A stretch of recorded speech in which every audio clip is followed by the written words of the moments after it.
eliminated from the competition. So let's quickly bring up the tournament rules here. What we have here, of course, like we mentioned earlier, we are utilizing a double elimination format. The team, which is of course a best of 3 for the normal series, the first team to reach 2 wins will be able to move forward. The grand finals will be the best of 5, so that'll be the first 3 wins.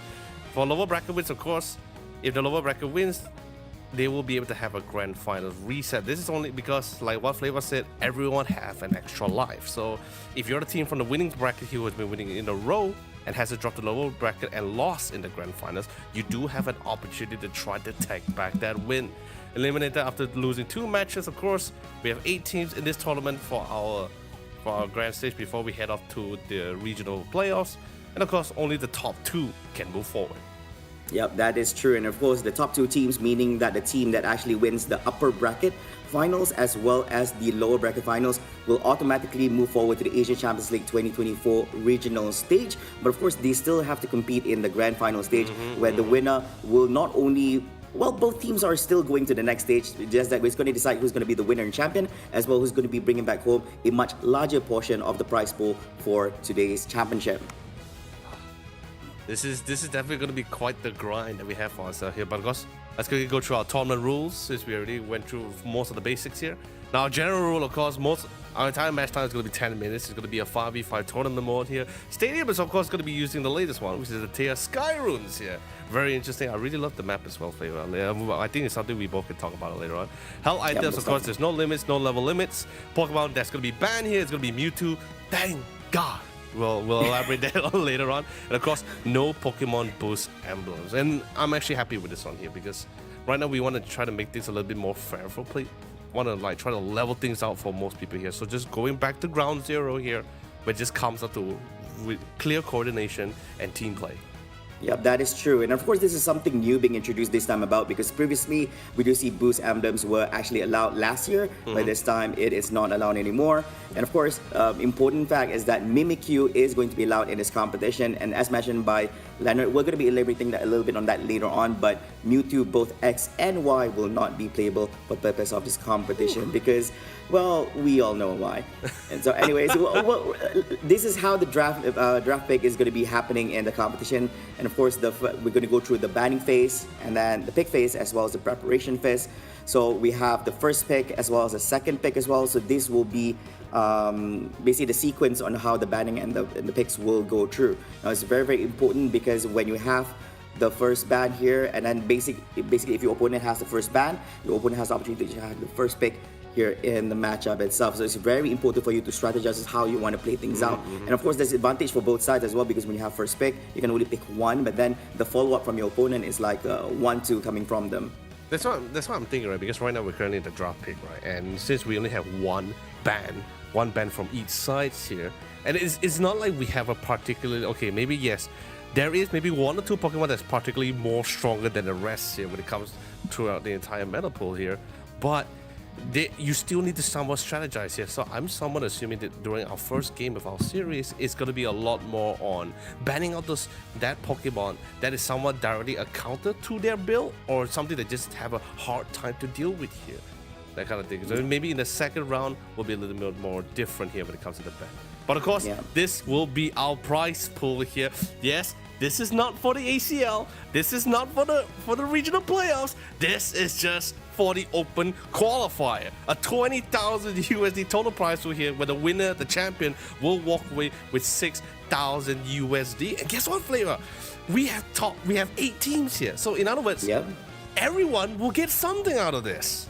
Yes, most definitely. Of course, hard work pays off because they went through the hardships in the previous matches on the 11th November. Yesterday itself, so making their way to this playoffs itself rewards you with a minimum of 1,000 US dollars. And of course, if you get better placements in the competition, you would get more. So I think the next stage would definitely be 6th place at 1,500 USD. In 4th place, you get 3,000 USD. And of course, you're definitely planning to win that big prize money of 6,000 USD, being the champion here for this competition. I mean, hey, it's not about the money. It's about being that top 2 to represent. Remember that as well here. Oh, but it's gonna be such a grand day here, because like we went through our team list already, right? Our top 8. We have returnings, we have some new trainers coming to the mix as well to try to represent for our region alone here, to make themselves a legend and leaving their name in the Hall of Fame here, the Pokemon League here. So I'm really excited to see how well these teams are going to be pulling off for us here today. Yeah, it's definitely going to be exciting. I think I'd look forward to see what kind of playstyles that they'll be bringing this time about, because we do see, like, for every season there's always something new about playstyles. We have our own playstyles being played here in the Southeast Asia region for the countries. Now we're mainly focused on Malaysia and Singapore here and what they'll be bringing this time about. Now, next up match, it will be in between Team MYS versus Ultimate Kai. This will be the first match of the day here at the upper bracket matches. Of course, starting off with Team MYS, we all know them. They've been around for quite a while. Most of the players are being retained here within there. We do see some new additions to their roster, and we'll be seeing how well they actually, play up against one another here in this competition. So this is the lineup for both teams. Starting off with Team MYS, we have Yang, Yemu, we still have Nightmare Foxy here, and of course we have the new additions here and new trade-offs. We have HT as well as Ice. The thing, here's the trade-off, right, between the two here. Sure, Team MOS has, I guess you said the advantages that they have is that they're already used to this line, right? They're used to this kind of format here, so I don't think they're going to be faced too much of any uncertainties or any surprises. However, that doesn't necessarily mean that Team Ultimate Kai doesn't come with its own advantages here. They are they're fresh blood here. They're really new trainers here, new players here. Something that's not much information for Team MYS to really play around here. So I guess you could say, especially in this best of 3, that first game can be somewhat pivotal for Team Ultimate Kai to try to take that lead for Team MYS. Yeah, and this is the team information card here. This is something extra bringing this time about, where we look at Team MYS. The favorite Pokemon's playstyle. Now, their team's playstyle is focused on early games to have everything done well so that the late game is easier for them.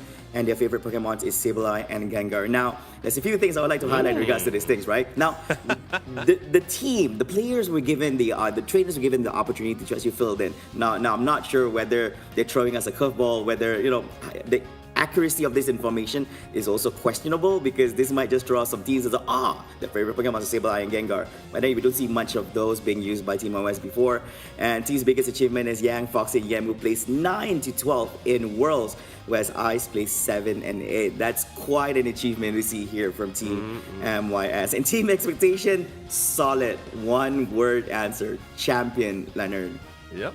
I mean, that's definitely the ultimate goal for everyone here, right? Like, no one wants to be second best here. I mean, well, but then again, top 2 still at least make it to the regional players. But of course, this is the team info card for Ultimate Kai, and the question that was given to them was, what was their favorite Pokemon and playstyle here? So, of course, their statement to that was run the enemies down. I guess you could say the W gaming here for their side and go Unga Unga.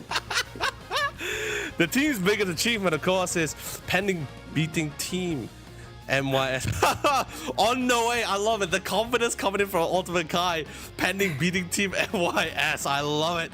Love the confidence. Love the expectation. It's not about will they beat MYS. It's all about when. They know that it's going to happen one day. So pending and expectation matches, and this is definitely something that all of us are looking forward to.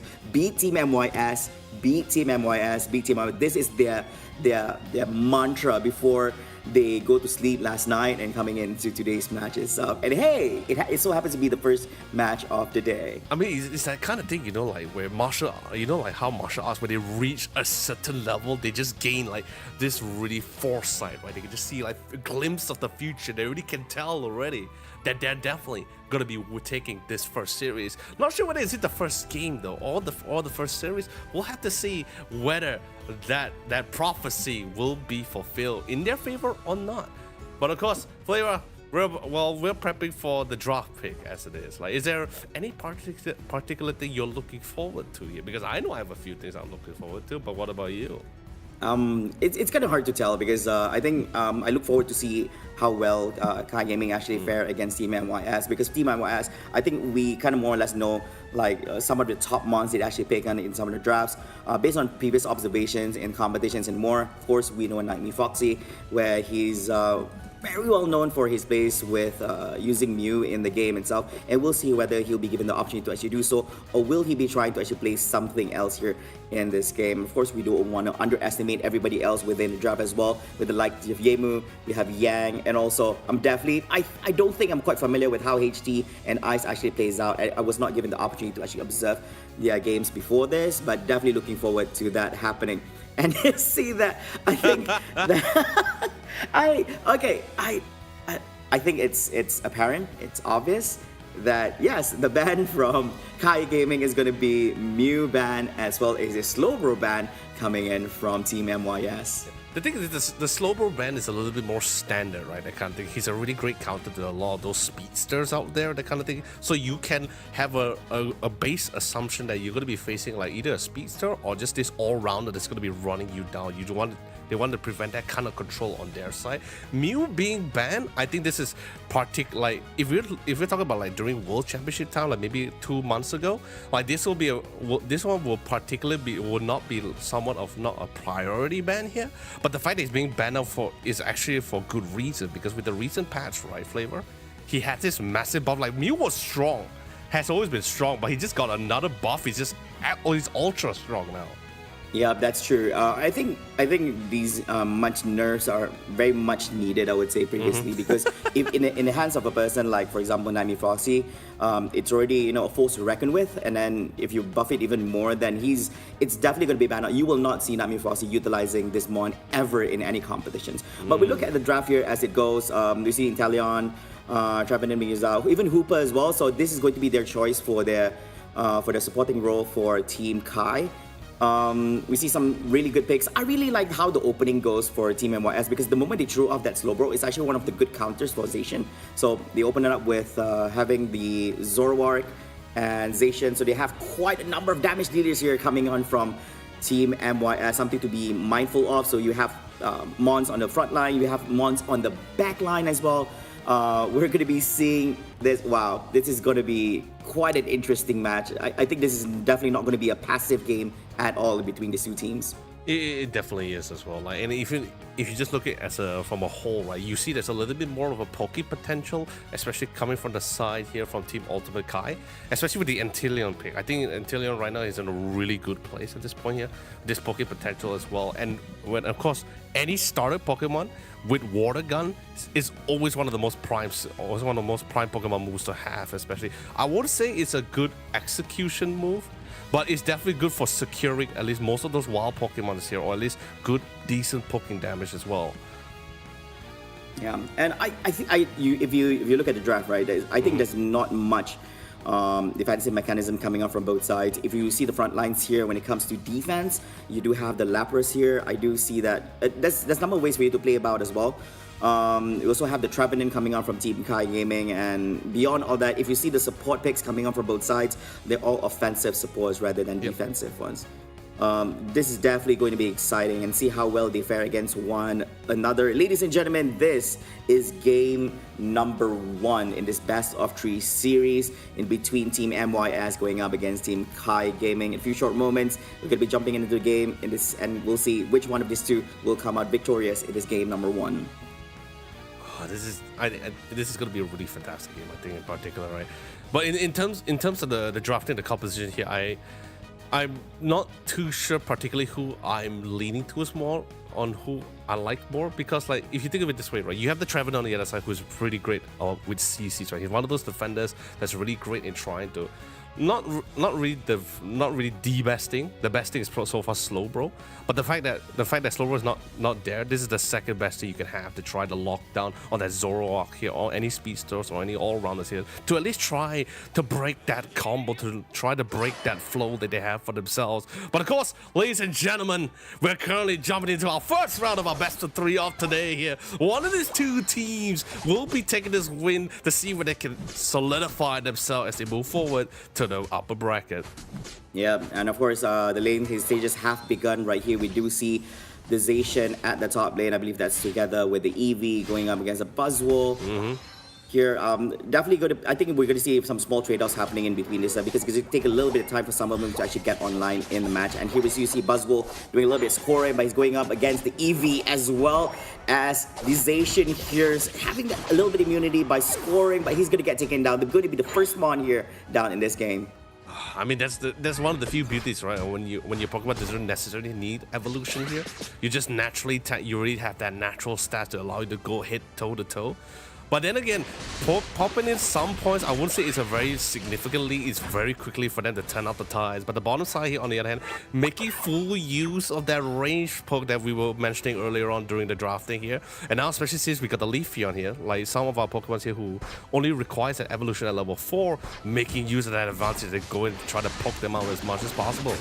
Yeah, and then of course we do see some AoE Whirlpool being used here by the Lapras. He does have a little bit of HP to him, so he can actually safely enter and exit into team fights, and that's going to give them an upper hand here for Team MYS in particular stage. Of course, a repeat here at the top lane is going to be by the Fatu as well as the Buzzwole at the top lane, knowing that, but we do see Zoro here being at the top lane. This is actually very interesting here because like in most teams that we've seen, right, usually have tried to prioritize getting those levels, getting those EXPs, but no, it doesn't seem for Ultimate Kai. They just want to try to get as much points as possible. I guess you could say a very objective mindset here, but of course, unfortunately for the Lapras, no way for him to run there, and the trainer will be able to knock him out, and that's going to give them a nice hefty amount of points and EXP. Yang trying to make his way to the bottom side, trying to see if he can secure the central area, but I think he entered the wrong neighborhood here, folks, and Buzzwole gonna give him a nice German suplex. Yeah, quite a load of burst damage coming in from Team Kai there. I mean, I think it was just at the wrong place at the wrong time as well. But all is good. I think it's just returning back to the lane here. It's just a 1-1 down as well. Meanwhile, we're looking here at the bottom lane. Quite a few interesting going on here, and it's going to be one man down. It's going to be the Trevenant down here coming up from Team Kai Gaming. Whereas Ice still in the midst of all this, trying to make his kick, push back the Lapras, but this time Zoroark gets taken down in the hands of the Leafeon. Decidueye gets the Leafeon back here, getting himself a double takedown here at the bottom lane. Oh, Decidueye and Leafeon just absolutely loving the range damage they have. Would Hammer counting to try to lock down the Lapras as much as possible. The mean look also has been committed by Yang to lock down Ibora here, the Hooper here, because they can't give it too much space. Yang unfortunately gets pulled back with the Buzzwole. Zoroark, no choice, had to commit the skill to back off, but he will not back off alone. Taking one down with him and feeling absolutely thrilled about it. Wow, that Buzzwole is definitely ready to brawl over there. Getting the lead here for Team Kai Gaming, showing that, you know, they are in it to win it here in this game itself. Not just for a game, but also, of course, the whole series. And of course, we do have the Regirock here at the bottom lane. It's very crucial for them to actually take this down because it gives them the special defense as well as defense buff for them. Buzzwole leading charge. He got a submission, but he's down on HP. He's going to get taken down here. There's going to be 4 months down coming on from Team Kai Gaming, looking for another intelligent side to actually make an escape here. And meanwhile, these basically goalposts at the bottom end might just be destroyed, but it's still not enough coming in from them. They're not just scoring.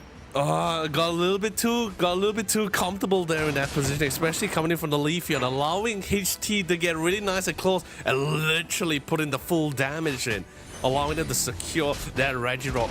Although that shield's only gonna last for a couple of seconds, but then that Buzzwole cannot withstand the damage coming from HT. And he's already level 10, almost making it to level 11. He's currently on the roll. The trainer has trained his Pokemon well, and he's on an absolute roll. 3 knocks out in the process here, and look at the level difference here, Flavor. Zoroark is no longer he's not the kind of trainer you find at Route 3 holding the Caterpie. No, he's literally the Elite 4 now, and they need to find a way to keep him in check. Yeah, he did too much side quest here in this game, putting himself in the lead here, currently at level 11 together with the Zacian. I think they're just snowballing through, having this advantage in terms of level as well as control of the game. So there needs to be a lot of work coming on from Team Kai Gaming here in this mid-game. Insane. Look at that. I think Umbreon holding on the fort on his own here. Of course, the toss here coming from Lapras. I think that he's not able to actually win for defense here, but the Water Pulse there together with a combo with Zacian at the bottom lane here, giving a 2 KO streak for Zacian. Because going for a full score here, Lapras is going to have the opening. We usually want to give it to Lapras because I think if you were to compare, it's going to be much easier for Zacian to score. So whenever you can, you give it to Mon that can actually having difficulties trying to score. Yep, top lane. This is going to be impressive here coming on from Team MYS. They're able to actually take down 3 months from Team Kai Gaming. They lost the Buzzwole, they lost the Hooper, they lost the Trevenant as well, and they're going to keep scoring here at top lane. And meanwhile, taking down Leafeon here in the fray. Oh, this is not good at all. It seems like the early prioritizing on objectives, on objective points here didn't really pay in their favor here since we see TMYS focusing a little bit more prioritizing their levelings, and it seems to pay off in dividends here. They're trying to make up for lost times. We're seeing the levels slowly rising, but we're still talking about a Zoroark and a Zacian who's currently level 12 and possibly level 13 shortly. Yeah, and the thing is, if we look at the big team fights that will come up later on, but hold on to that thought yourself. Here comes the entry coming from the Buzzwole here, dancing and pinching. It's going to be Zacian gets taken down coming from Team MYS. Well, Lapras with the Lapras Express. Oh! Wow, that was insane shot there coming from the Decidueye. Precisely, Abe, and of course, I stand guard for the Hooper.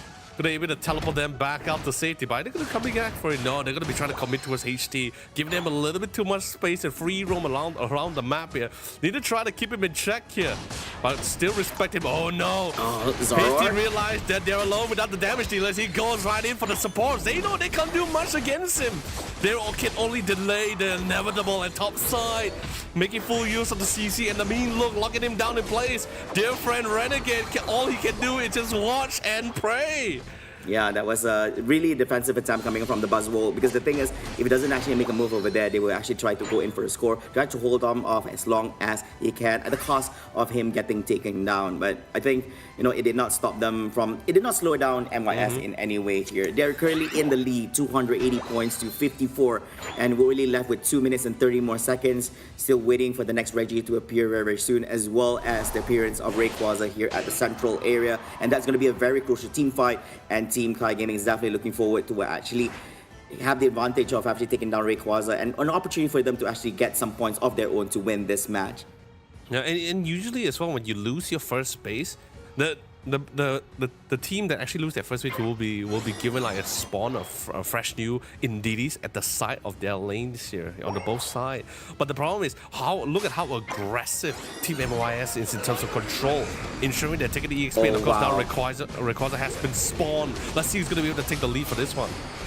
Yeah, I think it's going to be using Bonify, but jumping in. Right now, they're losing out everyone. I think they were kind of rushing it because, in such a situation where the other team is actually leading, so Ultimate Kai actually has to be very, very careful, because for Team YOS, they don't need the Rayquaza. All they have to do is just screen out the members from Team Ultimate Kai, preventing them from taking the Rayquaza and just win the game. Whereas Ultimate Kai, they have more burden to shoulder on, where they have to take down Rayquaza, go in for the scores, and much more. And they were going for early commitments. They did not wait a single second. The moment Rayquaza appears, they jump straight right in.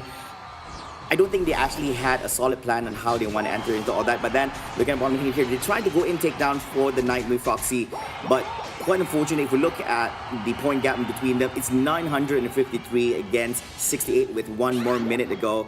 Even though points are double from this point forward at the 2-minute mark, even if all your mons have 50, so if you have all 5 of them, you can only score 500 in a single attempt for everyone. But it's such a big difference in levels as well. Like, even though 12 and 15, it doesn't seem like much, but it's actually quite significant. And Zacian just literally on a roll with the mean low locking him down in place. Boswell has nowhere else to go. And of course, Desolai having the free roam and for comfortability of just hitting it from the back lines, because he's just that confident that his team got him covered from the front, from the back. All he can do is just relax and see whether he can try to get some highlights for himself. Yeah, there's too much to handle here. I mean, like, you have to remember, on the front end, you're going up against Zacian. On the back end, you still have to be careful of the Spirit Shackle coming on from the Decidueye. And here you see the Knock Knock being utilized as well, the Unite coming on from the Decidueye from all the way to the back. So there's no one from Team Ultimate Kai can actually catch this backhand, backcap these heroes. So this is going to be quite problematic itself. And there you have it, ladies and gentlemen. What a round. What a round. It is an insane one. I'm really excited to see who's actually going to be taking this, who actually has done the most amount of damage. It's at times it feels like it was a Zacian, but in the end it's going to be Zoroark coming in with the big hits here. But not to say Yemo was not too far behind. It's like just a one knockout difference. That's just pretty much it. Yeah, I think the thing about Zoroark is because he was literally just snowballing the whole time. Every time he sees an opportunity to actually take down the enemy mons, he actually takes up on that. So basically, it's like he was just shining as bright as a diamond here throughout the whole game. And there were times when I think where Ultimate Kai kind of underestimate the ability of Zoroark here in the game, where there were situations where I don't think they understand the amount of damage output that Zoroark can actually do. So when there were times when they don't really have anyone to actually go from backup, Zoroark just crushes them from time to time. Yeah. The thing is this, right? I don't think there's really I don't think they were like underestimating the Zoroark here coming from HT here. I mean, especially now they got the good feel about it, right? But I think it's more because I think it's just like their mindset, right? Because they were very objective focused. You notice, right? Like even in the early phase, there wasn't much harass or much control over the wild Pokemon. It was just straight up like, okay, I'm gonna get 8 points. I got 8 AOS energies. I'm just gonna dunk it as quickly as possible, right? Coming from the Buzzwole. And it was also relatively similar to the bottom lane as well. There was not much contention or anything. It was just more like we just want to put in as much points as possible. And I think that just gave enough space and comfortability for the rest of the team members of MYS to just get those levels, to get those damage in. And once HT reached that level 5 and it evolved already to Zoroark, that's when you start seeing just roaming around. He's just like, yep, we're just gonna look for fights. We're prime and ready. We're just gonna start hitting them as hard as possible. Yeah, most definitely. And of course, I just want to highlight things like when Buzzwole was trying to score immediately at the start, trying to do all the small points. The reason is because it makes it easier when you don't have much animation time for scoring. And of course, this also benefits its health items as well. So basically, only at the early stages of the game, because if you don't take up on that opportunity, because at the start you want to take up all those wild mons. So basically, you would just want to go straight up, get 1 or 2 points, and just go score repeatedly and try to max out all those health items. But anyways, that was game number 1, ladies and gentlemen. Quite an interesting one. A very strong opening there by Team MYS against Team Ultimate Kai. But that's not the end of it. There's still game number 2 coming up next year in this best of 3 series. Will we be seeing Team Ultimate Kai be able to actually get the win and force the game number 3, or will be Team MYS winning and making it a clean 2-0 win against them? We will get to see. But of course, these some of the highlights here that we see in that game number 1, just as what Yoloni mentioned just a while ago, that it's all non-stop action here in these team fights. There's not much attention being given to all those wild mons. There's not much opportunity for you to go about back into the forest to actually get all those small buffs in. It's all about engagements non-stop for all these guys. So basically, for MYS, the wild mons are literally basically the opponent's mons in this game. Pretty much, they have a system, right? It's just seeing for Team MYS, they have a system, they have a policy already set for them, right? It's just like farm up, contest with the more high EXP wild Pokemon, like the Indeedee towards the bottom lane here. But once we hit that our power spike, let's just try to see if we can create the opening. Because like what you said, Flavor, Zoroark is the kind of Pokemon where once he starts snowballing, that's when he starts getting more control and starts really getting out of control in this case here. The trainer HT has trained his Pokemon Zoroark well in this case here. But seriously, what a match here, like you mentioned as well. This is just the first game here. And you know, I think this is one of the few benefits of a best of 3, is that the fact that the first game is always all wild. Of course, it is better to always try to get as much wins as much as possible, but it also means that you do have a fallback. It's first round is always like, you know, touching the water, getting a good feel of your opponent, especially when is more, I guess the right term is experiencing it, is believing it, that kind of thing. Instead well, of I think they believe it. I think they most definitely believe it after experiencing that game number 1. But of course, we do see whether or not. I think I'm just curious to see how they're going to be drafting out their mons for this upcoming game number 2 or game number 3, because it basically shapes the way that you actually approach the remaining games itself. Either they want to play this more aggressive draft, or they want to actually play it to their own comfort play style. Or probably this is actually their comfort play style coming from Team Ultimate Kai over here going up against Team MYS. Because, you know, if Team MYS want to go all offense, they want to go all offense as well. I mean, we will not know until we see that second round. Maybe actually this first round is just to test the water here. Maybe the second round is when they start being really analytical about things, right? They start banning out specific players. Like, hey, you know what? I don't think we can deal with the Zoroark. We can either not really ban the Zoroark, more like ban the Zacian here, or maybe pick a little bit more control focus here. I mean, since I believe the next round they will be having the first pick, right? So I think if they can try to get that slow bro in here for themselves, I think that'll be pretty great, or at least try to reduce the amount of offenses or pressure that might be outputted if the Zacian or the Zoroark gets repicked again. Yeah, I think there's also other options of supports which can actually be very, very helpful here in case they're probably a sturdier one. Basically, survivability in all these team fights is also crucial for you to dish out damage and for you to actually do more in team fights. So we'll see how Ultimate Kai will approach these remaining games here in this upper bracket. Match number 1 itself right after this. And of course, Team MYS, they're on a good roll here. They've won their game number 1 and they look forward to actually win just one more game to make it a win for them in this series and move forward in the upper bracket. Or will Team Ultimate Kai be able to actually surprise all of us by actually winning over them in game number 2 as well as game number 3 if forced upon, and try to make it a win for themselves and forcing MYS downstairs? We will get to see this very, very soon, Leonard. I mean, I think, yes, of course, at the opening of the draft is that we do see that Mew was actually being banned here. I think it was something that a lot of people do anticipate. But whenever it's not being banned, there were certain circumstances when MYS doesn't even need to actually pick a Mew, because Nightmare Foxy, from time to time, he has proven to everyone that he can also play other mons other than Mew very, very well. It's just that that's one of his signature, because he plays out really well. And Mew, despite people do question about Mew being buffed from there were few nerfs going on for him. But the thing is, usually in these kind of situations, not many people out there do actually play Mew, because it's not that simple to actually navigate. It's actually one of the tough mons to actually play around here. Like, this mon is really, really good, and then can you actually play him? So this time, we will see what will transpire in this game number 2. And we do see yet another Mew ban coming on from Team Ultimate Kai, and we see the Zacian ban coming on from Team MYS. Yeah. I still believe that they're still opting to go for the Mew ban, because I think they just couldn't handle the poking damage that's going to be outputted by Mew. Because imagine, like, your first skill, you're able to get, like, although yes, like you said, the macro for Mew ability is relatively difficult, but in the hands of Team MYS, I don't think it's actually going to be that difficult for them at all. For just on the safe side, go for the Mew, and your Shifu comes into the mix here. Now we are talking here. Now we're talking about it. And now, of course, Slowbro coming in to give it a decent amount of control. But would they opt to go for a second defender, the Umbreon? Yeah, I think this will make this a little bit more interesting. But no, they opt to go for the Trevenant for their second defender here.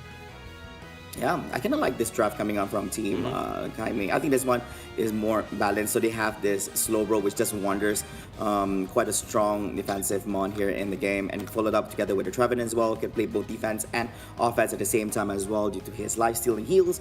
Whereas if we look at the draft come from Team MYS, as usual, they have quite a list of offensive mons from their side, number of attackers. They do have the Lapras, which serves both sides. You can dish out damage at the same time as well. Have good mobility using the Lapras Express, as well as self-defense mechanism for himself, because he does have a little bit of armor. Oh, okay. So here's the interesting thing, right? Now it's a little bit more different. A little bit a quick switch up in the composition, because, like, if you notice from the side from Ultimate Kai, you see they're a little bit more. They have a little bit more of an early game to mid game kind of burst of power spike compared to the side of Team MYS. A lot more scaling here through 2 stages of evolution here. But just in case, I think they just noticed it. Just in case, they're bringing in the Blissey just to give a little bit more of that support. Already anticipating the early aggression or potential pressure that's going to be coming in from the side of Ultimate Kai. Good call. Yeah, very good call. I think this is a really good safety coming from Team MYS itself. Blissey does wonders because you can auto-cleanse. Every 6 seconds you can actually auto-cleanse yourself. They also play out. I think this one you have a few things you want to play out, but I do foresee that they might just be playing the Helping Hand safeguard for themselves. It boosts up a lot of things. You can increase your attack speed and movement speed for the whole team. You add that up together with Lapras, Umbreon, and of course together with the Blaziken, it does wonders for everyone. And yeah, everybody gets a free shield for 3 seconds as well in all these fights. So this is going to be quite an interesting thing. it's gonna be great because like if you see it as a whole, right, it's right now for Team MOIS, it's all about holding out. And when I mean holding out, I'm not talking about like playing passively. No, they're gonna be very proactive in their defense here, just to buy the necessary amount of time to allow Blaziken and Inteleon to get those levels to get to that final evolution here. But of course, is Ultimate Kai has their own perspective for things. Let's see whether Yoshifu is able to break through this wall of a defense here. There's a lot of control, a lot of sustain coming in from the Lapras Umbreon and the Blissey combo here. So let's see what he's going to be able to pull through here, especially with the Espeon here. Yeah, and Espeon actually packs a punch as well. Now you have the Water Bear, potentially a Water Bear being played out for Sai and Renegade. For Empress, for the Espeon also packs quite a punch. He has a lot of burst damage coming on from him if it actually locks down as well. He has his fair share of nerfs and buffs in recent times. I think it's still playable here for this particular match. So it's going to be a battle of evolutions here for, as we have one EVs on each side. We have the Umbreon going up against the Espeon, and we'll see how these teams go up against one another. So ladies and gentlemen, this is game number 2 in between Team MYS versus with Team Ultimate Kai. Here at the upper bracket, first round, we have Team MYS on the orange side and Team Ultimate Kai on the blue side this time about. Previously, they were actually in the other side. And Team MYS looking for one more game win to actually make it a win in the series, whereas Team Ultimate Kai is still at 0 wins after game number 1 and looking for game number 2 win here to force a game number 3. The amount of pressure, getting some points in, but also getting some control on their side of the wild Pokemon here. And look at where Ice is. He's a little bit too deep into enemy territory, but he's not alone. HT is right behind him alongside with Kiko here. Can they be able to secure it? No, he's unfortunately not able to secure that Baltoy. But he at least get the amount of pressure. But I don't think Ice will be able to walk out of that situation and is instantly going to get knocked out. Yeah, this invasion is not working. Yeah, well, it didn't work out a bit. But I guess they got caught a little bit off guard here. That's going to be a win for Team Ultimate Kai at the current moments of giving back space to our Urshifu to actually get a little bit of levelings inside. And after clearing that up, he's going to bring back to top lane to provide a little bit of assistance to the Fatum and going up against the Lapras as well as a Chansey at the top lane. Let's see one more actually. The thing is this, right? Although yes, it's unfortunate that our dear friend HT had to be knocked out there inside deep into enemy territory. But look at the level difference, right? They managed to divert so many players of Ultimate Kai. That's gonna allow a little bit more free roam coming in from the Combusken and even from Drizzle here.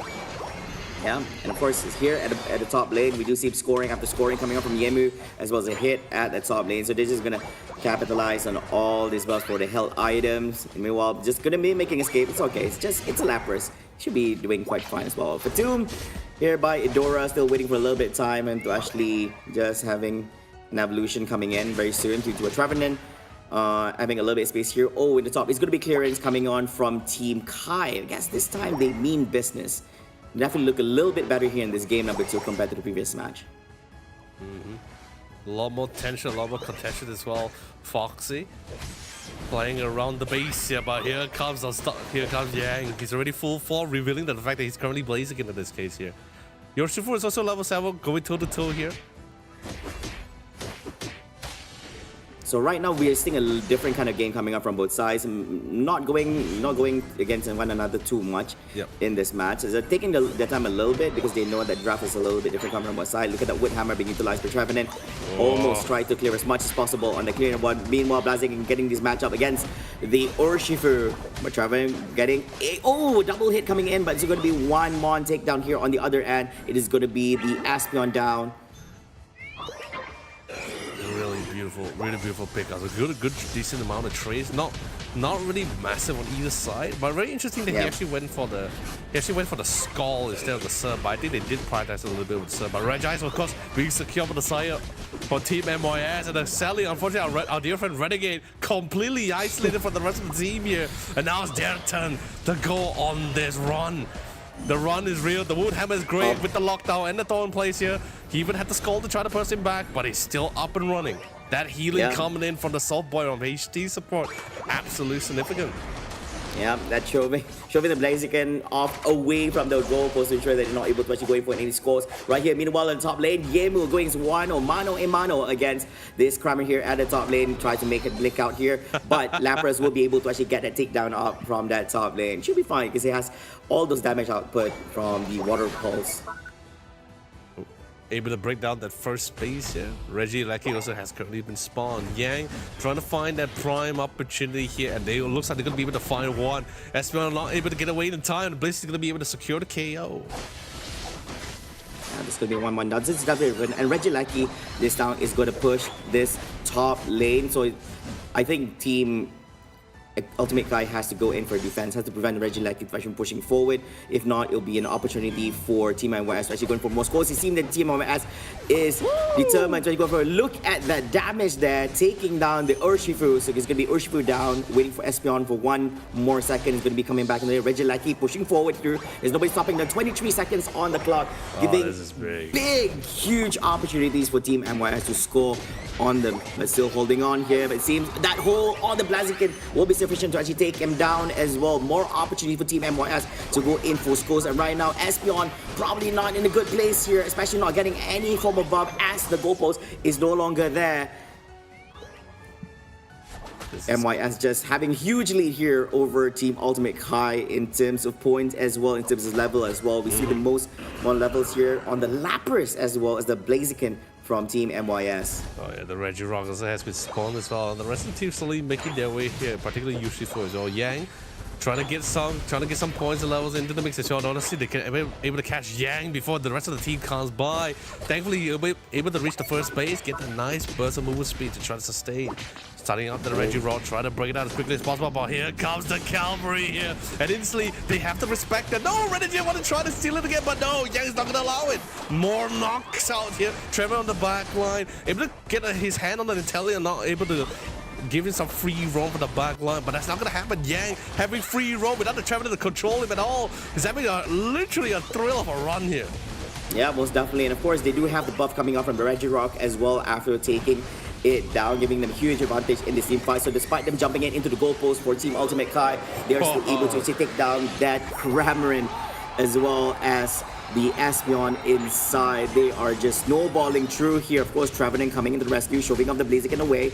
He can still sustain as much damage as he can, but can he hold on as much as he can? He would hammer being dished out, but the damage output is a little bit too strong for him to handle, and down he goes for the next few seconds. Meanwhile, we do see Urshifu getting some points off at the top lane from Team MYS. Meanwhile, the bottom lane still pushing forward, Team MYS by the Espeon, Blaziken, as well as the Blissey here, pushing forward. Oh yeah, more slowing things down. Can't believe he's still alive. Although yes, unfortunately he's not going to be able to stop the first base, but he managed to delay them long enough for the rest of the squad. He will go down eventually here, but Renegade doesn't really having the best of health. The rest of the squad tries to go to him for the second round, pops the Unite move here, and Foxy needs to try to reposition himself, but with the amount of healing coming from HT, sustains him and he keeps him alive.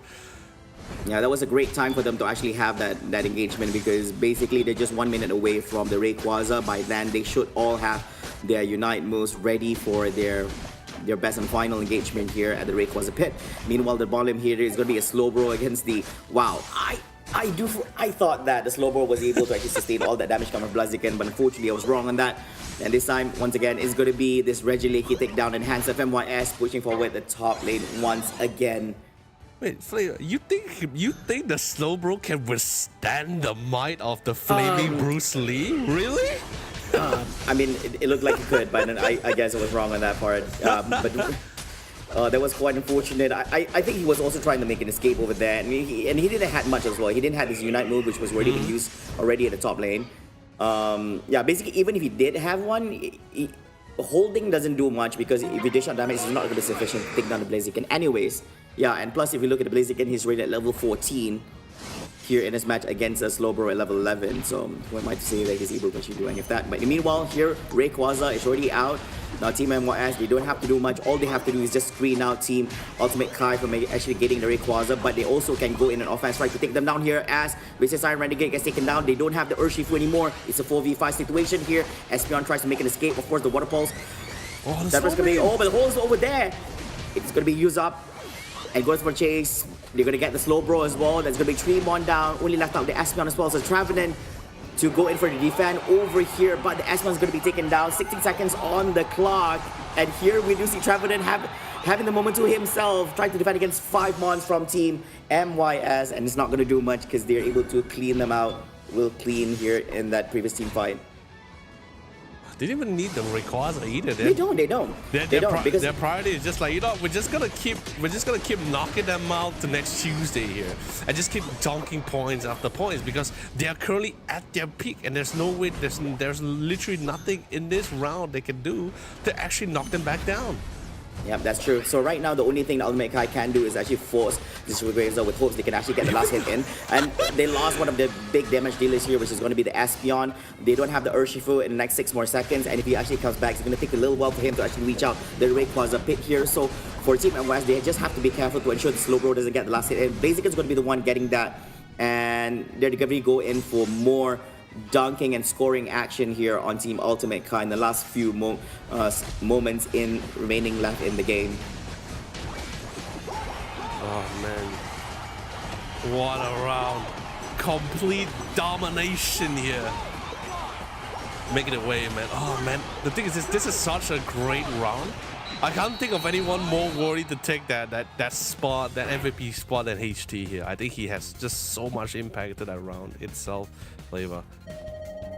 Yeah, I think this was just a great opener for Team MYS in this competition. They've shown time and time again why they're one of the best teams in the region. We're not just talking about Malaysia as well as Singapore, but in the region as well, as they made it to the World Championships, they made it to the ACL. We've seen their faces too many times, and we're more than familiar with all of these amazing individuals, all these amazing trainers in their group. But of course, I do have to applaud the efforts coming out from the Ultimate Kai for bringing quite a challenge to them here in the upper bracket round number 1 for this match. But unfortunately, it's going to be Team MYS winning 2-0 in this best of 3 series, putting Team Ultimate Kai to the lower bracket in their remaining journey here in the competition. Yeah, the thing is, right, I somewhat get the idea of what Ultimate Kai is trying to go for. We're just gonna go control. We're just gonna be like a glass cannon of a team, just going with all damage with no supports at all, coming into this round. Like it did aid them. It did aid them for a bit, but once the level just starts coming in, they just start overwhelming. And like the reason why we see a little bit more more aggression, right? Despite me saying that they should be usually on usual terms, especially coming from a team of MYS. When you have this scaling of Pokemons with two evolution, you would just want to just hunker down and just be proactive. But they were a lot more aggressive because of the fact they just know for sure hey, in terms of the healing game, we're gonna be the ones succeeding here because they don't have supports. They don't have any forms of shields or healing. I'm sure the Traveler gets the heal later on, but in the early phase, they have all the cards here, I guess you could say, in terms of sustainability. It's kind of tough. We're talking about the Trevenant, right? The thing is, yes, you can actually heal with all his abilities, but you have to do it much later. And of course, because of the deficit in terms of difference in the levels, he's not able to actually gain enough regeneration for him to actually sustain in those team fights. So basically, the burst coming on from Team MYS was more than what he can actually handle. So basically, if they were actually to go up mano a mano against one another on an equal leveling, probably Trevenant could actually fare a little bit better. But it's quite unfortunate because they didn't actually have a very good lead in the game leading towards the late game. So basically, it's just continuous snowballing coming out from Team MYS. And of course, this is a little bit of graph we do see here from both sides for this game number 2. Basically, all the way from start to finish, it leads up and leading more towards Team MYS in this game number 2. They got everything. They got from Regice, they got Regieleki twice, Regirog. Yeah, they got Regice twice as well. This is Pokemon, right? You gotta catch them all, you know? Well, they're not literally catching them.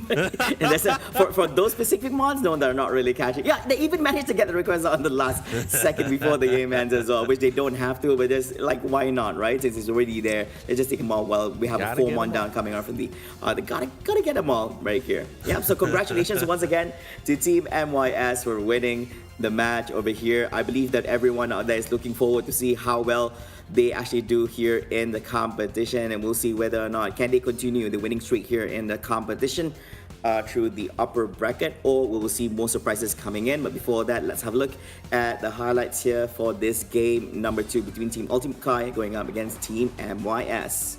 Oh, man. The thing is, like, even seeing right now, right, like, even if it's not for HT, right, like, Ice has been such a significant impact as well, right? Just understanding what his team has and what the team needs, right? Even at the part where, even though yes, we did mention that he did overextend himself a little bit and gets punished for it. Like, it wasn't like a really, like, I mean, unfortunately he gets knocked out in that early phase, but it's totally fine because like the goal is just to divert as many players as possible. And the best part about this flavor is that the fear has already been embedded in most of these players, in the members of Ultimate Kai, and they're just like, hey, you know, he's so deep into enemy lines, let's have majority of the players just go and take him out, keep him out of our lane. But secretly that was the main goal of it all, right? There was just so much space.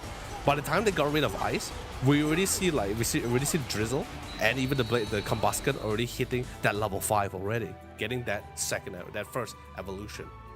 Yeah, and I think I do applaud the idea of them trying to actually do a little bit of invasion here during the early stages. We didn't see that actually going on happening in game number 1, but I guess for game number 2, they want to try something else and see whether they can actually help in terms of their performance in the game number 2. But it did work out a little bit for them, but I believe that there was a certain point where while all that was going on, it does require Team Ultimate Kai to actually send off more of the teammates to actually help support and rotate to the central area to actually help them out, and winning that engagement in between Team MYS going up against the Ultimate Kai in the jungle area. But because of that, basically, yes, they did manage to take down a mon from Team MYS, but it gave a little bit room for the other mons from Team MYS to actually get their leveling, get a little bit of scores for themselves, and boosting a little bit on their health items. So yeah, basically those are some of the minor things that we do see in Pokemon Unite, where sometimes you don't benefit in certain ways, you do benefit in other ways here in the game, and we're definitely going to be seeing more of that later on, ladies and gentlemen. Hopefully you guys had an enjoyable time over there witnessing that upper bracket round number 1 match. And after this, let's have a look at the bracket and what we have thus far after concluding that round number 1. So in between the match between Team MYS versus Ultimate Kai, Team MYS won the match 2-0 against them, and we're moving forward to the upper bracket semifinals. They'll be going up against Team MSI. We have just won the match against Team Unity Bond 2-1. Whereas in the lower one, we do see Zerfit Gaming winning 2-0 against Team Huck, and Team Road to the Top going up against Team 7. They won the game 2-0, and they'll be moving forward to the upper bracket semifinals.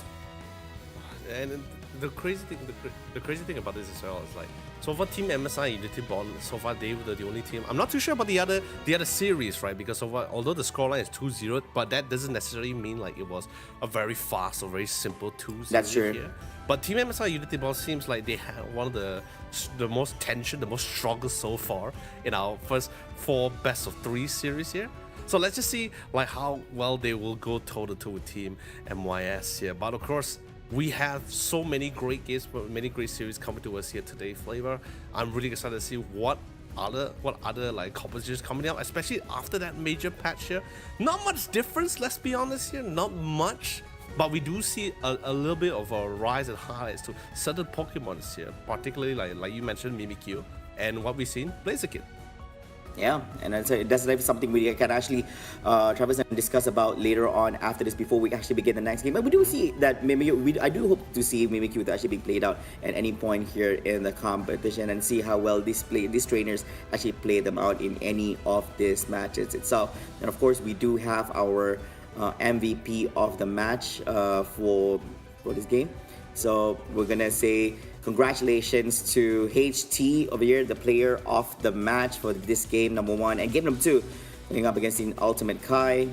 Definitely has shown his great gameplay using Zoroark in that game number 1. He was literally snowballing. Nobody was able to actually take him down. There were a few occasions where he was actually getting taken down in the game itself.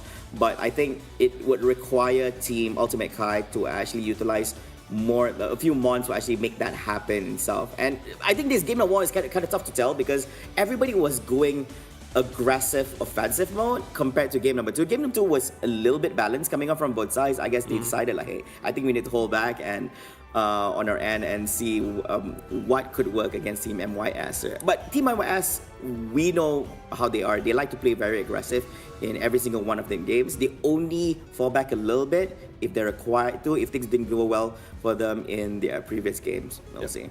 I'm gonna be honest here. I'm gonna be flat honest here. I think like what you said is really true and really correct as well. Really, actually, more like you really hit it on the dot there for sure. But I think we'll really see like what Team MYS is really all about once we have a little bit more once they face a team in a series, in our upcoming series, with a little bit more challenge here, something that really put them in their place here, or at least make them to really work for that win. Yeah, I totally agree. And of course, Leonard, it gives us great pleasure and honor, ladies and gentlemen, to introduce our next contenders here. This is going to be the match between Zerfik Gaming against Team Road to the Top. And if I'm not mistaken, this is actually is this the upper bracket? Round 2 semifinals? Or I think it is. Yeah, this is the upper bracket semifinals happening here. Yeah, Zerfik Gaming happening here. So this is going to be quite an exciting match because one of them will be moving forward to the finals, having quite an edge here where you're not required to actually play more matches by crawling through the lower bracket, meaning that if you stay on in the upper bracket, you will get to play less matches and have a much faster time reaching the grand finals or getting yourself tickets to the next stage itself. So basically, ladies and gentlemen, these are going to be the two teams. You let us know in the comment section which of these two teams will become the winner and champion here for this match and moving forward to the finals. One of them will continue their journey and one of them will be dropping to the lower bracket. Now, here is the lineup for Team Zerfik Gaming and Team Road to the Top. For Team Zerfik Gaming, we have NT, Shen QQ, we have Chuberg, Can, and Iris. For Team Road to the Top, we have Cloudy. Lily, we have Jal, Genkai, and Bochi. I do believe that Zerfik Gaming, previously we do see them playing in the previous tournaments before. And in all my honesty, I'm not so familiar with the players coming from Team Road to the Top. But a few short moments, we'll have a little bit of conversations with my good man here, Moonboy, if he's able to actually contribute a little bit to some knowledge about some of these players that I'm not familiar with from Team Road to the Top. Yo, so yeah, I mean, Road to the Top is probably one of the newer guys right here on the block as well, right, Lava? Yeah.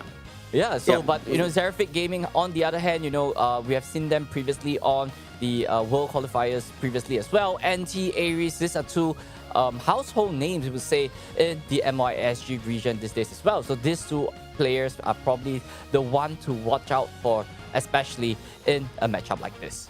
Yeah, that's true. Oh, where are my manners? Ladies and gentlemen, it gives me great pleasure and honor to introduce you to my new partner here. Not saying that I threw away my other partner, but hey, ladies and gentlemen, welcome Moonboy Gaming joining us here for this next match. And Moonboy, how are you doing, good sir? Yeah, it's finally great to be back right here on Pokémon Unite, and especially in our home region right here, MYSG. And this qualifier is probably one of the more important ones right here for the Singaporeans and the Malaysian players right here as well. So let's just take a look at what we are up for later on. Yeah, and of course, I do love reading some of the info cards here for the team, starting off with Zerfik Gaming, if I may. All right, so favorite Pokemon playstyles, trolling each other. Okay, all right.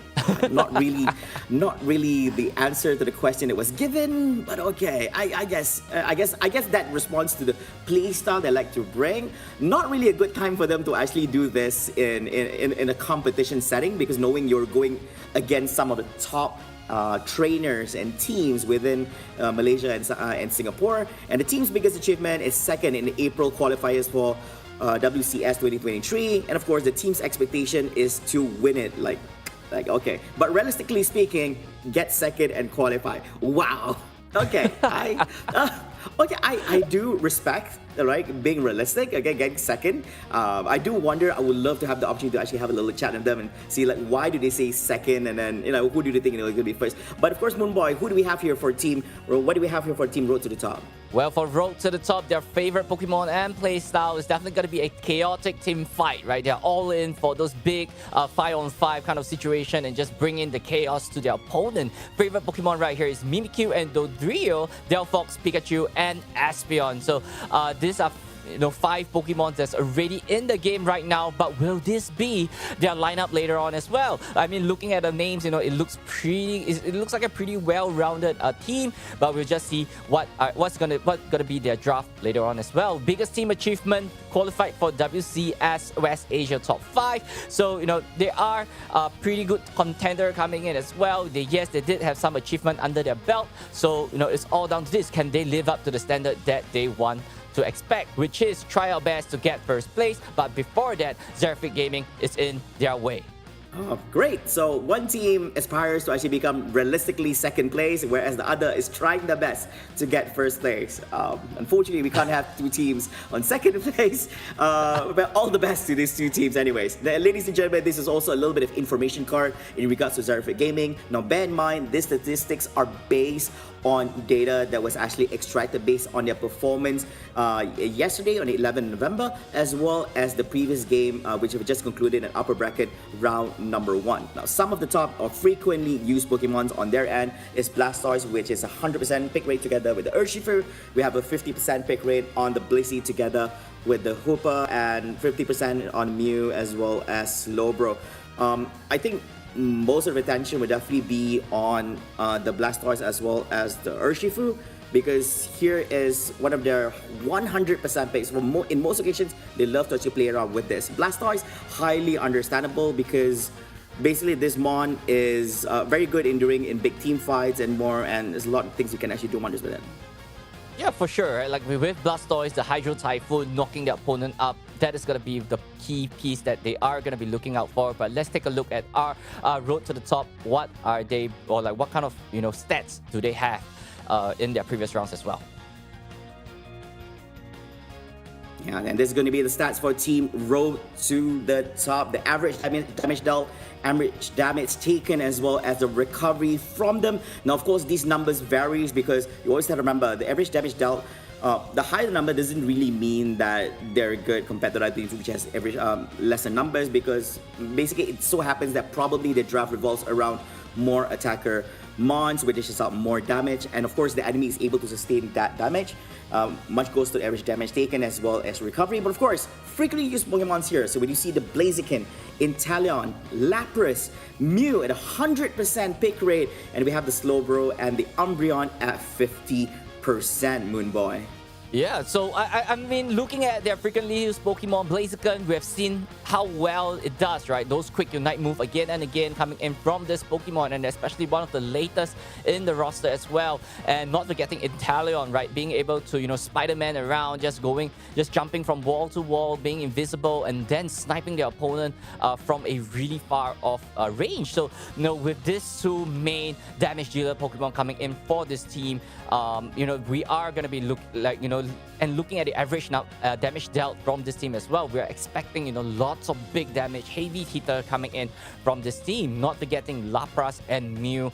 Mew being a really versatile Pokemon. We have not seen it in the previous game just now. He has 3 different kind of attack coming in, 3 different kind of defensive style coming in just from one Pokemon. And not forgetting Lapras being, as tanky as it is. And also with the Lapras Express, it's able to, rotate up and down really fast while fetching one of his friends along on his back as well. So, I mean, if this is going to be the lineup coming in, I believe Mew will be the Pokemon of contention of these two teams. Yeah, most definitely. I do agree with that. I think out of all those frequently used Pokemons, most of my attention is actually towards the Mew, because him having 100% pick rate, like compared to the other Pokemons that's available in the game, Mew is either he's optional or 100% tells you that this particular team loves utilizing the Pokemon, and at the same time as well, he or she is able to actually play to its full extent here in the game. Now, with this information in hand for both these teams, we'll see how they actually play things out and how they're going to ban them. And of course, we do see the Mew ban coming in from the other end here. I guess they do have the information in hand, and that's going to drop down the 100% pick rate coming on from Team Zerfit Gaming. We'll see. They do have other options. We also have to remember that if you ban the Mew, there's always other mons that these people can actually pick. Probably they could actually play it better than that 100% pick rate over there. It's just that, it's probably just a curveball. It's probably just a shade just to show you that, hey, actually, we're not that good using a Mew. We're good at using other mons in the game. But the opener is going to be this Inteleon here for Ken. Now, having the first pick advantage for Team Zerfit Gaming, meaning that now their opponent can actually have a 2 Pokemon pick to respond to that particular pick itself. Yep, having that Umbreon and the Urshifu, secure road to the top, that mean loop capability. So try to lock down this Inteleon as fast as possible before it gets away. And, this is a really good pick coming in with the Urshifu as well, right? It's kind of like a premium pick coming in. But on the other hand, Zerfit Gaming coming in with their own style of control with Anti on that Slowbro and Chirbuck on the Blastoise itself. We know, Blastoise is really notorious coming in this game as well, but with Slowbro unbanned, it's gonna be a no-brainer coming in for Zerfit Gaming to pick this one up their hands. Yep, so far quite a balanced draft coming from the side. They're focusing more a little bit on... They haven't really shown their hand and who their damage dealers are, but it's probably going to come out very, very soon as we're coming to the end of the draft here. They are considering picking up that Zoroark there as the 5th pick together with the Cleavable for themselves. We will see how this is going to be played out. So it's going to be a Blissey on the RT side and together with the Lapras, and also thinking of actually picking the Relodon over here, but probably a Alolan Ninetales. We'll see how all of this pairs. But so far, quite balanced. We do see some really good sustain Pokemons here on the side of Zerfit Gaming with the likes of Slowbro, Blastoise, as well as the Cleavable there. Meanwhile, we look at the other hand. We also have the Blissey as well as the Lapras. Over here, still looking quite okay. And Alolan Ninetales will be locked in and is going to be the final Pokemon here for the side of RT. Yeah, but I mean, looking at RT's side of the field, right? Like, there's not much of damage coming in. Yes, there's a little bit of control coming in from the Umbreon. There's a little bit of, in and out coming in from the Urshifu. But, and with the slow coming in from the Alolan Ninetales, that is going to be, their control style kind of game. But I'm not seeing a lot of bursts, right? I'm not seeing a lot of, heat damage coming in. Probably this Urshifu is definitely going to be going in single style just to fill in the damage department of this particular lineup. But on the other hand, on the left side, it seems a little bit paper thin when it comes to the attacker side. Inteleon and Zoroark are very vulnerable once they are stuck with that mean look from the Umbreon. Yeah, I think there's going to be a lot of attention here on some of the supports here, especially when we look at the Cleavable as well as the Blissey. Is very crucial on them being around here, providing the utmost support to the top Pokemons on each side. I do believe one of the main focus here for Team Zerfit Gaming is definitely to provide the support for the Zoroark for him to sustain in team fights. Whereas if we look at the other hand here for Team Road to the Top, Team RT, they're definitely going to be paying a little bit more attention towards the Urshifu to ensure he's able to sustain as long as he can in team fight and dishing out as much damage as he can for Team Road to the Top. So ladies and gentlemen, there's going to be the game. We're going to be having the Zoroark here at the jungle area. And together we have the Urshifu. What do you call this? This is the Kupfu. Kupfu. Yeah, so I mean, looking at the lineup right here as well, right? On the left side, Zerfit Gaming has that Sobble ready, ready to go. But that is a stage 3 Pokemon. They have to try to scale him up as fast as possible compared to what Road to the Top have. They That's are gonna take some a little time. bit of they are going to be a faster scaling Pokemon. They're going to have a lot of mid-game control moving forward as well. So the objective of Zerfit Gaming is to get that Sobble up ASAP to Inteleon and try to capitalize as much as possible. Yeah, that's true. I have to agree on that. It's going to take a little bit of time when you have a double evolution Pokemons here on your end. Meanwhile, we look here at the top lane. I don't foresee any takedowns happening anytime soon because we're looking at 4 sturdy Pokemons from both ends. So we have the Chansey together with, I think what's the other one they actually have? They have the Chansey as well as the Lapras over on one end, and also going up against the Squirtle. Okay, not really, but then going up together with the Cleavable here. So they're still going to sustain, of course, with the assistance coming up from the Urshifu as well as the Zoroark to the top lane here. So basically, it's quite a balanced lane at the top lane.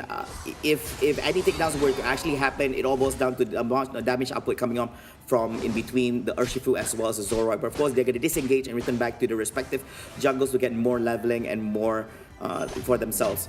Meanwhile, giving a little bit of intention here for the middle is going to be the Umbreon against the slow over here through the middle. Little pokes. I mean, you don't see much happening here. Just reducing their health a little bit. Yeah, but you see two defenders going back and forth. That is not a fight that the Umbreon really want to take Not against the entertaining at all.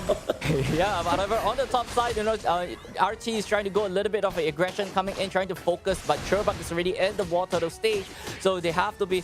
But at the same time, Zephyr is not fully skilled as well. Aries going in for Bochi. Bochi might be a little bit of trouble, slashing him straight right down for the first KO. That was a little bit off position over there, but giving a little bit of space for the Urshifu to clear out all those one here on the central area. Meanwhile, with the Sweetie, Intelligence already online over here. Squirtle is now currently at Warrior mode. Still not yet. The Blastoise doesn't have Unum anymore. Is damage up going to be sufficient here? No, it does not. He managed to actually grab himself with the barrier to regenerate a little bit of HP over here. Try to do a little bit of screening to prevent them to actually go in for more scoring. But here comes the Zorba here, dashing and slicing here over the eye, and they managed to actually take down the Lapras coming on from Team Road to the top. And they're going to continue this engagement here, the top lane here with Urshifu jumping on and pinning down here. They're going to jumping in. Oh, Zoro is going to survive, and Urshifu is going to be the one taken down instead in the hands of the Blissey. Alright, great catch coming in from the slow roll, just catching the Urshifu just at the very last moment before he exits the fight, and just trapping him there. The rest of the team just zoned him down, but Aries right there was the main damage dealer and just doing all she can right there to just take out as many Pokemon as possible. About 2 Pokemon is on the top side while the rest of the team focusing down on the Registeel. And right here, Zephyr Gaming has the number game. I believe this Registeel is going straight right to them. Oh no, this is going to be bad for Team Road to the top, because taking down the Registeel actually gives you advantage in terms of your attack and special attack buff. So when you pair that up together with the Zoroark, that's going to be really, really painful together with Inteleon. So I think now is not really the good time for Road to the top to actually go for any form of engagements. They have to play a little bit safer because they're still holding on to this buff for themselves. So, but right now, if you look at the scores, it's very, very close against one another. 107 to 125. There's not much in between them. Meanwhile, they try to make an escape over here together with the Lapras. Aries down to less than half HP. Of course, a little bit of recovery coming on from the Wigglytuff for the end. And they're going to go in for the Regieleki attempt over here at the top, as they were not able to actually get that Registeel at the bottom. This could be the advantage they're looking for here in this part of the match. Yep, they already got control on the top side as well. Why not take the Regieleki and add some more pressure, having a 6-member on their team to push Zephyr Gaming back a little bit more. And this is the pressure that they are looking for, and this is probably our first 5v5 team fight right here on the top side. Yeah, this could be an opportunity for Zephyr Gaming also to make something happen, because they also have Hydro Typhoon being utilized as well, hitting up on 3. But will they be able to actually capitalize on that to do enough follow-ups from there? Yes, they were able to actually do so as well. It's going to be a 2 KO streak in the hands. It's going to be 3 for this Zoroark. He's chasing down even more, going up for the chase. Is he able to find one? No. I guess the Umbreon managed to make his way into safety with the Urshifu. Lapras, we have the Blissey as well. Lola Ninetales returning back into the game here. But instead, the one getting the goals, getting the points in, is going to be Zephyr Gaming rather than Team Road to the top, which has a 6-man advantage earlier on together with the Regieleki. Great turnaround coming in from Zephyr Gaming. Big Hydro Typhoon coming in from the Blastoise, and allow Aries to go 1-2 knockout, slashing back and forth, taking 3K under her name and just pushing them back, getting the score that they needed and get the edge back that they want. Yeah, I was just about to say that the moment they got the Blastoise, I think that was going to be a big opportunity for Team Zephyr Gaming, and they took advantage of the situation. They actually positioned himself in between, tried to catch up as much Pokemon as possible coming from Team Road to the top with the Hydro Typhoon. They were able to actually do so here. He comes into lockdown here. Alola Ninetales getting sliced and diced here in the hands of Aries, using the Zoroark, but this time he needs to make an escape. Unfortunately, he gets hold down here in the hands of Umbreon, and they're going to be taking 3. Lapras is going to be the one taking them down, and it's going to be 4 for him. 4 KO streaks for the Lapras on the side of Road to the top. This is the turnaround that they are looking for instead of Zephyr Gaming at this point into the game. Yeah, Road to the top got the advantage, won that fight, but the rest of Zephyr Gaming is coming back out. Regirock going straight right to Road to the top as well. They're going in for the push. Anti in a very bad position, going straight right down, and they are on the chase. Well, they're definitely going on the chase already. Oh, this is going to be huge. Wow, needing a bit, but then The damage is not there. Instead, it is going to be the Blasters getting down together with the Wigglytuff over here. It's a 5v2 situation here. No, it's going to be a 4v3 instead with Umbreon gets taken down over there, and it looks like Road to the Top is able to actually take the lead here with the points 227 to 195. This is definitely going to be a very close one, Moon Boy. I can feel it. I can definitely feel it. Yeah, for sure, Flava. I mean, look at the level department, right? Yes, Road to the Top have a little bit more of an edge after taking down that Reggie, but it's a really close game coming in. 195 is to 227. It could be still anybody's game, and it's probably going to be down to the wire, down to the final Rayquaza. But this Reggie Lecky is going to give that winning team an additional edge in that final fight.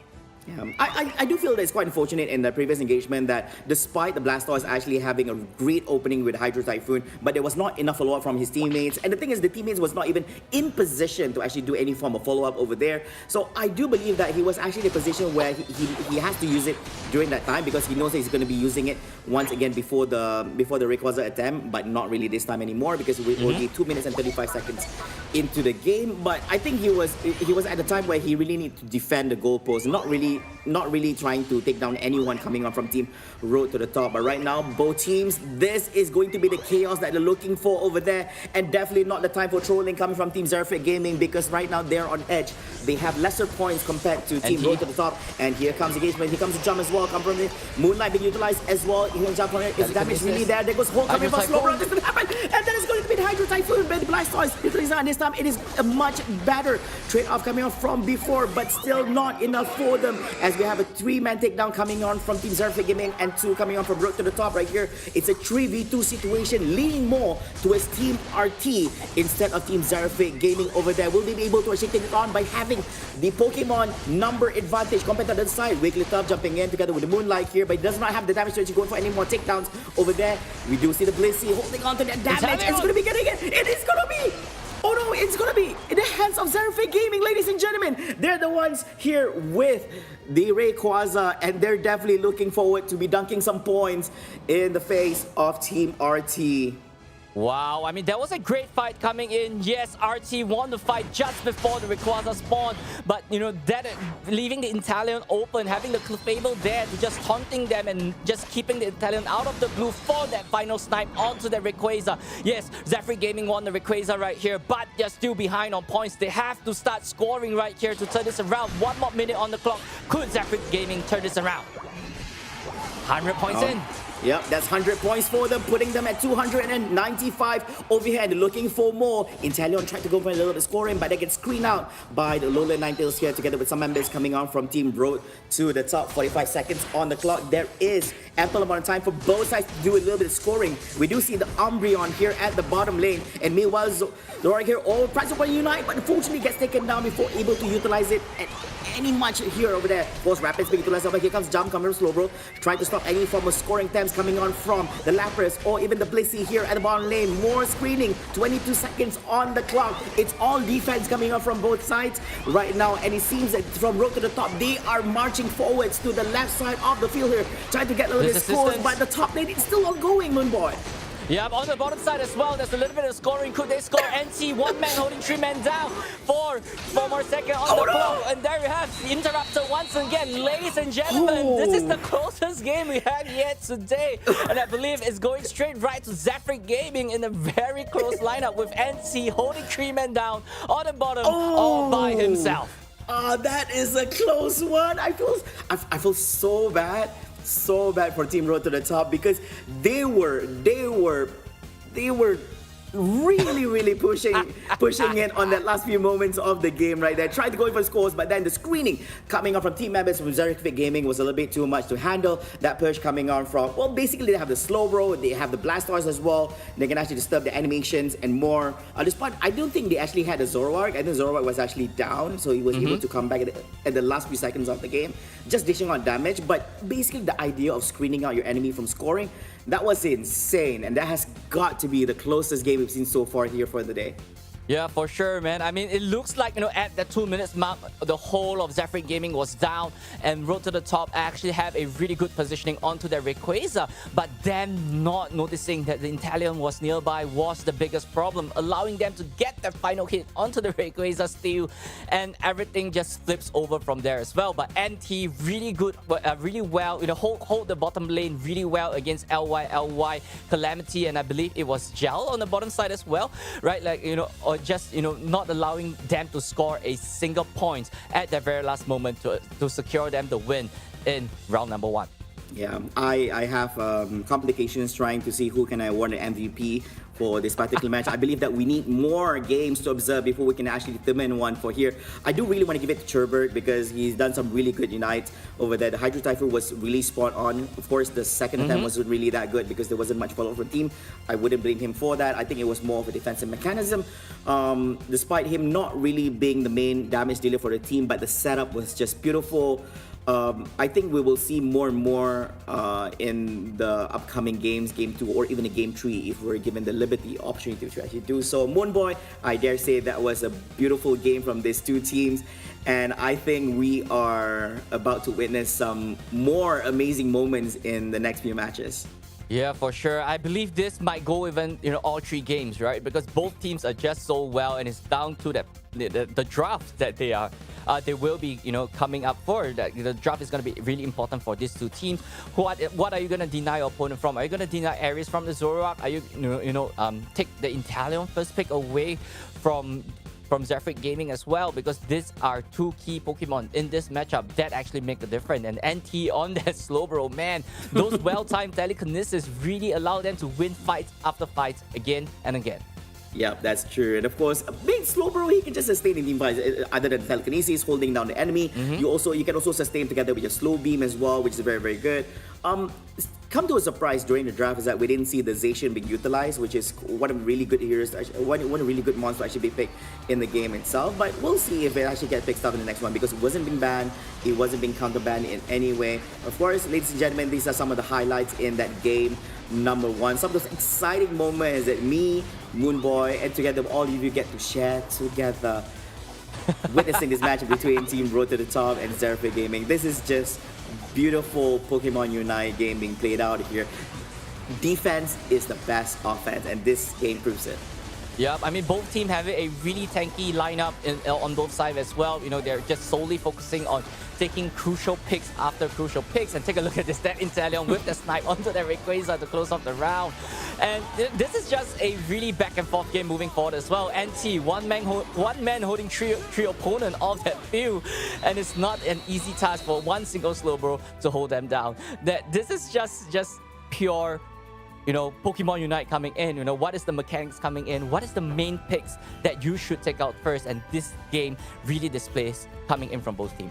Yes, I do agree in that. I do see the idea on why Team Road to the Top really wanted to rush the Rayquaza because they were having the advantage of having 3 Pokemon compared to the opponent. They only have 2. But even despite that situation, you always have to remember that despite having the numbers, you always have to remember the burst damage you want to get it. And that basically the last hit you want to get on the Rayquaza. It was very unfortunate despite them having the advantage in terms of numbers. It was actually Zephyr Gaming getting the Rayquaza. But even though they got the Rayquaza, in the remaining time they have, they were not able to push forward, try to go in for any form of scoring. Because by that time, all 5 Mons have already returned back into the game. So they go in for defense mode, but it was enough for them to actually go in for the win. If Team RT actually gets the win on that Rayquaza, it will probably be a different result altogether, but who knows.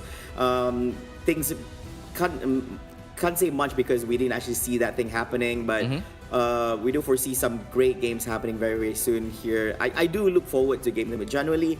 I do want to see how they're going to draft out this upcoming game. Probably are they going to be playing more or less the same on what they brought for this game and probably do it slightly better to have an edge compared to their opponents, or will they do something else? But honestly, I don't think what we saw was really chaos. I don't think what we saw was actually trolling in any way. I think they were well coordinated to a certain level. It could have been tightened up a little bit more in the remaining games, and everyone out there who's watching that game knows how well these two teams are here in the competition, and not just in this particular matchup in this best of 3 series, but also in all the remaining games. These two teams are teams to watch out for. Yeah, for sure, right? Like I believe there will be some minor adjustment when it comes to the draft moving forward as well. Probably the main ban that they have to go for is definitely going to be the Slowbro, because that Slowbro literally stopped their whole entire game plan. Yes, the Umbreon did get a few good mean looks for them to take some picks, but the Slowbro was NT on the Slowbro is just too good, right? Those well catch telekinesis or even slow beam coming in to just stop every single play, and every single slow beam is on point on the right target for Aries with the Zoroark to just take it out as fast as possible. So if they have to Road to the Top wants a little bit of changes, they have to target down that Slowbro away from NT. Yeah, but targeting the Slowbro is not going to be an easy feat. Definitely, it's either you want to play up against the Slowbro and then basically hold him down in a match. But the thing is, a Slowbro is literally very, very sturdy. I mean, like, you can play different play styles with it. You can either play out with Surf, Telekinesis. You can also go with Amnesia, making him more sturdy at device where you can't actually take him down to certain points. And then you also have to remember he has we have the slow beam as well. There's so many things you need to consider. You want to take him down, it will take a lot of effort just to take that one Pokemon down. So it's going to be very, very hard itself. I think the best way to do it is just ban and not let them play it at all. I think I kind of forgot what was being banned in the first draft. I know that the Mew was being banned as a respect ban, knowing that one of the players from Team RT actually plays it very well. So I think the other one, what was the other ban from Team Zero? I think it's a Hoopa. Yeah, it's a Hoopa and a Mew. Yeah, it's a Hoopa man. Yeah. So I mean, if you want to ban Hoopa, you're saying that I don't really want to do with fast mobility coming in as well. But knowing that your opponent have a really mean Slowbro, maybe letting go of the Hoopa and get the Hoopa off that first pick is probably your might be your particular game plan moving forward. Yeah, that's true. I agree. But we'll see what they will bring in this next upcoming matches over here. I would assume that probably they will still continue on banning them. You're not allowing it to actually be utilized in the draft itself. So let's jump into draft, ladies and gentlemen. Of course, we're gonna kickstart it with the ban phase coming up from both sides. Now everyone will be given the opportunity to actually ban and show who they'll be banning here. Again, still with the Hoopa, and it does look like they are going to allow the Mew to be played here for this game. As you see, Road to the Top is not banning the Mew, but they're banning the Inteleon instead. Well, but I mean, Road to the Top have first pick advantage, so maybe the first pick might be a Mew. They might be a little bit scarred from the Inteleon in the previous round as well. But there you have, the votes have been locked in as Inteleon and Hoopa will be banned, and Calamity have that first pick. This is going to be an important pick moving forward, and it's definitely going to be that Mew to close it off. Yep, that's true here. So basically now they're playing with the Mew here. Let's see how well Mew actually fares out. They're very flexible Pokemon, I would say. You can do wonders with them. Depends on how we want to approach each of the team fights. Now this gives an opportunity for Team Xerific Gaming, not only locking on to the Slowbro, but for the all-awaited, it is going to be the Zacian as their second pick here for their end. Now this Pokemon packs a punch over it and a very strong opening for them. And do wonder on how basically Team Road to the Top is going to respond to this, because Slowbro is actually on the other end. There's another way to do it. Is also you can actually utilize a Leafeon to actually go up against the Zacian as well, to actually going for takedowns. You just have to lock him down in some ways to prevent him to actually dish out damage to your team. Yeah, I mean, the mobility and damage potential coming in from the Zacian is really strong to deal with. While opponent on the Road to Top side, they have the Blastoise, they have the Lapras going in as well. If this Delphox is chosen, right, that Fire Spin is going to be trapping the Zacian, and they could capitalize on that if they choose to target the Zacian down as fast as possible. But Ken, though, on that Sylveon is going to be really tanky coming in. It's going to be doing a lot of poke damage, and hopefully the Zacian to close it off, and Aries hovering over that Decidui, that could be, that final snipe that they need, or the replacement that they need for Inteleon. Yeah, of course, they're still comfortable with having that Blastoise on their end for Team Xerific Gaming, and having the fanciful fireworks coming on from this Delphox is going to be very, very good, as actually prevent all this healing coming on from Team Xerific Gaming. So we'll see how they're going to approach this here from Slowbro, as well as we have this, is it a Clefairy Ball? This is Clefairy Ball now. Yeah. So yeah, so like that's what you said, right? With the fireworks coming in, you could block the Moonlight from the Clefable. It seems like a very aggressive kind of lineup coming in from Road to the Top, right? You have Lapras Express to help with the mobility. You got Hydro Typhoon to initiate fights moving in. right? You got Urshifu going in and out. You got big hitter coming in from the Mew. I love this lineup coming in from Road to the Top, and it's looking really solid. But the thing is that, could they sustain? There's not much healing coming in or support healing coming in as well. So they really have to finish the fight as soon as possible, and maybe, just maybe, gun down the Clefable first so that it could not heal their opponent at all. Yeah, that's true. I mean, you want to pay attention to the Clefable. Now, the question is, who's going to handle this is Decidueye. Now, he's quite a range Pokemon here, so he's quite a marksman. He positions himself actually very, very far away, and he also has the Unite move, which is the knock ability. The only one who can actually go in for a backup here based on what they have from Team Road to the Top is they only have the Urshifu, who has the mobility to actually go up against them. I really don't want to talk much about Lapras using Lapras Especially, which is very situational because it's a Unite move. It's a very high cooldown. But the only one who can actually do this is only going to be Urshifu. Will this be problematic for Team Road to the Top as they don't have much on their end to be able to take down or respond to this Decidueye on Zerfic Gaming San? Yeah, for sure, right? Like, you have to try to stop the Decidueye from those snipes or like those range attacks moving in. Decidueye does have a really wide range with the Spirit Shackles as well, so they have to be really careful and try to pick Aries off as fast as possible, and try not to allow her to scale as much as possible. Chobak going in for the offense, and look at this aggression coming in from Zephyr Gaming. Yeah. So I guess there's a short pause going off here coming on both sides, giving us a little bit of breather here for the game for both teams to actually regroup and think about how they want to approach this game over here. But so far, draft-wise, I'm loving it coming from both sides. I do foresee that some really good team fights might just happen. I think the scale of balance, if we compare to game number one has more defense coming on from them, and this time we do see a much more better balance coming from both sides. We'll see who will come out on top. But Moonboy, I'm very curious to you, which draft would you prefer compared to both of them, between Road to the Top as well as Zerfic Gaming? Well, both lineup look really solid, but I would go with Zephyr Gaming, knowing that there is a Decidueye on their end, right? Those far range snipes is going to be important, and the those far range snipes is going to be important for objectives moving forward as well. Be it the Rayquaza or the Regitop or the Regibottom. So that is a really well-rounded kind of they have healing, they have sniping, they have damage coming in as well. So it looks more well-rounded compared to what Road to the Top have. Yes, they have a really solid lineup, but they have, like what you said, they have to answer to the Decidueye. Yep, that's true. I think I like the part where you also mentioned about the Rayquaza attempt as well, because that will particularly happen right here. Oh, look at this. Sprinting through, stealing all the citrus berries coming on from Team Zerfic Gaming. Naughty little Calamity on that Lapras. Wow, capitalizing on that mobility, just sweeping through like nobody's business. What a play. Yeah, I'm very happy the observer caught that. Really sneaky right there, but LY immediately going in for that 2 KO scoring and having a really huge advantage on the top side as well. Zacian is not yet level 5, she's not yet skilled fully, but on the bottom side, they have the numbers advantage. They got a little bit of a pushback on the bottom side as well. But Chobak is not gonna rest, he's going in for the Mew, knowing that the Mew is the most teen Pokemon on the top side.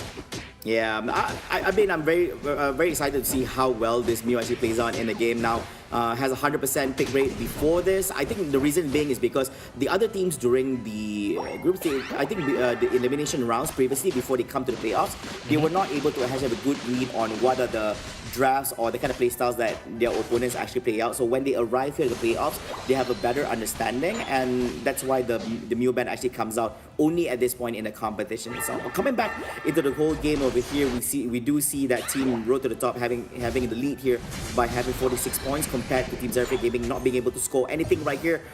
Oh, here comes this kind of fault, and here's a body block there coming from the Clefairy.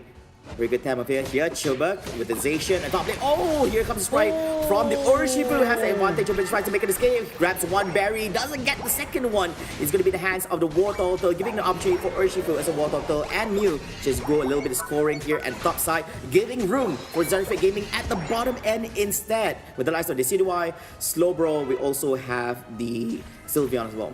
Yep, great pressure and dive on the top side to not allow the Zacian to get any point of skill. And Clefable finally at level 5 right here. But looking at the level department, it seems like, Road to the Top have a little bit of advantage coming in. LY moving really well on their Urshifu. And that might be, if the Urshifu scale any further, that might be the turning point that they need, or the key piece that they need to take down Zephyr Gaming. Yeah, but of course, if we look at Team Zerfit Gaming side, the highest level is actually the Decidueye here. So basically, we have higher damage over there. Look at that, shooting it off. Missed out a little bit on the Lapras, but it's okay. Gonna go in for more later on after this. Lapras, despite being low in HP, still moving forward. Gotta be a little bit careful over there. Meanwhile, Lapras slicing and dicing, hitting off on the opponent, but not be able to do much. Look at that, the light screen together with the solar beam coming in from the Mew as well, but no one gets taken down over yet. Everybody looking still quite healthy, trying to get this Reggie, still giving them an edge over here. The ones getting it is going to be in the side. It's going to be the Lapras getting the last hit in. Now this is going to be advantage for Team Road to the top to actually get a little bit of attack as well as special attack on their end, and they're going to march forward here, taking down to, it's going to be 2 in the hands of Mew, and it's going to be yet another for Lapras as well. Wow. Wow, great push coming in from Road to the top, right? Like knowing that that is going to fight, backing off, get a little bit more healing from the berry and come back stronger. And with the Hydro Typhoon to initiate everything else, knowing the right side, there's only the knock-knock available for them to dispose. They took advantage of that, having the extra Unite move to take them down as fast as possible, gets their score down and put Zerfit Gaming on the back foot this time around. Yeah, gotta watch out for this Lapras. I've been using a lot of Lapras lately, but waterfalls, I mean, like, okay, there's ways to use about it because it's a very conditional ability where it requires you to actually utilize it on more Pokemons around you, so you can actually have more damage and more pulses on your end. So it's a little bit weird, but if you get that right, you can actually dish out really huge amount of damage. So they were able to actually secure the Regiseals just now, giving them an edge in the team fight, and now they're going for more. They have the Regieleki on their end, pushing forward to the top lane this time about, but tries to make it escape. Zacian is able to do so, does get a little bit shield, but Urshifu manages to dish up enough damage to go through, penetrate through all that shields and go in for more damage, and it's going to be a 3 KO streak, a triple takedown here in hands of Urshifu, and definitely not something that you would want, especially going up against Team Road to the top, as giving way for Urshifu to have more experience for him right now as he's at level 11 together with the Blastoise. Yikes, the amount of sustainability coming in, or the amount of sustain coming in from Road to the top is just insane, right? With the Lapras just going front and just defending and blocking every single shot, yet still staying alive, with Mew on the back foot, throwing down Solar Beam to do so much damage to the opponent that they have no choice, but they can't pick a fight against their opponent. Even though it's knock-knock, it's not going to be doing the trick for Zerfit Gaming.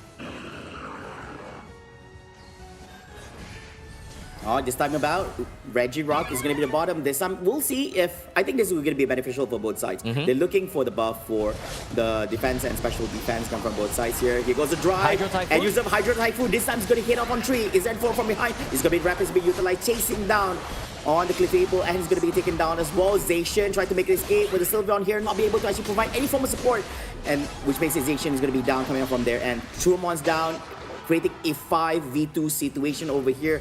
Zacian's gonna be back right now and waiting for 2 more seconds for the Slowbro as well as the Decidueye, leaving a lot of space for the Road to the top to actually get this Regirock at the bottom lane. Now the team's defense, special defense is gonna be increased for a very short time, giving the opportunity to approach the next team fights for their end. Yep, so I mean, that was a really good chain of Unite move coming in from Road to the top, right? Hydro Typhoon into a fanciful firework, and the rest of the team just dive right into them and just take Zerfit Gaming out one by one. And there's no way to fight. Take out their Zacian, and there goes their front or their Vanguard attackers coming in as well. Zacian diving straight right to Bochi, and Bochi managed to get out there alive. But right here, Zerfit Gaming have a really good positioning on the Regieleki. Can they sustain it? Truba going straight right down to the Mew as well, and right here, Road to the top, able to turn this around. Ken, a little bit of trouble, going straight right down, as rest of Zerfit Gaming has no choice but to retreat off right here. Road to the top managed to turn this around and get, and I believe they have a really strong position onto the Regieleki. Also, Decidueye going straight right down. The Fable is all that left, and oh no, Slowbro being stolen. The Regieleki being stolen by the Slowbro as well, as the Delphox takes them straight right down. LY taking this Regieleki all by himself. Yeah, I think this is, despite them having the Regieleki, they can't do much because it's just going to cleanly get taken out by Team Road to the top over here. And I think this time, compared to the previous game itself, Road to the top definitely has a clear advantage in terms of the number of points they have for their end. And we're waiting for the next few more seconds before Rayquaza actually appears in the game, and that's going to be one of the major objectives for both of these sides. Now for Team Road to the top, they have to be careful. They have to prevent, they have to screen out Team Zerfit Gaming from going for any Rayquaza attempts. And they also had to ensure that none of the members from Team Zervik Gaming are naughty enough to actually try to get any goal points in through the top or even the bottom lane at any point during that 2-minute mark over here. Immediate engagement coming up from Team Zervik Gaming with the knockdown being utilized as well. Down to half HP is anymore in here, but then we see the Blastoise jumping off from the back line. He's all there, and it is going to be, once again, Delphox actually getting the hit in and taking down DD. And it seems that immediate surrender coming off with the opponents. Are they allowed to? I mean, my apologies. This is my first. No. The thing is, this is the first time I see a surrender happening in. We never saw a surrender in ACL. We never saw a surrender in the West or East. Probably muscle memory, right? Probably muscle memory. Probably. Yeah, that caught me a little bit off guard. So Rick was. It happens. I mean, we have to be honest. We all play Pokemon Unite. The moment you see that happening, you're like, okay, guys, that's it. Yeah, but I love the movement coming in, right? The movement coming in from road to the top. The whole macro movement or the rotation coming in. Yes, we have 4 men down on the bottom side trying to get ready for the Rayquaza. But if you guys realize at that final fight, where was that Blastoise? They were flanking him from behind, from the top side all by himself, waiting for Zafric to start the initiation onto the Rayquaza and then coming in for the Hydro Typhoon, for the sweep out for the rest of the team. And that was really good positioning coming in from Genkai, and we have to shout this out to him. Yeah, I think Genkai definitely is well deserving of the MVP spot over there. Now, the thing is, during that whole time, if you look at his positioning, he makes sure that he's already halfway through the map. He just has to find where in the world is this Decidueye. So I say, if I'm in position, I'm able to jump in and use my Hydro Typhoon to stop him actually using his Knock Knock or any of his long-range abilities. And then he's really good to go because he knows that that's one of his main objectives here during the team fight itself. He's able to solve that issue so that Urshifu can actually handle off all the other ones during the main frontline battles. Then they're good to go. And basically, this is a very convincing win for Team Road to the Top here for this particular game. It was definitely a different game altogether based compared to the one that we observed in the previous one. And hats off, both teams have displayed great sportsmanship, great display of skills here in this match, and we're very well entertained. Yep, I mean, it was not exactly the closest game that we've seen just now, but what Road to the Top actually did the whole game, if you guys realize, was to control the Zacian, right? As long as the Zacian is not skilled, as long as it's always under control, always being stunned, always being knocked up, and that Zacian can't make an impact to your opponent team. And yes, it could have a lot of damage potential, but as long as it's not scaling, it's not doing anything against the opponent. Yeah, I think the Zacian had some sort of additional support other than actually having it from the beginning. I think you can actually do more here in the game. So it's kind of tough, So could have done wonders, but yeah, basically I wouldn't say you're quite fragile as a Zacian. It's just basically on the other end you still have the Urshifu, but it's just sustainable. The Zacian got taken out real fast here during the team fights as well, so it's not able to perform much. But we'll see. I think people are quite happy to see that Zacian was actually being utilized here in the draft compared to the previous one, and we'll see whether it will be yet another pick in the remaining one. Yeah, so I'm not sure if Zacian is going to be the right pick coming in for game number 3, but we should let's just take a look at the highlights of what happened just now in round number 2. Take a look at this, right? Chubak always being taken out really early, as well as LY just keeps him under control, and everything is just history from then on. Yes, Zafric Gaming have a really good positioning, but Road to the Top always win this team fight against their opponent just because they have the additional level advantage, they have the additional Unite move advantage as well. Chubak first one to go once again, and then they gun down the rest of the team. Yeah, and I think during all these team fights as well, since they're allowing basically Team RT to actually have their hold here on the Blastoise, they were actually able to actually do wonders over here. I just say that I think we don't see the big plays as what we saw in game number 1, but it was still good enough as long as able to actually be more objective based here in this particular game. And if we were to basically evaluate the performance in between the main course, the main attackers in between both sides, I think Urshifu is able to actually be there on top compared to what the Zacian has to offer for Team Zervik Gaming.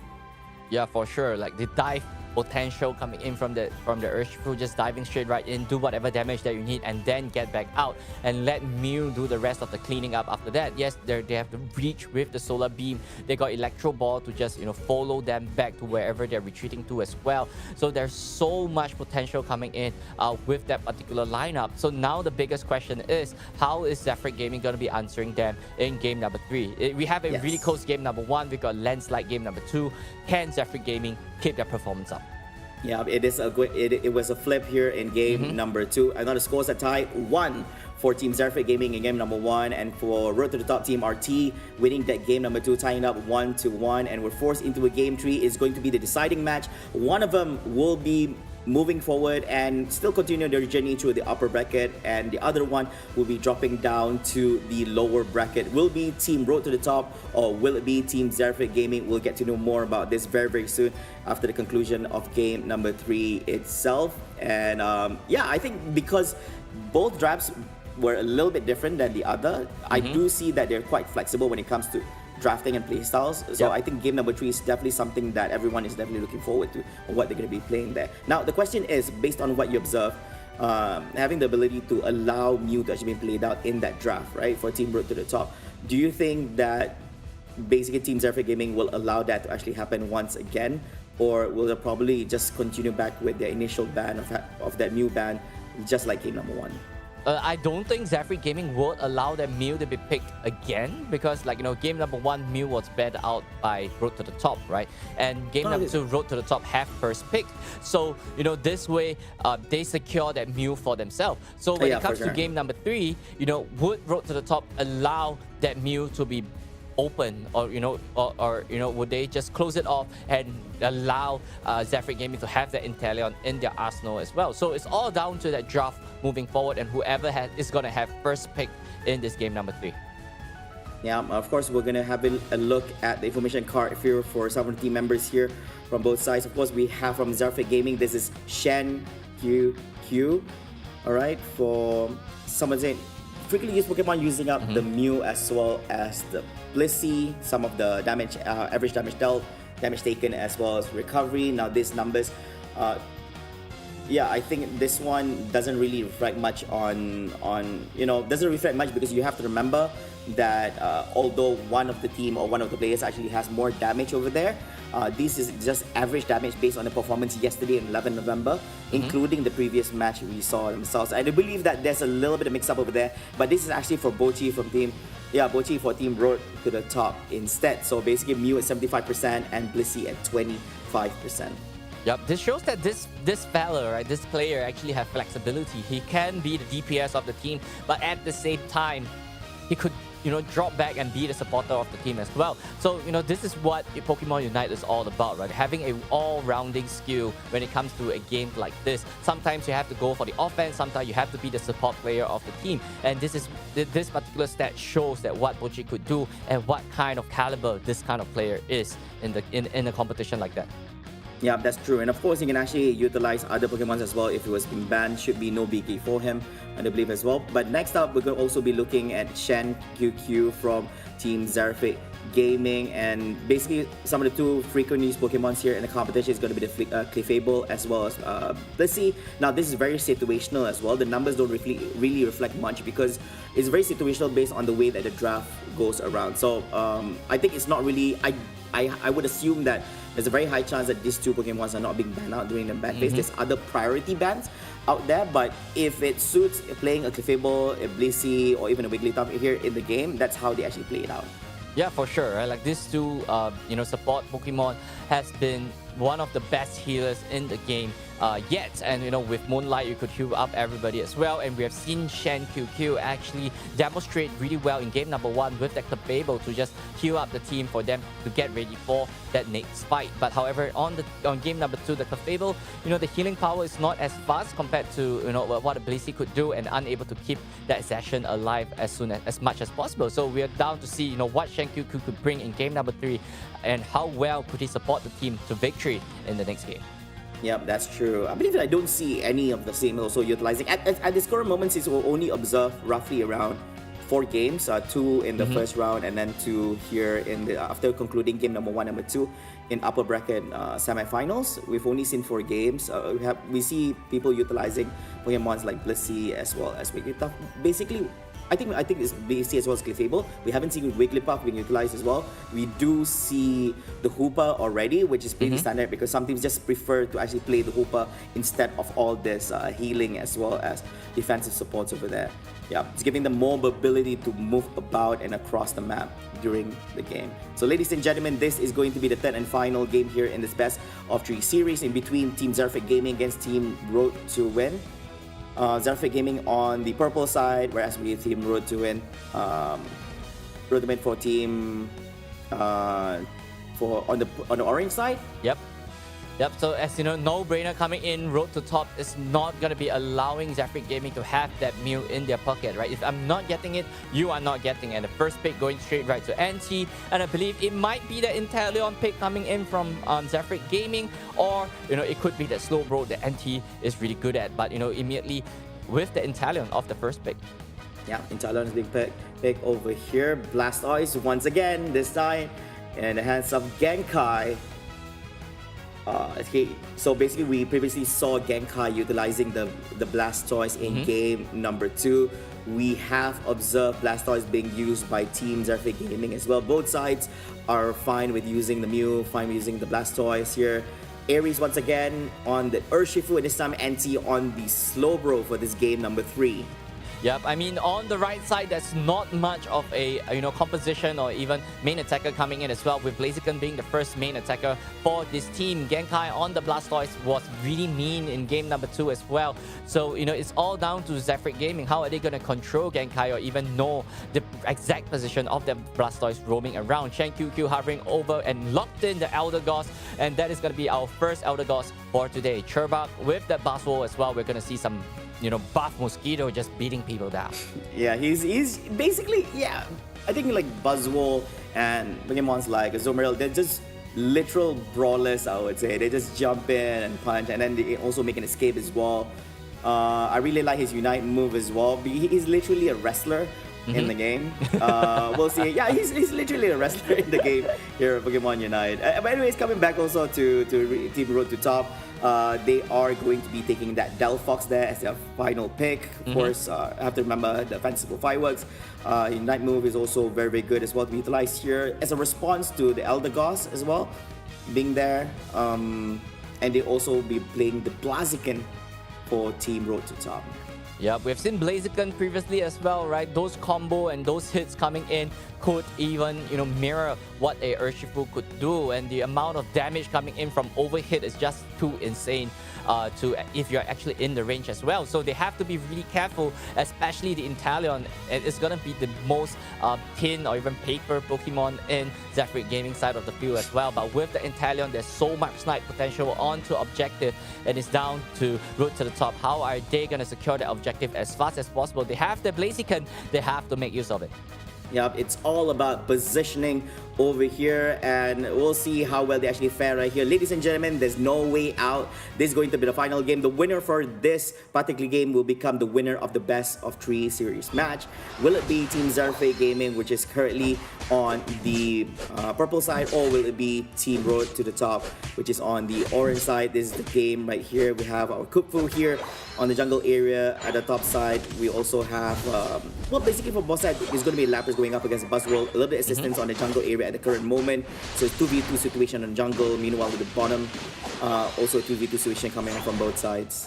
Yep, so Zerfit Gaming have to realize in this particular laning phase, right, on the top side is the weakest part of the field. They have to start going in and try to take down as much points, as much Pokemon as much as possible, because on the top, there's not much kind of offensive firepower coming in from Road to the Top. But on the bottom side, they have to be really careful with the panicking, and right here, they have to not allow them to get a Braxton as fast as possible. Yep, that's true. I just want to check back. Was it Genkai who actually used the Blastoise earlier on for game number 2? So this time he's actually utilizing the Lapras instead and giving Calamity the Blastoise, because he is actually a Squirtle now. Yeah, so I mean, we saw Genkai on the Blastoise previously as well. As long as it's going to be Blastoise, it's going to be really scary. And right here on the top side, Zephyr Gaming with the Aries up to the top side as well. They're applying a lot of pressure onto Road to the Top. Yeah, I guess it's still dreadful in both hands. I would say over here. Meanwhile, as usual, Aries need to pay attention to this particular trainer over here. He's forced to be reckoned with here in the game. He was just about to say they're going out battle against the Combuskin, but he's gonna be the one taken down instead.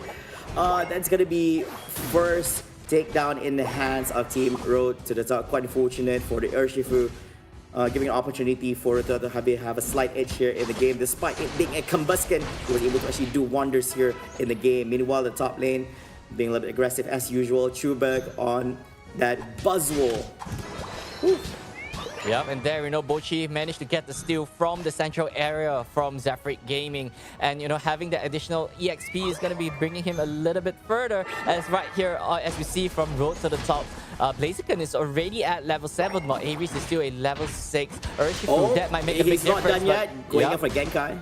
Yep, Chobak going in for Genkai. Genkai able to survive off that one. And I believe, it's going to be a retreat coming in from the Baswo.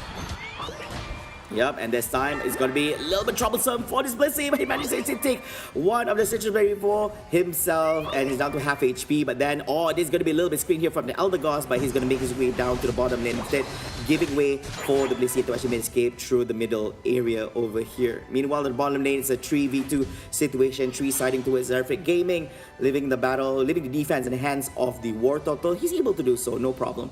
I think, but a little bit assistance by the Blissey here, of course waiting for Delphox, as well as I think that is going to be the Blaziken, provide a little bit of assistance as Reggie still appears here at the bottom lane. Comes a jump hitting off on 2 on Zephyr Gaming side, and the one's getting it is going to be in the hands of the Blaziken instead, giving the edge in terms of attack and special attack coming on from the side of Road to the Top.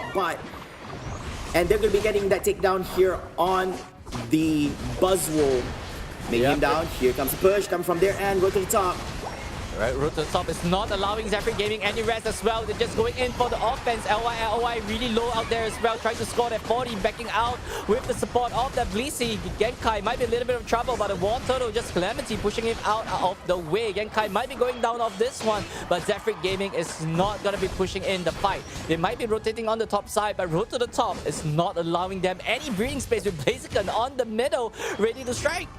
Yeah, the Buzzwole was definitely not happy getting taken down earlier on, but the moment he returns back into the team fight here at the bottom lane, he was able to do wonders and screen out the enemy members from Team Road to the Top from pursuing even further through these bottom lane. In the meantime, Calamity down low HP, surfs his way out, getting a little bit of shields from the goalpost here, but instead it is going to be a counter-attack coming on from Team Road to the Top. They managed to take down on the Intellion, and now they're still going on for the chase on Slowbro, but they don't have enough on their fray to actually do even more to take him down. Gets his ready for himself, uses up the surf, a return surf coming on from War Turtle as well from the right side, but he does still have shields for himself. The damage output is going to be enough to now. He still survives through on the left side. It's going to be the Elder Gods here with all the fireworks being utilized as well. There's not much recovery coming on from Team Zephyr Gaming, and they're still holding on as well. Shankyu is going to be making an escape, but Slowbro still holding on, still staying on in the lane, screening as much as well to prevent the team members from Road to the Top to do any more scoring on them. That was a really good hold coming in from Zephyr Gaming. Like, having the Elder Gods, allowing them to sustain, allowing NT to sustain a little bit more of that fight. Even though there is a fireworks, but they got off the firework range and then survive a little bit more of that as well. But look at the level department. Yes, Urshifu just reached level 10, but on the right side, another 40 down coming in from Genkai, and the Blaziken is already at level 11. Road to the Top is so far ahead with Reggie Eyes available at the bottom side. Yeah, that's definitely something that you would not want to happen, especially when you have the enemy cores having such a huge level difference against you. But Chuba currently in position, he was not able to do anything. He was in constant lockdowns over there with all the rapid spins and all damage output follow-ups coming on from the teammates of Team Road to the Top. Leaving it apart, he got something. Rapid spin coming in from the Blastoise as well, but then the damage output was not really there.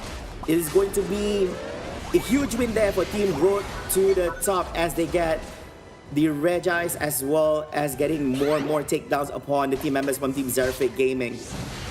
Wow, I mean, that was a great fight coming in, right? Yes, Road to the Top have that great position. They take down two Pokemon away from Zephyr Gaming. But if you guys realize, from the middle, the Lapras Express managed to push them down. But right here on the bottom side as well, Zephyr Gaming going in for the push.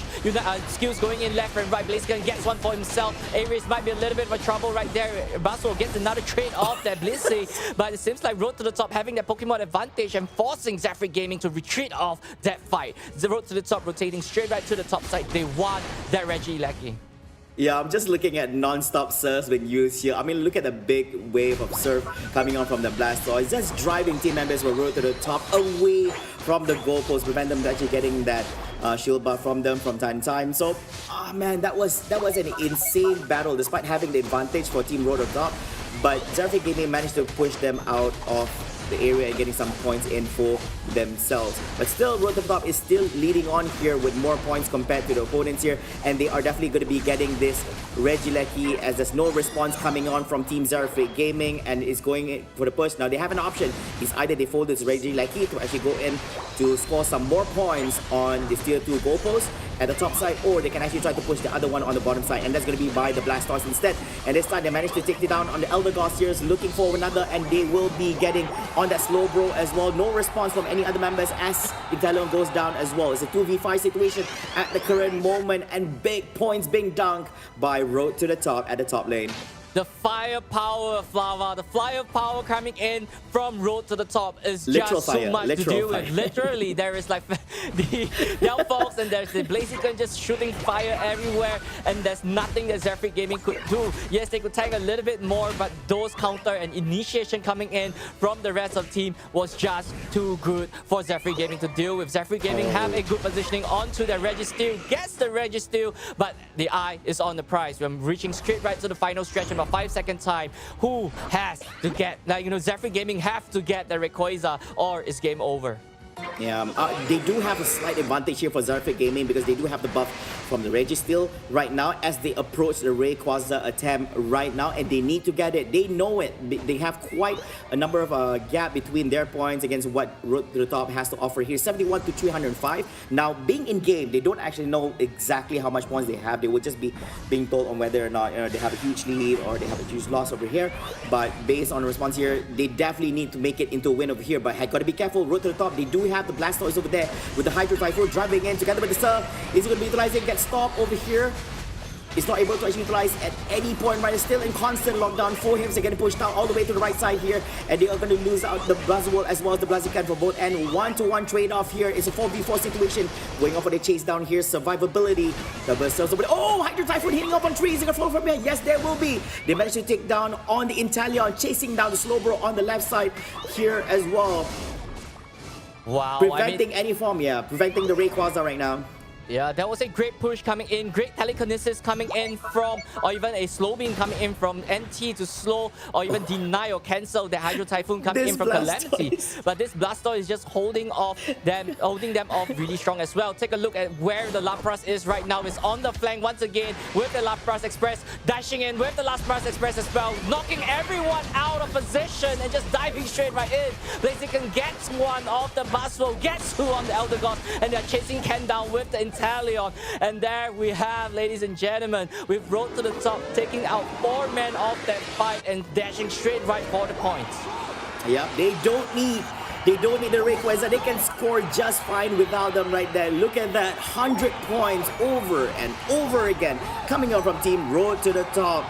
Basically sealing the deal here in this game number 3 against Team Zephyr Gaming. What an intense play over there. Quite unfortunate for Zephyr Gaming as they're all clumped up together when Lapras was actually utilizing his Unite with the Lapras Express. So basically multiple Pokemons from there and actually got hit by it, and then it would jump up in the air, giving an opportunity, a big opening for Team Road to the Top to do more follow-up damage from their end. You have with your Blaziken, you also together with Delphox, all your team members, they're just raring to go because that is definitely go time.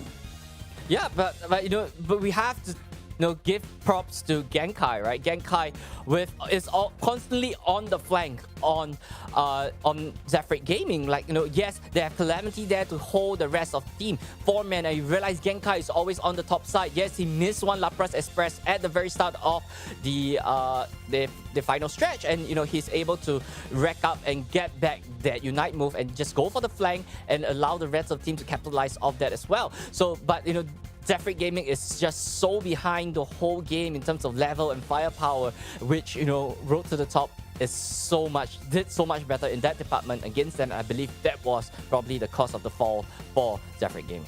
This is quite a devastating fall for Zephyr Gaming because they already have a 1-game advantage at the start as they won game number 1, and then here comes the flip coming in as basically Road to the Top managed to secure game number 2, forcing game number 3, and right now with not just it's not even a close win anymore. So basically it's a very convincing win for both in game number 2 and game number 3, and securing their spot to continue their journey through the upper bracket of it. For Zephyr Gaming, this is gonna be, I think it's gonna be quite a painful loss for them, as they could have translated into a win for this series. Unfortunately, they're gonna take the L for this one and drop down to the lower bracket. Yep, I mean, Zephyr Gaming did put a really good game moving in this red matchup as well. Round number 1 was as close as we can get so far. And, with this, I believe it was, their lack of a little bit of damage. Take a look at, on the right side, 100k on the Delphox and, 65k, 76k, 67k, sorry, of damage taken from Bochi, and 98k recovery from that Blissey itself. So, it's doing so much for the team, always providing those heals and those making so much with Calamity, making so much space for the team with that Blastoise as well, and it didn't allow Zephyr Gaming to enter the fight at all. Yeah, that's true. Even for, if you see those big team fights, right? There was so much that Team Road to the Top can actually offer, even if Blastoise was actually having his Hydro Typhoon down, they still have the Lapras Express. Honestly, if we were to compare, Hydro Typhoon is actually a better option because it has a much bigger AoE. Lapras Express, it requires you to clump up together very, very close. I mean, it's a very rare occasion knowing that your opponent have this ability and this opportunity to actually utilize this ability. Usually you would not be so close to each other. So that was like a golden situation where the stars was just aligned, that Lapras was able, Genkai with the Lapras was able to just engage with them in such a beautiful manner with that Lapras Express on the final few moments of before the game ends. Yeah, I mean, he's always on the back line, on the flank, just watching and just waiting for his right moment to strike. He saw that moment, he took it, and the rest of the team just capitalized off that. And that's what makes Genkai such a great player in this matchup. Yep, and of course, ladies and gentlemen, let's have a look at some of the highlights of that game number 3, the deciding match in between Team Zephyr Gaming against Team Road to the Top just a while ago. And of course, this is during the early stages over here, where you see, despite Team Road to the Top still having, I think this was the particular moment when they were still having the Combusken, which just translated into having the Delphox in the game itself. But even with all that, they were still just leading in terms of levels. They're leading in terms of point as well. And this is the push together with Regieleki at the top lane as well. Yep, and I actually like how Road to the Top actually chain up their Unite move again, right? Hydro Typhoon into a fanciful firework. So this way, Zephyr Gaming could not get any healing out of there as well. And I believe that was allowing them to win fights after fights after fight. And this is a big Lapras Express coming in from Genkai as the rest team just close shop for Zephyr Gaming. Yeah, I think this clearly shows that there's a number of things we can actually highlight here. Number 1 is in terms of the flexibility of the draft come from both sides. I mean, I think the biggest comparison is definitely between the game number 1 and what game 2 and 3 has to offer. Because it was such a close game for game number 1, we do see that Team Road to the Top can actually play such a defensive strat. At the same time, so they can play a balanced game. I wouldn't want to talk much about playing an offensive draft like what Team MYS has to offer, because that is definitely their bread and butter. But they are definitely flexible, playing with multiple types of hero over there. Genkai not being able to utilize this Blastoise in that particular game, but proven himself to be worthy of being one of the best players for their team in this particular series itself. Of course, let's have a look at this reveal of the MVP of the match, and I believe hands down, no doubt it is definitely going to be Genkai over there, utilizing the Blastoise on the game number 2 and the Lapras in that game number 3. Yep, all those crucial Hydro Typhoon in game number 2, allowing the team to go and capitalize for whatever they could do, right? And this way, just going in for the offense, knowing that what that Blastoise capability is, and just going in and allowing the team, allowing the team to have so much space. Big Lapras Express coming in game number 3 right here as well. And what makes a good player is that you allow the team, you make play for the team to go for the win, fights after fights again, and that is what Bankai displayed to us in that round. Yeah, and of course, Moon Boy, please do the honors. Do let us know about how our journey is going on right here at our tournament bracket. Yep, as we've seen previously in that game, we got rolled to the top, getting 2-1 against Zephyr Gaming, moving straight right to the upper finals against MYS that defeated MSI in a 2-0 victory up in the upper semi-finals as well. But however, down in the lower second round, games have not been played yet because they are waiting for Zephyr Gaming and MSI to go down to the lower bracket to join them. But on the other hand, we have Unity Bond winning 2-0 against Ultimate Kai. Unity Bond having one of the best player in the region right there and taking that 2-0, going straight right to the second round finals. And that is probably one of the teams to watch out for, Unity Bond. And Team Hawk taking the 2-1 win over Team 7, and they will be facing MSI in the lower second round. Yeah, it's been quite the run so far for our upper brackets as well. Although we didn't get to see much about the lower bracket, but then again, we're going to be casting that series right now, and I believe as well for the lower bracket. Sadly, Moon Boy, this is the nature of the competition, right? There's always gonna be a winner. There's always gonna be someone who has to go home here. It's really unfortunate. To me, everyone's a winner, but this is the nature of the competition, and we just have to go through with this. But so far, we are seeing teams really showing what they're made of and why they deserve to get that championship spot, or at least that top 2 at least, to go to that regional playoffs. So far, we've been seeing some great plays, some more greedy than most, especially that last round. I'm like, whoa, that's so much late game skilling. Like usually, for me in particular, I like a good, I wouldn't say balance. I would say just a good mix of things, right? Like you want to go late, you want to scale towards the late game. I'm fine with two Kanto starters, or at least with starters that has 2 evolutions. That's fine. You pick 3 like a Delphox along with 2 evolutions into the pool. I'm like, you are asking for a lot of trouble here. But then again, if you do pull it off, like if you're able to get that level, if you're able to deny that early snowball from your opponent team, then you will actually triumph in the late game round. Like, there's literally no one or nothing could really stop you, especially if you're on equal level, if there's no form of control. And I think damage control, as you know as well, damage control is one of the key things here in Pokémon Unite. Yep, for sure. Right? Like, I mean, there is. Yeah, and let's just take a look at what happened. What's going to happen later on. Next is going to be Team MYS going against Road to the Top. We have seen these 2 teams in action. MYS being a really aggressive kind of like team, one of the best team in the region right here, with Road to the Top showing what they can handle, what they can show us just now in the previous game.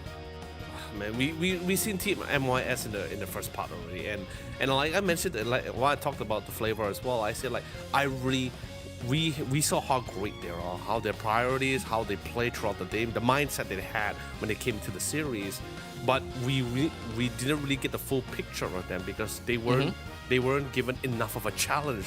But now, here's the challenger, Road to the Top here. We saw them play, and let's be honest here, by far one of the most resilient teams so far. Went through all 3 games, if I'm not mistaken, as well. And now coming toe-to-toe with the invited team, Team MYS.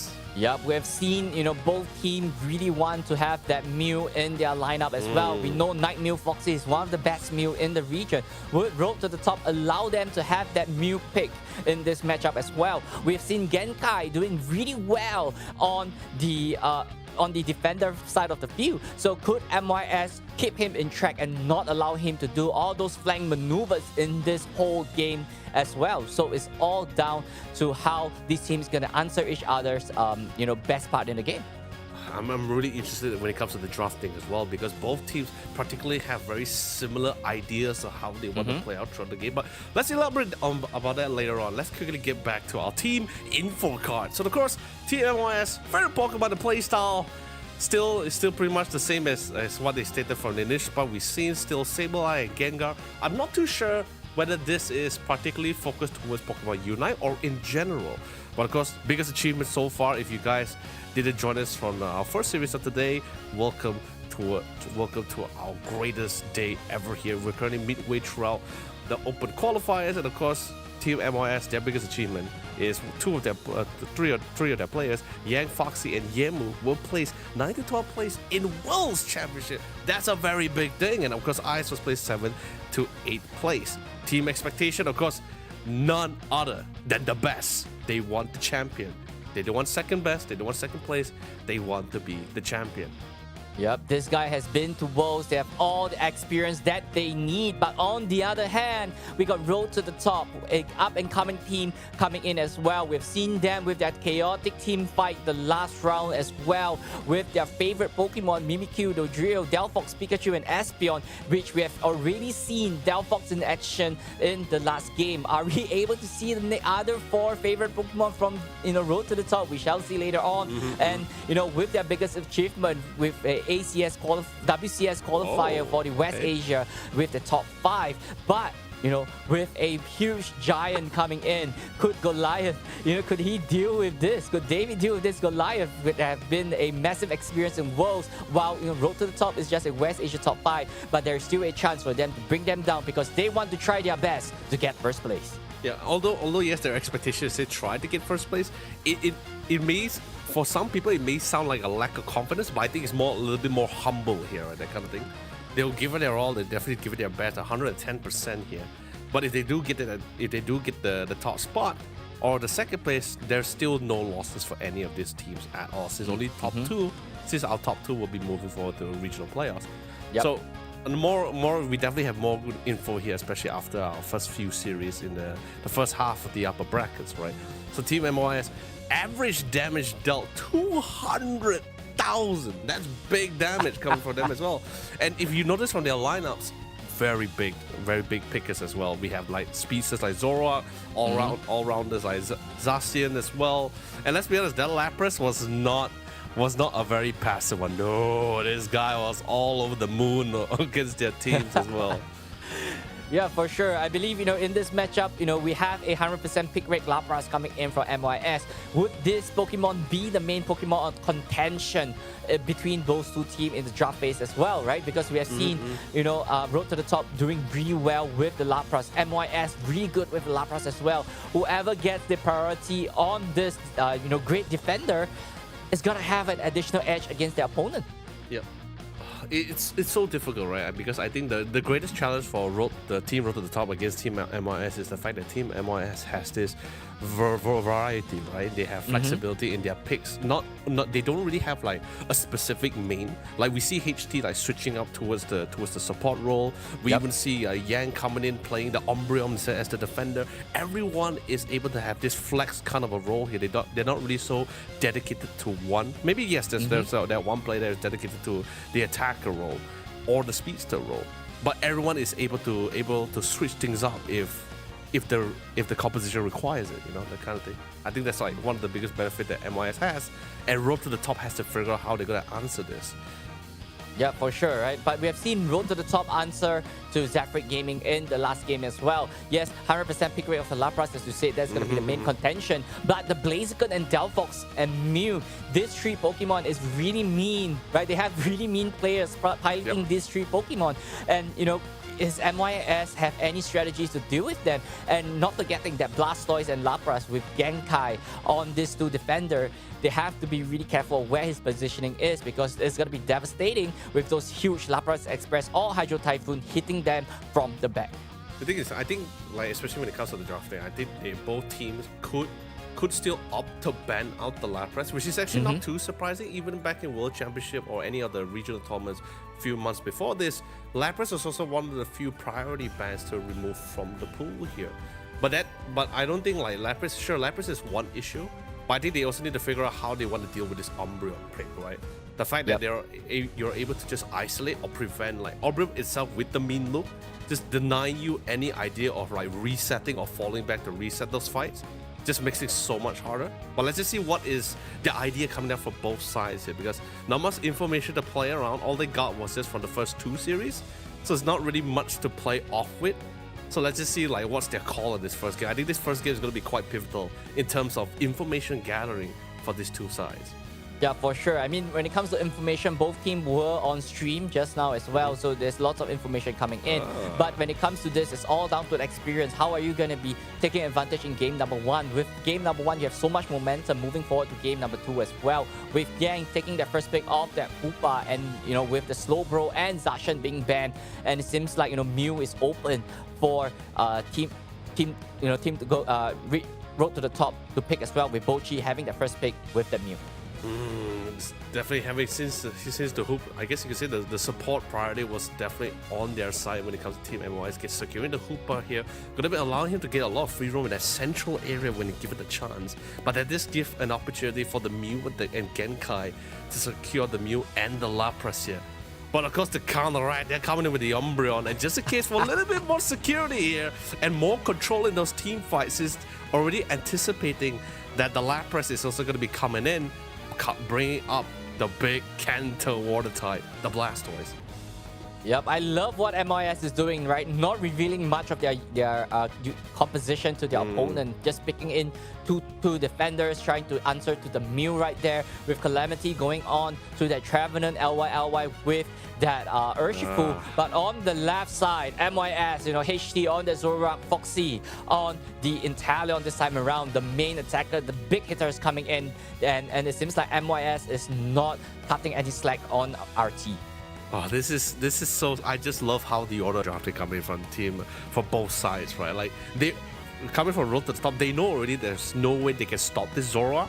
Best as they can do is probably just pick another defender to try to keep this man in check, especially in that massive team fight where it's so chaotic, right? Especially when it comes to just complete isolation and targeting. Trevenant just comes into the pool, just great to just lock him down. Try to be, I guess you could say he's that kind of combo breaker when it comes to Zoroark. Just try to keep him in check for as long as possible here. Their support pick is going to be coming in with the Clefable. Moonlight is definitely going to be a big. It's going to be a big factor when they're coming in from those early aggression from the Umbreon and the Zoroark for sure. Anticipating that level 4 and level 5 harassment, that Moonlight is definitely going to be playing a big pivotal role. Yeah, for sure. Right? Like, there's so many tanky Pokemon. You got the Lapras, you got the Trevenant. Both have a really, they could self-regenerate themselves. So this Moonlight is probably going to be on to that Urshifu and allowing him to go deeper and dive deeper into the lineup of MYS, because right there, they have to deal with Foxy on the back line, right? That Inteleon on the backside is going to be really difficult to deal with. And it's all down to LY, and JL with the Solar Beam. And could he reach the Inteleon far enough to take him out of commission? I'm so concerned right now because I feel like damage-wise there's a little bit of damage being lacked on the side here for Team Road to the top here. Don't get me wrong, Yoshi for sure can dish out big damage here. But but as the game scales, right, Inteleon eventually will start to overwhelm, especially if you can't really get to that back line. And let's be honest, trying to get to that back line, you gotta bypass a lot of walls here. Big walls like Blastoise and Umbreon. And don't forget the Zoroark, he's not gonna stay quiet at all. No, he's gonna try to attack the Mew as well. So really concerned on how they want to try to play this out. Unless they snowball early. Since they do have that early advantage with the Mew and the Urshifu, right? If they can try to get some early control and try to keep them in check, then maybe there is the possibility. Yep, you're right. They have to start. Yeah, the Hoopa coming in, trying to do a little bit of distraction down the central area for TMIS. But yes, you were saying, yes, they had to take those early advantage and try to snowball their way through and not allow those stage 2 Pokemon to get to their final stage. If not, it's going to be too much to deal with. Both team on the top side trying to get a little bit more on their stacking item with those scoring as well. So, it's a lot of setups coming in from both two teams, and they have to keep this stage 2 Pokemon in check as the Zoroark already levels up to level 5. So trying to make this way. They want to see if he can dunk a little bit more points. Unfortunately, not going to be finding that opportunity. Calamity. An absolute catastrophe. Not able to get that point in. Instantly gets the pick of a KO move and the EXP. Give it to the side here. But of course, not I won't say it's game changing or anything, but it's definitely something for them to gain, even though it's something minor. Top side a little bit more passive. Bottom lane is definitely going to be the one where we're going to be seeing the most action, as the majority of the damage is going to be coming in. HT trying to make waves here, trying to get under more control here, and it seems like they will be the one that's leading the charge here. They are so offensive, YOLO. I mean, MYS, HT just diving straight right in, immediately go invading RT's central area as well with the Hoopa. What they're trying to do, they have to get the Hoopa up to level 9 as fast as possible. And with that Ring Sambal ready for the first Reggie fight, it's going to be vital coming in for MYS. So even coming for the Urshifu, you notice the Urshifu and the Clefable, right? Not coming in for any of these defenses because they just know for sure they need the EXP. As much as they want to defend these bases and these goals as much as possible or help the allies, they just can't. They need the levels. They need to get at least a little bit stronger or at least one level above the Zorak, at least above HT, to really try to do some big damage here, because they know once they get that late game, it's going to be pretty hard against the Inteleon. Genkai was a little bit of a trouble right there with Bochi immediately coming in with the Moonlight to heal him back up. And that is not a fight that HD wants to pick as well. Ice, he still wants it. That base regen is so superior, but he just wants to get that point in. Yeah, I mean, Ice really wants those stacking item ready as well, and immediately, portaling him back to base and keeping him safe and sound from the opponent team. HT going in so offensive right now. Everybody gathered down in the bottom side and getting ready for their first Reggie bottom. The Lapras can't really do much against the War Turtle here. They really do need a little bit more assist here. Oh, Rapid Spin has been confirmed, especially coming from the pick on the side of Yemu here. And he's very comfortable here. I think he has full confidence. He has this comfortability of this idea where he's not going to be harassed too much, but the Registeel is spawned. Let's see who's going to be able to secure this objective. Yep, HD is immediately going in for the initiation onto the Registeel as well. Calamity dashing straight right in with the Wood Hammer and just dashing, and there we have the slow, but Inteleon gets the snipe off that Registeel, and the team MYS is not allowing them any rest. Calamity at 1, and they're dashing straight right down. JAL is next on the target board with the Urshifu going straight right down. MYS take the first fight, take the first goal, and they're just killing it. Oh man, like everyone in their mindset just like, you may be Mew, you may be a legendary Pokemon by lore, but he's gonna be but Inteleon is gonna be a legendary player in this game. What an absolute control, the amount of burst as well. Opportunity comes in, and now they have the advantage. Although not a very, okay, although yes, it looks like a big point differential, but it's not really the end of the game just yet. The game ain't over to the fat lady Sid. Hoopa, nice clash. LY completely out of place and out of sight as well. Solomon not gonna be able to connect or land at all, and Genkai can only tank so much. Beautiful timing with the Hoopa, allowing the portal back for the reset. Comes back in, full HP. The HT says, let's go for round 2, and he will succeed in that fight. Yeah, but that was a great dodge coming in from HT, not taking that solar beam and able to turn the tables around to RT. They got a good positioning. They got the first hook moving straight right to the Reggie Lecky. Reggie Lecky already half uncontested by RT, and the Reggie Lecky will be marching straight right down to the top side at RT. They are standing by for its arrival. Oh, they are definitely making strides. But I love the idea coming from Urshifu, understanding that he did spot the Inteleon. He just said, all right, I'm not going to allow this Inteleon to get a free point in, right? So at least they're confident they have enough players to defend from the Reggie Lecky. But now the rest of the team comes in. Rapid Spin, jump to the most. He do have the Hoopa, and now comes in with the Hoopa Unite with the Unbound. Big damage coming in, and Inteleon having free reign for the backline, sniping them all with the Hood Hammer, tries his best to deny them as much as possible. But guess what? 1, 2, 3, and a full team knockout for the side of Team MYS. An absolute dominance of the gameplay. Woo! Nice timing with the drop in. Does deny that 40-point lock in, but it doesn't matter. They still have the lead. They're currently trying to get the Registeel up as well. HT, big damage. But is there gonna be any contention? No.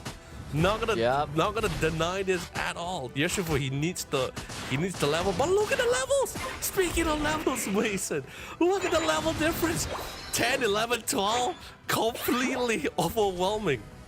Yep, at this point in time, RT should not pick any fight against MYS. They have so much rotating power, they have so much disruption power, they have so much firepower in their arsenal as well. And right here, Road to the Top has to just focus on leveling, and Bochi is in a really bad positioning. 1v4 right there as a Clefable. That's not where you want to be, and you're really going straight right down to the Blastoise. And you know, with those hyperspace holes, they're able to rotate up and down so quickly and freely. MYS is just in control of the whole of Tier Sky Ruin. Oh, you know who's the true martial master now. Hasty taking that nice point, going in. He's about to hit level 13 as well, just probably 1 EXP away. Yang, unfazed, he knows he's able to get out of this situation from the side of Calamity. Woodhammer does connect, but not going to be able to find anything out of this. Completely respecting this, but just have no answer to deny them in any of this scenario. Bochi did signal the rest of the squad to see like, hey, maybe we can try to get the Reggie here. Don't give them too many objectives here, but Yang is here, and the Blastoise is coming in to reinforce. Yeah, this Regieleki is going to be pivotal right here for both teams as we're moving straight right down to the final stretch. Okay. With our team managed to get the Regieleki with the Clefable, scoring 26 down in the bottom side as well. They're putting in so much pressure up on the top side. Regieleki going straight right in. First goal broken, but they're still really far behind when it comes to the point system, when it comes to MYS. Definitely need to try to get as much points as much as possible. Definitely closing in the gap bit by bit here. HD and Foxy respecting a little bit because they're a little bit too far from the rest of the team here. Not trying to give them a free hit. Woodhammer did manage to connect on Foxy, but what about HD? He's just dancing around them. Put on the Lapras, trying to evade away, and he gets out of the encirclement. I can't believe this. No one could even get that. No one could even touch HT at this point. Such a nimble ninja this man is. Yeah, just dashing back and forth, using those invisible frame and knowing every single part of the map to his advantage. Reggie Rock down in the bottom side as well. RT nowhere to be seen within the Reggie pit. And it's going to be an easy no contest for TMYS, having the additional defense buff coming in for them as well. Moving straight right to the final stretch is going to be huge for them. 3-5-2, 1-2-6. We're moving in to the final stretch. Oh, Zoroark completely living up to the name. Not only is he the illusion Pokemon, but he's also elusive in game. Can't catch him, can't hit him. And he's level 14, 2 levels higher than the highest level of their team members here on the side of Road to the Top here. Now this is a record. This is the make or break situation here.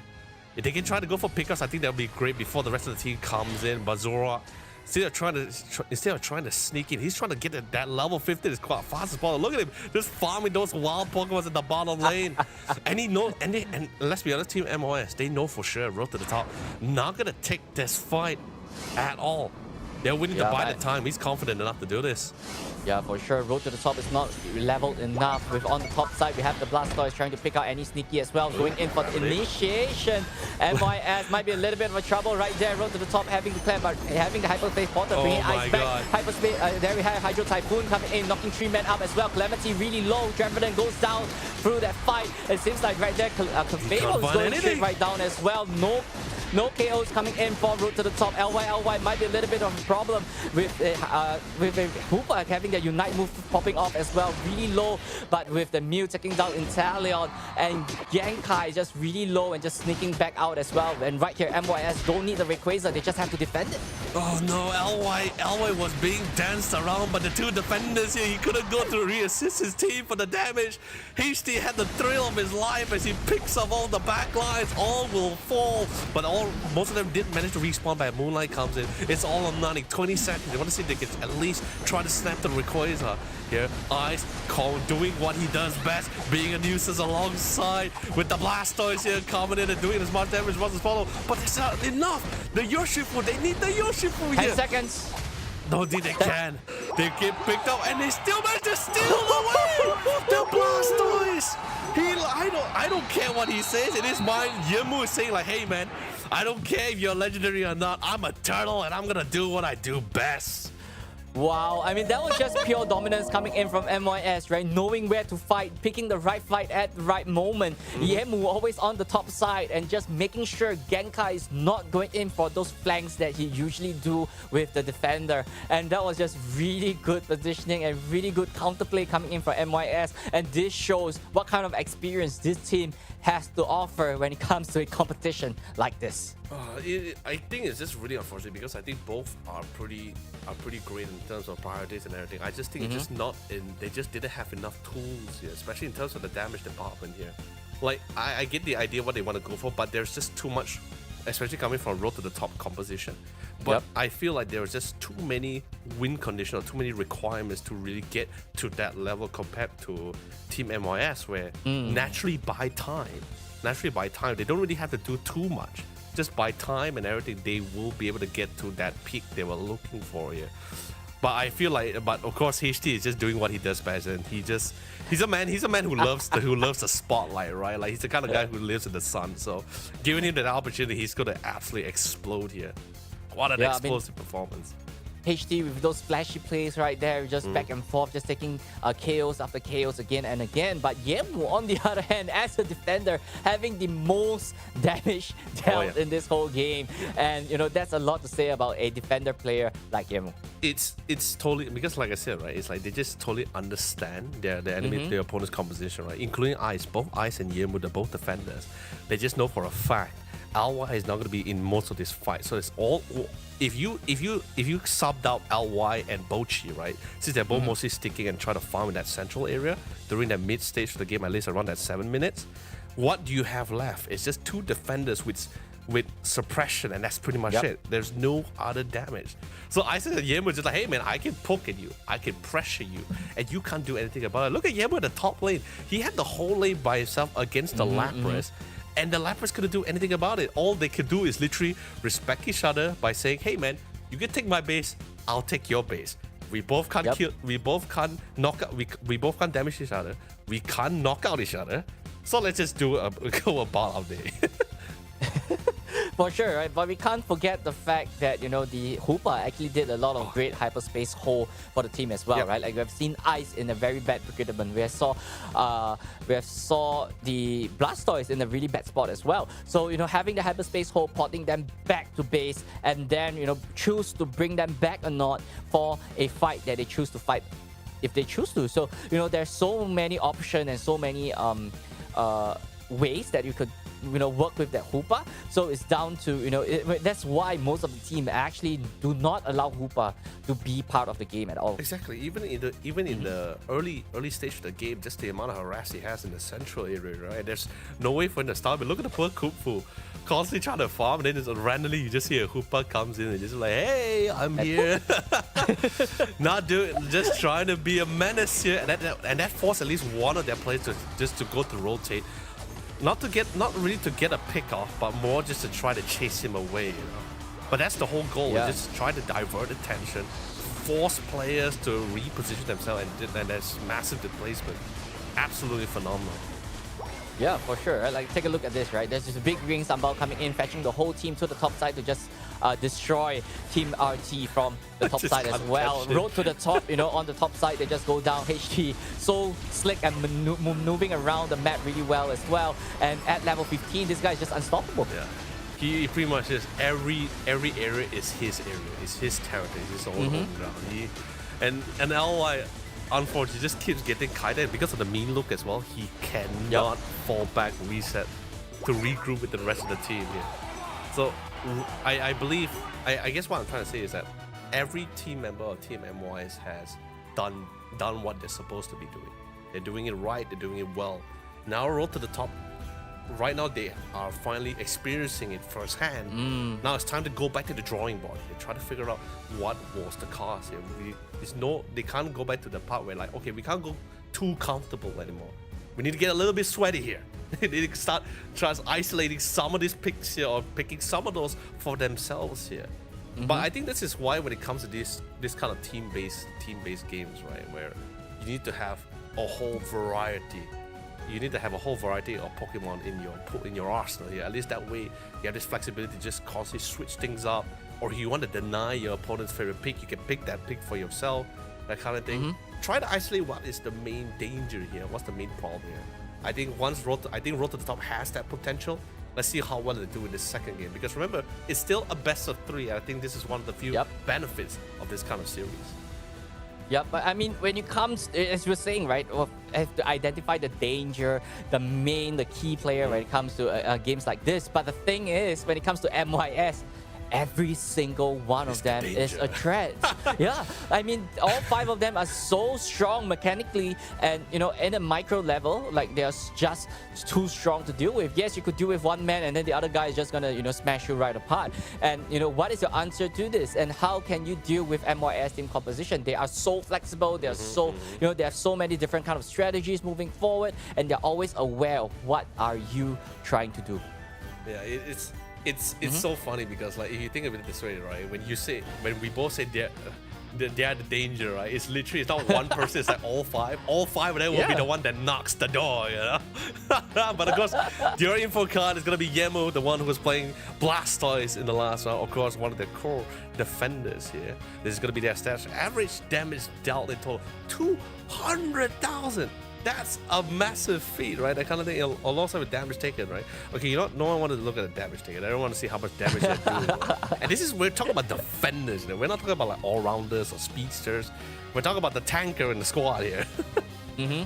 Yeah, I mean, his most pick previously was Lapras, and then right here, he picked out that Blastoise in the previous round because the Lapras has been snatched away from MYS. So, with a 40% pick rate on the Lapras, and we've seen him really mean on the Blastoise as well. We're just gonna see, how is he gonna deal with, or how can he keep up to this, defender performance in game number 2. But of course, like, when the situation calls for it, then he will have to relinquish the defender role and take on upon another role. I think that's one of the, like what I said just now during the draft thing, is like one of the beauties that Team MY have for each other. The flexibility to just constantly juggle around the roles to keep the opponent teams on their feet, that kind of thing, where cannot make the base assumption where this guy's the dedicated role. But speaking of dedicated role, so far we see Calamity. It's been one of the craziest defender playing between both the Umbreon and the Blastoise here. Really phenomenal control here. And I'm not sure whether is it his IGL who's calling the shots here, or him himself as a trainer making the decision making on the fly. Regardless, well done in making those quick second decisions. Try to like isolate and try to figure out like what should I be doing? What can I do to be a menace, to make things hurt for the opponent's side? And that's what he has been doing the entire time. Whether it's with the Umbra, with the mean look, or even that last round, I just see him just walk into a bush with 3 people in it, and he's just like, I don't care, I'm doing my job. And especially with foul play and mean look and his Unite move, you just don't even have to worry. Stealing all the shields from the Unite move is absolutely insane to me. Yeah, I mean, Calamity, he's always there doing all those disruption work. We saw it on the Umbreon in the last game as well. But in the previous previous game against Afric, but in round number 1, we have seen him on that Trevenant, and it was it's not exactly doing much impact in the previous game as well. So if Calamity have to make a little bit more impact when it comes to the disruption kind of like defender, so maybe going back to the Umbreon or Blastoise might be the better pick compared to the Trevenant compared to round number 1. Well, you see, that's the thing, right? Because there's not really much suppression defenders that can really try to control much of these speedsters here, or all rounders. So it's a very hard decision here. And the thing is, it's not to say that Trevenant is a bad pick. I think like Trevenant has been one of the few favorite picks back in the World Championship when you want to go toe-to-toe with certain speedsters as well. This one gives them the idea, or gives them the impression where you want to be a speedster, you can, but you better be careful of my presence, because if I'm nearby, I'm going to be the one to keep you in check as much as possible, or as long as possible here. But of course, Battleface comes in. You see Team MYS, they're going to be having the opportunity to have first pick, and they're going to opt to go with the Slowbro ban here. And for Team round to the top, going with the Zacian as the same ban as they had for the first game. Yep, the problem with this particular ban, yes, that is the problem, YOLO. The first pick Hoopa is definitely going to be open, and knowing that MYS, they have the first pick Hoopa, it's going to be a no-brainer right here as well. It's so hard. Like, what can they do, right? Because, like, to them, the Zacian is also a legitimate ban, right? That kind of thing. Yeah. So, for them, they feel the Zacian is more of a bigger threat compared to this mobility of the Hoopa here, which, like I said, is not wrong. But Now they just have to figure out, okay, maybe they just decided like, okay, maybe we could play around the Hoopa. What about the other picks though? That's the thing.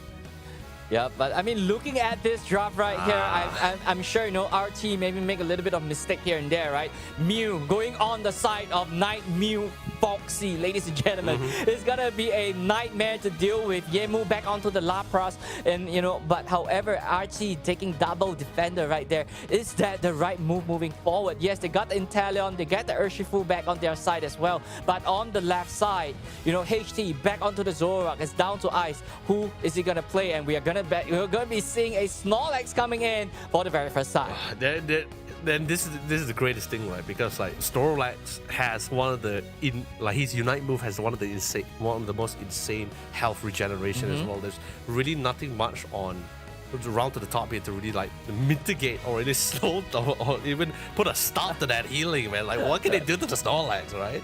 So here's the thing, right? They're pitting all their right now is I guess you could say a total switch of positioning, right? Now you see the late game scaling coming from the hands of round to the top here.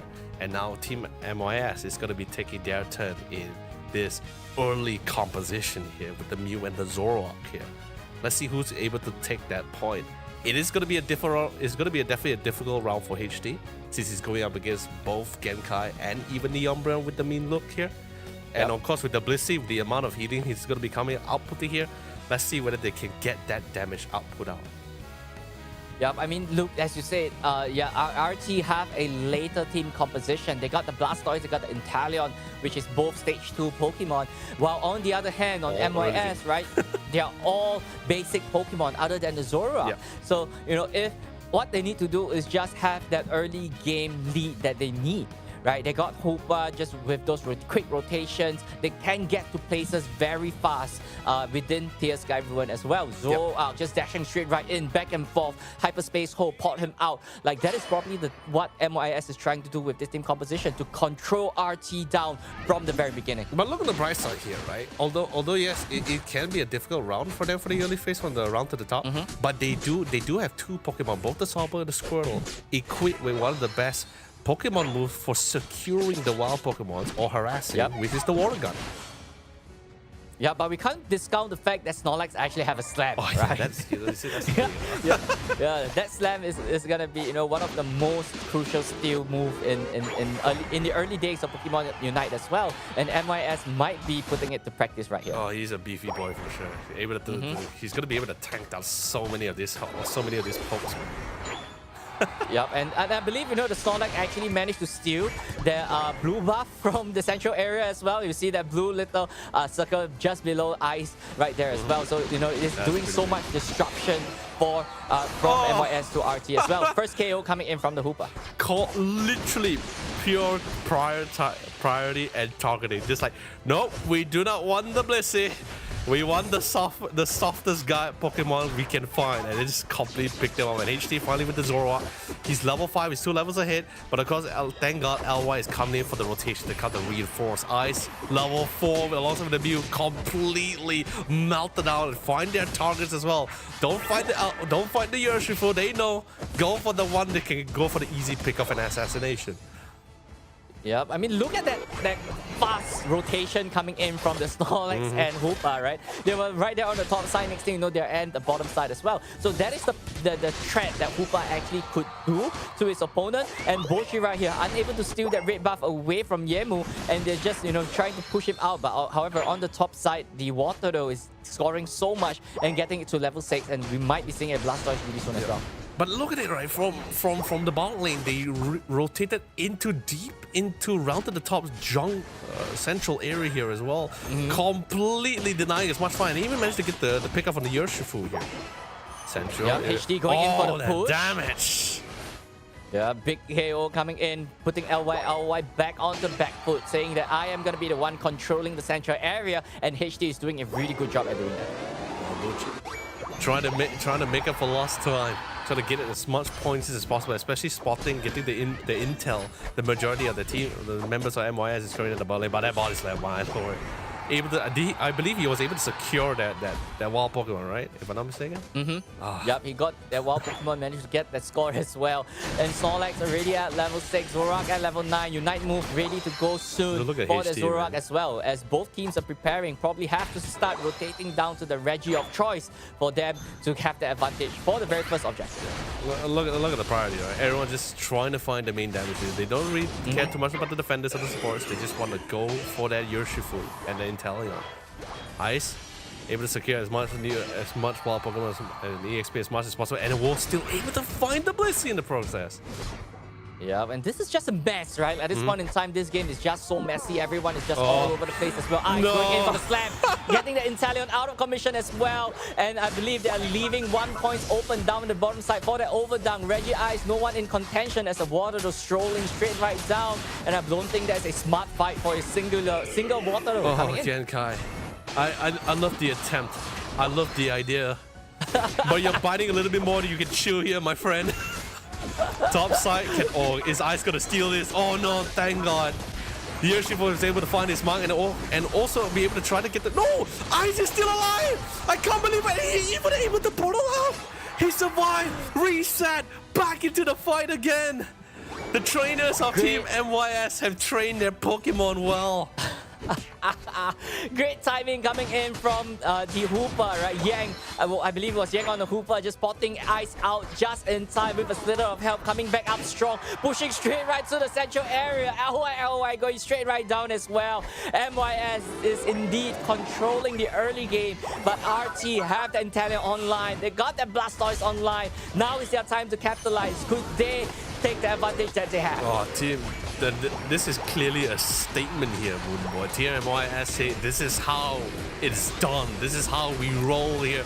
And they're still just bonking it in here. They don't care about their harass.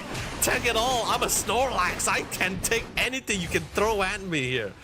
Foxy with the Solar Beam in the backline. Rapid Speed coming in as well as he's currently hot on their tail. Ice, of course, eventually the great title will have to fall here. That's going to be a decent amount of EXP for the side here. Well done. Yep, Ice going there, round down right there, 1v4. There's nothing much to do as well. Zhao might be a little bit of a situation. Solar Beam coming in, bringing Zhao to slither of help, immediately rushing straight right to the Citrus Berry. And I believe, just a single Inteleon, there's nothing much to do. But on the top side, 4v1, Yemu holding them all by himself. But Foxy coming into aid as well. Solar Beam bringing down Calamity down really low with Urshifu out of commission, with Zoroark taking a 2k on the Umbreon. And that's a wipe right there on the top side. Oh, Ice. Just putting the Blastoise to sleep. It's been a long day. Could have tucked in nice and tight in bed with a yawn. Urshifu able to get to the back line, but not for too long. Ice comes in with the reinforcement with the body slam here, and of course, your main assassinator, HT, completely picking up all the damage here.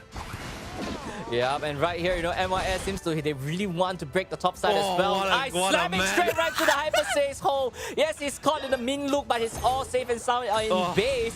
As right here, MYS have really good positioning onto the Reggie Lackey. He's just flexing at this point. Ice is just flexing. Oh, man. He knows he could get out of that. He knows. That's just confidence coming in from the man, right? I'm a big guy in the Snorlax, I'm safe, I'm fine. Oh no. Although eventually they are climbing back in terms of level though, but then again, of course, HT is still top of the charge here by 2 levels itself here. Waiting for the rest of the squad. Still doesn't have fun announcing the way to deal with Ice here with the store like that. What a massive barrier of a man. And HT instantly melts away one of the tankier players that they have on their side as well.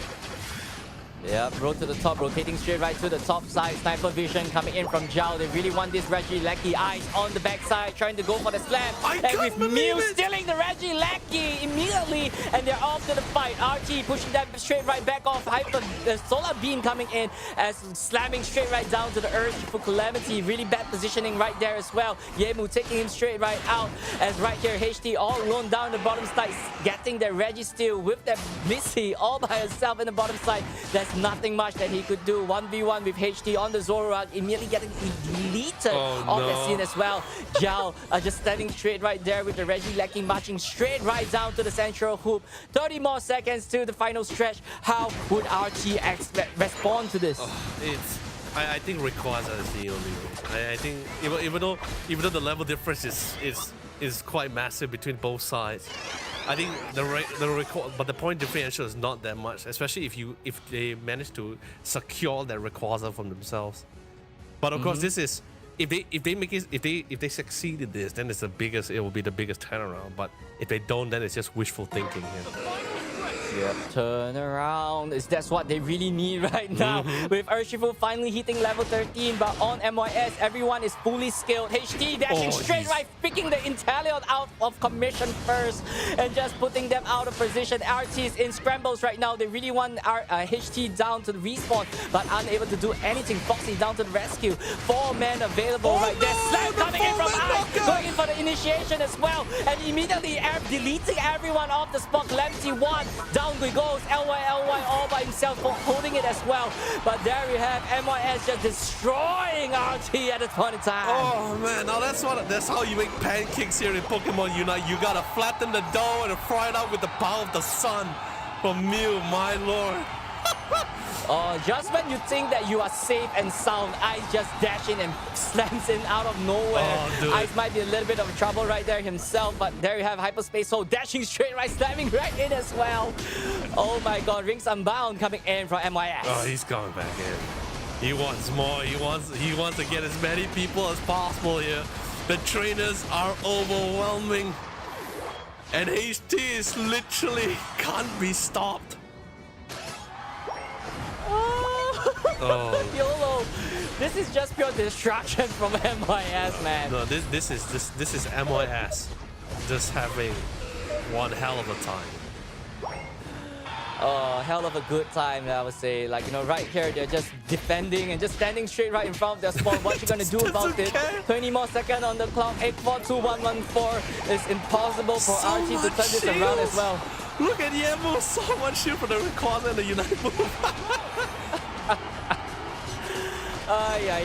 There's nothing much that RT could do, and this is our first 1K game of today, and it's coming in from MYS against RT in this landslide coming in that they need. They had the early game that they really have. They dominated it and they flow it all the way down to the late game. RT could not respond at all in this game against MYS. 1.2K YOLO. Oh man, like even though having the Umbreon and the Blastoise being taken away from that didn't really pull all the stops on Team MYS at all. They have options here, like really, but I can't really decide who the MVP will be here. It's so difficult because everyone really did their part, right? Like, so what are we deciding upon, right? Are we deciding based on the decision making here, or the amount of damage? Who has the most presence in this map here? Because if we're talking about presence, is either going to be HT or Ice at this point here? Yeah, for sure. HT is the one, doing all the KOs, just dashing straight right in, back and forth. But we can't, deny the fact that Ice is the one that initiate every single fight that they need. Who needs a Hydro Typhoon when you have a heavy slam coming in from a Snorlax, just knocking everyone up, and HT just goes in there and clear up everyone in that fight. Not forgetting Foxy on the backside with that Solar Beam just deleting most of their health bar away, and then with HT just cleaning up shop right there as well, and that is just pure team play. But we have to give all the props to Ice for the first one in and probably as the last one out as well. Oh man, this is such a phenomenal round, man, and this is one of the greatest things that we're seeing here, and I believe this is also the semi-finals. So in other words, we have literally our first grand finalist here. That's gonna be Team MYS. Yep, MYS already securing their slot right here to their regional playoff, and you know they are really comfortable right now. All they have to do, you know, just waiting up there at the grand finals for their next challenger, and they have so much time to rest. They have all the time to get ready and get information of their next opponent. They're on such an unstoppable run, right? Like it feels that they can't be stopped at this point here, right? Especially when I thought that Road to the Top has a chance here to try to give them a little bit more of a bite here, but no, Team MOS, they were literally giving their all. If Road to the Top was giving 110%, I think Team MIS was going 200 here. Like their understanding of the games and just understanding like what's the strengths and weaknesses of each of these Pokemons in these rounds just make them so susceptible to like all these wins. Yeah, but if you realize, YOLO, this whole game, right? MYS just controlling the tempo of everything. Yes. Yep, there's a reason why, you know, in the early game, everything is just so messy. Every Pokemon is all over the map at every single point in time. It's because MYS is controlling the pace where, you know, RT is just all over the map and just displacing themselves all the time, and this is exactly what they did, and they had control of the whole game to allow themselves to secure a 1.2k victory in game number 2. And the worst part about it is like if we go into like damage control, right? There was no such thing as damage control because like Road to the Top, they expected probably a three Pokemon push towards that bottom lane, right? But what they didn't anticipate was just 4 people. They just grouped up. The minute Zoroark hit that level 5, everyone was just like, yep, we're just gonna group up. We're just gonna run them down. We can't find them, no problem. We'll just rotate into their central area. Yep. Can't find anyone, then we go to the top area towards that Regineki. The timing was so impeccable for them. It's absolutely insane to me. Like I don't really blame Road to the Top here because their goals and their objective is very different, right? Because for them, they were sticking to the standard protocol, right? Which is not wrong. Everyone, you have this one in the top lane, one playing around the central area, while everyone is trying to farm up the necessary amount of level. On normal terms, they probably will start overwhelming. But this is Team MYS here, and I think they understand that protocol, and they say like, we're not going to play by your rules, we're not going to play by your game, we're going to play around the composition we had, and we're just going to emphasize on that. I think that's what happened here for Road to the Top here. It wasn't like they were playing bad or anything. I think it was just merely a difference on engagement here. Yep. So I believe, you know, we MVP right there. Yes, it was HT, but I believe we came to a consensus that Ice was the best player in that previous round. And let's just take a look at his plays right here and what made him the MVP, right? And, you know, take a look at this, right? Ice just dashing straight right in with the Umbreon, like no fear, and just creating so much disruption with the mean look, catching that Mew, and the rest of the team just close it out with HT as well. The thing is, and he's not only like being disruptive, but he's also just like keeping the attention to himself. He understands like his team needs to reset, especially the Zoroark when he couldn't get the full combo off. Needs to get those cooldown off cooldown. He just dives forward here, especially in this fight as well. Just sets things out with a beautiful 4-man knock into the solar beam. My lord. Yep.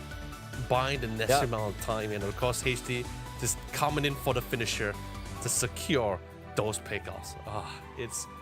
It's really a symphony. Like every game we see for Team MYS is that they're composing a new music sheet for everyone to enjoy. What an orchestra. Yep. What a performance. For sure, right? Like, you know, like just when you think that your opponent has time to rest, have time to wait for your teammate to join them. No, the music gets faster. The music gets, you know, the tempo gets faster. Out of nowhere, heavy slam coming in, 4-man in the sky. Solar beam taking out 4-man, and that is just really insane. And as you say, clean musical performance coming in from MIS. But anyway, let's quickly bring up our updated brackets here, because remember, ladies and gentlemen, for those who just joined and not too sure, all of our games, all of our series are happening concurrently here. So just a quick update to what you guys missed. Okay, we just went through our upper bracket finals in this case here between Team MYS and against Team Road to Top, and we have our first grand finalist. It's gonna be Team MYS itself. But of course, this is not the end of the road for Road to Top. You see what I did there, right? They still have a chance to come back for that revenge matchup against Team MYS. as long as they succeed in that lower bracket final. But of course, while they're waiting, I think this is time for them to get back to the drawing board here. They try to figure out a plan to overwhelm MYS. But of course, while they're doing that, they had to sit tight and comfortable and prepare themselves. While as Zephyr Gaming and Team MSI could potentially be their next opponent to either to win over or to be knocked over. Yeah, I mean, we have seen Zephyr Gaming in the previous game on stream as well. MSI, this team, we have yet to see them perform today. So it's big question mark, how Zephyr Gaming is going to be dealing with MSI later on in the lower semifinals. And, not getting brought to the top is there waiting for the next winner to meet them as well. Could we see a Zephyr Gaming versus Road to the Top rematch in the lower finals? Or could it be MSI against Road to the Top later on as well? Man, this is such a roller coaster of a feeling, Moonboy, because this is like, although yes, it feels like we're we sound like biased or hyping up TMOS is a lot, but it's not that we are biased or anything.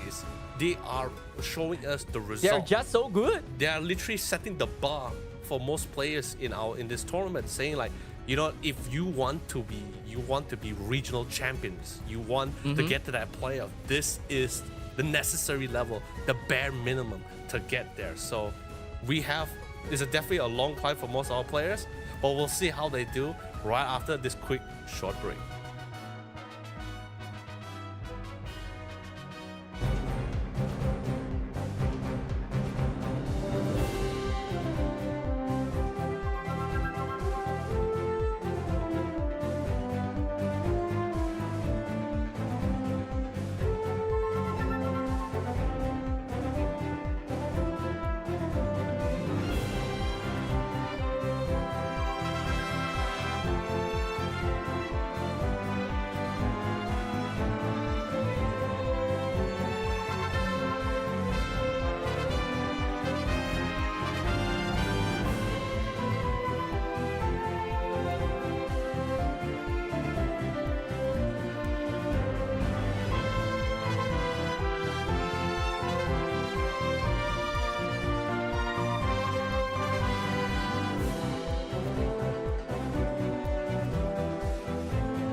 Welcome back, ladies and gentlemen. This is the Pokémon Unite Malaysia Singapore Open 2023. You're back together with us. My name is Flavor, and with my good buddy over here, Yolo Lee, and we're raring to go and jump into more Pokémon Unite action, which is going to be happening in just a bit. I'm happy you managed to get rid of the doubt that you have of our friendship or relationship from our first series of the day. But of course, good to be back with you as well, Flavor. We had an amazing run like this for our first half of the day. Such an amazing series throughout this tournament here. People are showing what they're made of. They're showing why they deserve to be that top two. But particularly Team MYS is the one with the loudest declaration here, stating that we don't just want to be the top two, we want to be champions here. So we've been seeing quite the opponents, not just performance from them, but from other teams as well. So our first half of the series, Flavor, I think we went through all the upper brackets. Now it's time to check out what things are like in the lower bracket. Yep, that's true. We've seen all the action happening in the upper bracket. Now, Team MYS has taken the shortest route, I should say, the fast track towards the grand finals by winning every single best of 3 series. And now we're going to be witnessing some of the matches that is happening in the lower bracket itself. And I hope you guys are excited, because one of these teams in the lower bracket who are still surviving through and hanging on for dear life in this crawl through the lower bracket will be joining Team MYS in the grand finals. Now, coming up next is going to be the lower bracket semifinals in between Team Zerfit Gaming against Team MSI. Now, if you guys recall, by observing the tournament bracket earlier on, they actually went up against one another in the upper bracket themselves, where TMSI emerged victorious with a score of 2-1 against Team Zerfit Gaming, and this is definitely going to be a revenge match. Yeah, it's definitely quite the deja vu between these two team Flavor here.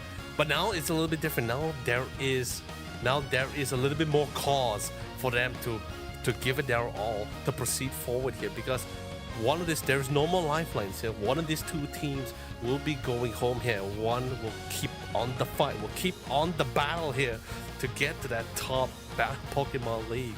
But although we did see a broadcast game between Zerfit Gaming, but Team MSI so far is the one that has left us in the dark.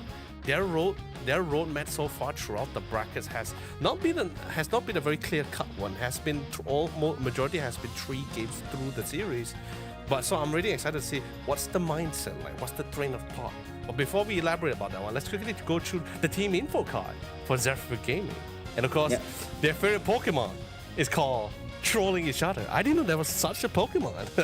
I'm not even sure if there was such a thing. I believe that they misread the question, but I think that was mainly more responding towards the playstyle question. So they were asking themselves what's their playstyle, so they like to troll. But I don't think this is the right time for them to be trolling about, because they've already made it as one of the top, I dare say, they're actually one of the top 4 teams by making it here to the lower bracket semi-finals and looking for yet another win to make themselves into the top 3. Now, trolling, if they made it this far just by trolling, then this must be some next level trolling going on between them.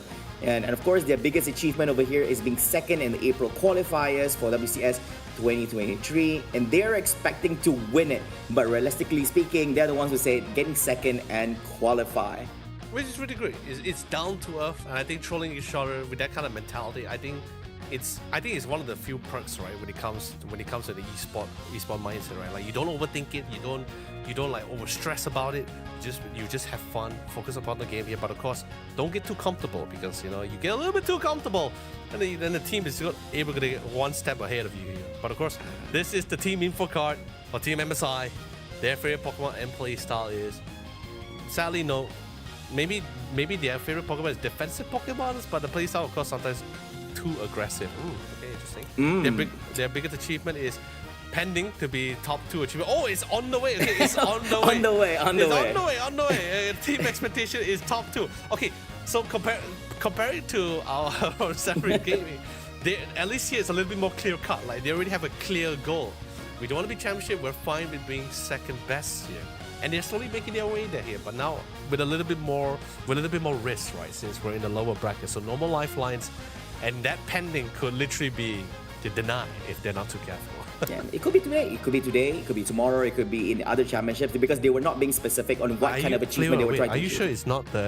Are you sure it's tomorrow, not in the next 1 or 2 hours. Yeah, exactly. Actually, you're right. It could be. No, that's the thing. It could be top 2 achievement in a different tournament altogether, and not really this one, I would say. But Sure. Yeah, that's true. But I think both teams are trying to be very realistic over here, and only one of them will be able to actually join together with Team MYS in the top 2, subject to them winning this semifinals in the lower bracket, as well as winning over the lower bracket finals against Road to the Top later on after winning this best of 3 series. Now, of course, we're looking at the team information card for Team Zerfit Gaming here first. We're also looking at some of the average damage being dealt, damage taken, and recovery across all the matches yesterday. As well as today from the upper bracket all the way down till the lower bracket at this point itself. So Blastoise being one of the top pick rates here. We have Slowbro, Urshifu Mew, Clefable, as well as Eldegoss. I think it's more or less similar, I dare say, because we keep seeing more or less the same Pokemons being picked out throughout this whole competition, throughout the whole day today, from upper bracket down to the lower bracket itself. Now, Team MSI, do the honors, please. Team, of course, team. Oh yeah, of course, man. Like Team MSI, average damage dealt in total, has literally been in the hundreds here, with 278,000 alongside with the average damage taken, 244,000 average recovery is 109,000. I guess you can say most of this average scoreline is gonna be pretty much similar. Not too much or not too little, that kind of thing among most of the teams here. But I'm more interested in terms of their picks, because you can definitely tell the Team MSI, while they have a clear-cut goal from their info card, they're also pretty straightforward with their picks, so more honest here, because they're going with all these comfort picks like the Garchomp, the Delphox, the one maybe particularly they like the most or feel comfortable with the most here. Like, we don't see a lot of Delphox even in the World Champions, because not to say that Delphox is bad. Like, I think majority of the Pokemon that we have in the pool right now for Pokemon Unite, for the team-based game, majority of them are actually pretty great. It's just that there are more better one or more focused compared to like the ones that we have now. Garchomp, don't get me wrong, I love Garchomp. In my Pokemon team, I will even in the video game, I will always have a Gible in my lineup. But in Pokemon Unite, I'm not very comfortable with Garchomp because of the fact that his Unite move has a requirement which it needs to land. It's a move that's for most of these professional players pretty easy to mitigate or escape out of it, because we have a lot of dashing skills nowadays here. Only the defenders will probably get the full brunt of that Unite move.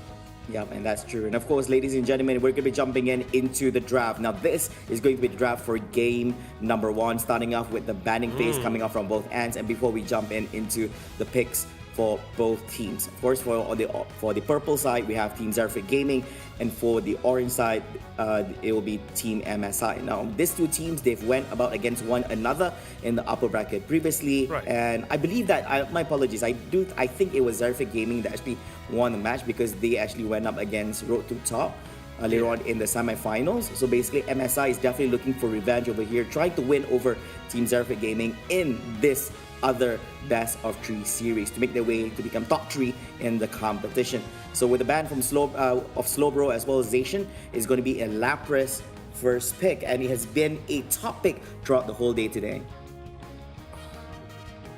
I mean, of course.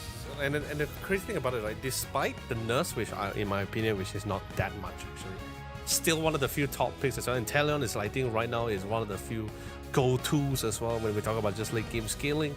I think Venusaur, I'm really hoping to see a Venusaur actually come into the pool as well. I think something, if you all recall from World Championship, even Overlord from Luminosity with the Venusaur alone in one round, he did over like 300,000 damage. That's like absolutely insane in my book for sure. But of course, once selected, Garchomp is going to be their all-rounder pick here. It's definitely one of the more confident and comfort pick here. And the Hoopa will be utilized here. So far, I was just about to say, is there going to be a Zoroark here? Because of the fact that with the Slowbro brand, it is an opportunity for a speedster to come into the pool.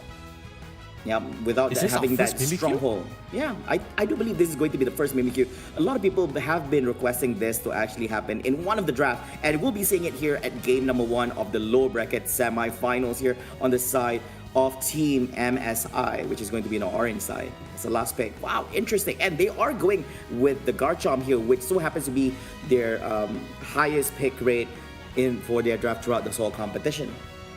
The thing is, there's a lot of damage coming from from the orange side, right? There's a lot of damage, decent amount of healing, but more damage compared to defenses here. Whereas on the other side, for the purple team, I guess you could say you really got the best of all worlds. You have good frontliners, decent amount of controls, you got the range, you got the burst damage, and the mobility here.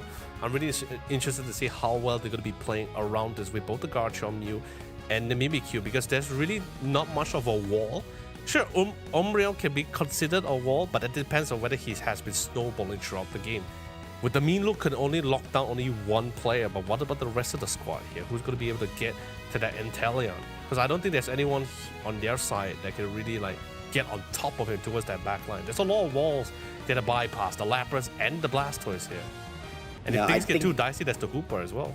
Yep, that's true. I think it's going to be a little bit rough here for them to actually go in for the catch Inteleon unless he gets a little bit in terms of bad positioning here in the match. So we will see. I think that's going to be one of the things that they need to think about, how they're going to handle it, especially during the last few minutes of the game when Rayquaza is going to be around and you want to make sure that you're able to actually deal with the Inteleon in the match itself. But one really good point I want to highlight also for Team MSI is that one of the main combos they're going to be having is definitely going to be the Blissey together with the Garchomp to ensure that the Garchomp is able to sustain, having higher attack speed and movement speed buff coming on from his abilities, and at the same time also having that additional basically armor coming on from his Unite move as well. So this is going to be one of very crucial combos happening in the late game segments of the match.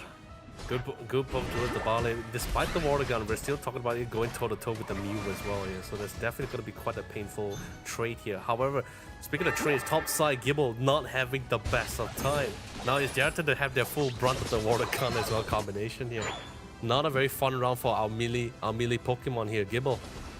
Yep, and of course we're going to see a little bit of rotation here coming on from our jungler, which is going to be the Zorua, provide a little bit of assistance with hopes that they're able to actually get themselves a takedown for Team Xeraphit Gaming at the top. And we do see Mimikyu on standby as well, just in case if Zorua actually shows himself here in the lane to actually grab this. We're still here, Mimikyu dashes forward, come jumping. It's going to be Zorua punching and slicing, dicing through. Mimikyu is going to be the first one, gets taken down here to get, and he's going to be returning back fresh and healthy into the whole team fight. Goes behind the goalpost to screen out the team members coming on from Team MSI. An giving opportunity for his teammates Hooper as well as the War Turtle to go in for a little bit scoring of their own here together with him himself. A triple goal scoring coming on from Team Xeraphit Gaming in this early stages of the game.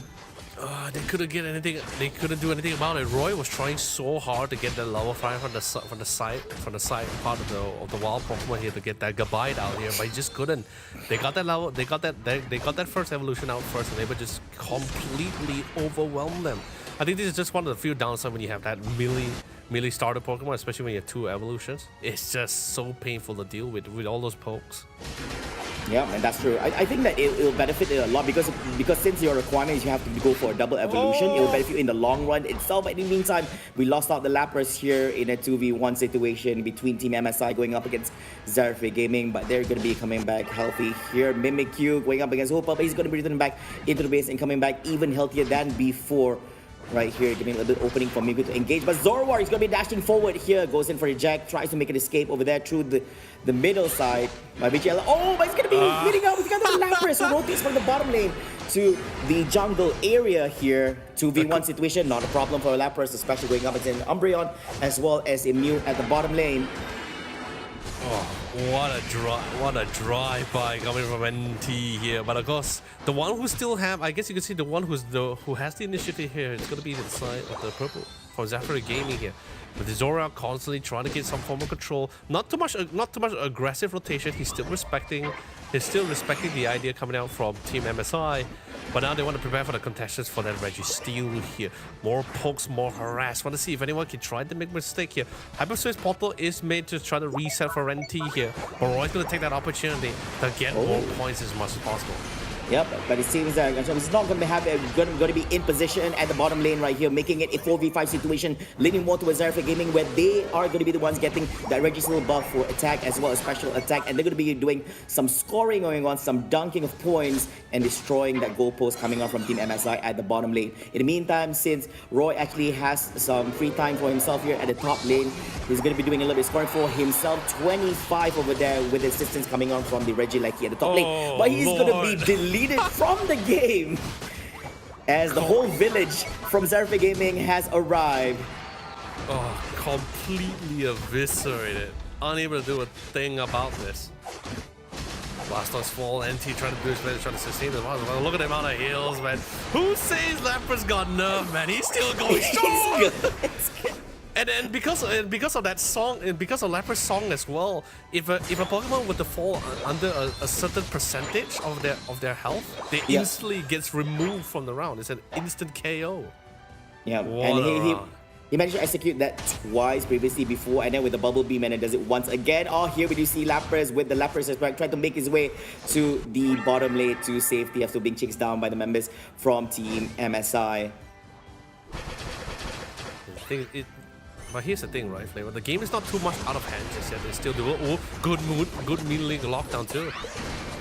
Yep, still holding them in position right here, but it seems that Lapras is going to be returning back into the base and returning back into this whole takeoff here. He does have good mobility even without the Lapras' pass. His base movement speed is actually really good as well. Here we go. Here comes the time, but still not enough here to actually do much. And of course, trying to go for save. Here comes the Hydro Typhoon, but not enough follow-up coming on from team members from Team Zero Gaming. But they will be able to take down the Umbreon right there, and they are still not done yet. Trying to get a chase there on the Mew as well as Hansi. That Solar Beam is not going to be enough to actually go in for the takedown for anyone anymore from Team MSI.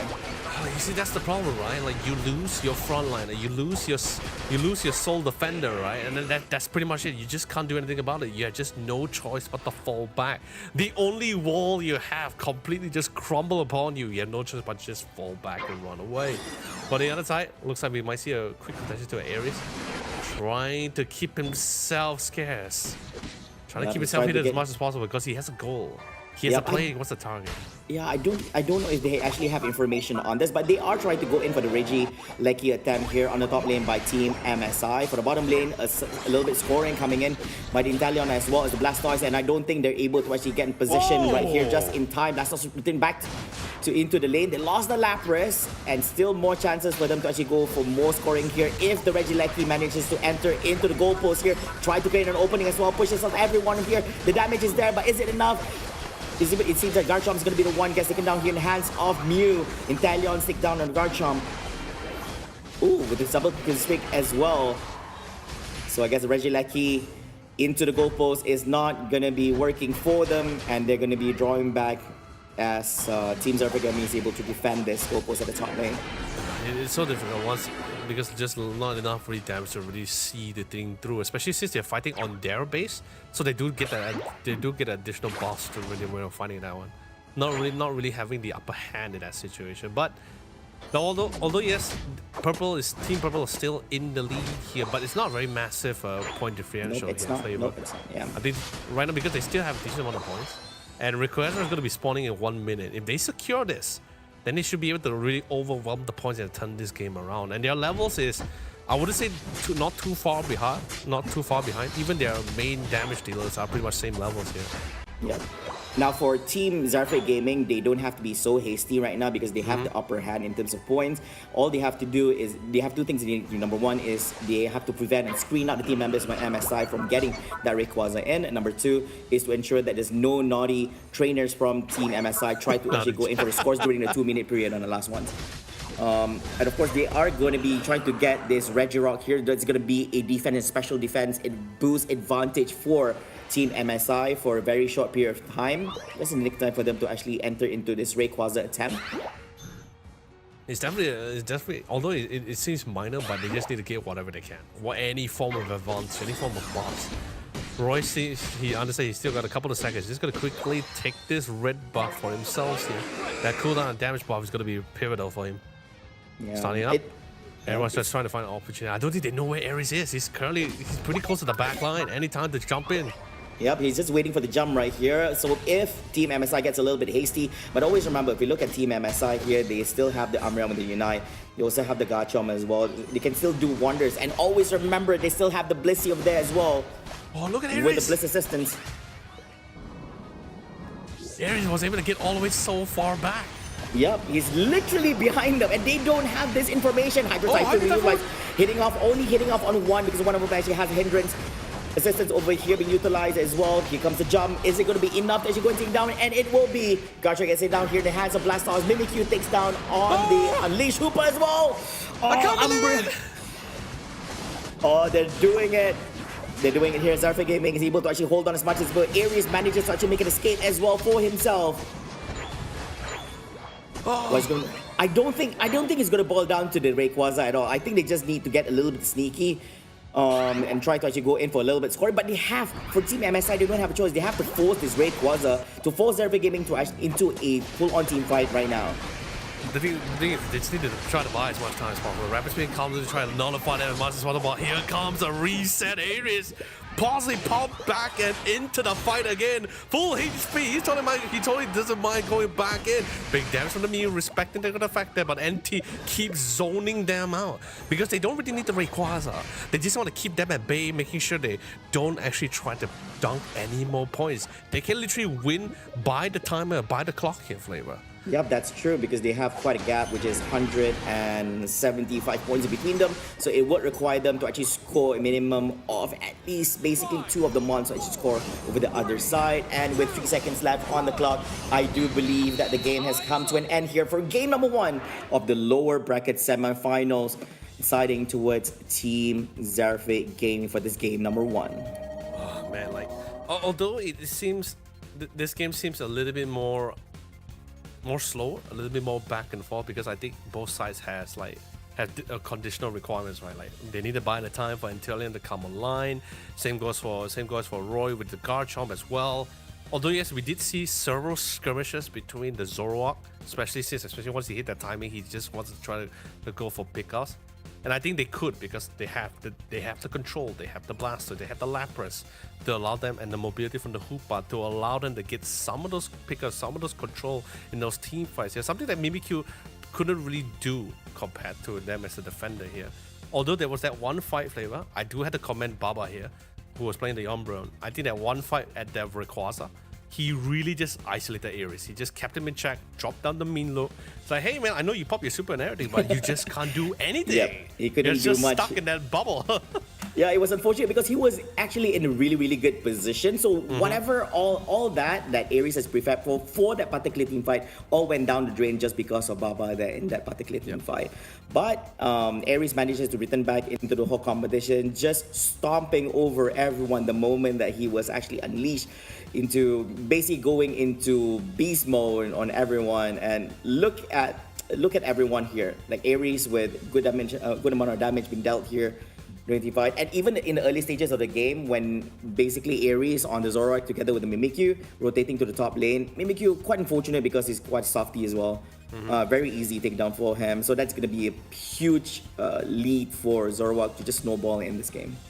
The thing is, I think there needs to be a change of pace for the Garchomp, right? It's like as much as I love Garchomp as a Pokemon as a whole here, I just don't think he was able to output as much as he hoped for here. Even if you look at the stats as well, 40,000 for an all-rounder here, it's really not that significant. We even see like defenders could top that number as well. So although yes, it's fair to say that majority of the time he has been farming, which is understandable, right? But I feel like he should be. I think there are more viable picks that can really come into the pool. Like if you want to look for an all-rounder, there's like Yorshifus as well that can really top that board. But like I said, I think it's just the confidence in those picks, right? In that hero, right? Rather, I think sometimes it's like, I guess you could say it's more better to pick a Pokemon that you're more confident and more comfortable compared to playing a Pokemon which you're not too sure of, even though if it's meta or not. But I don't think it's really a meta kind of thing for Garchomp. I think they are comfortable. If you remember back about their statistics, Garchomp is actually their top pick for throughout the whole competition here for Team MSI. So I believe when we talk about confidence, I think they're very confident, they're very comfortable with the Pokemon. It's just that it didn't work out so well for them. If you want to talk about the kind of support that he is getting from his teammates in team fights, he has to rely heavily on the Blissey to actually assist with his skills together with the Unite move as well. But that thing doesn't come often because, if you compare to all that, compared to what Team Zarfe Gaming has to offer, he gets burned down to bits really, really fast, which translates to why he doesn't have much attack damage actually by the end of the game itself. It's quite unfortunate for him. Probably it's not really Garchomp being a problem, but probably if they want to really play Garchomp as a comfort pick, they need to pick something else to actually provide him to ensure that he sustains in the fights as long as he can.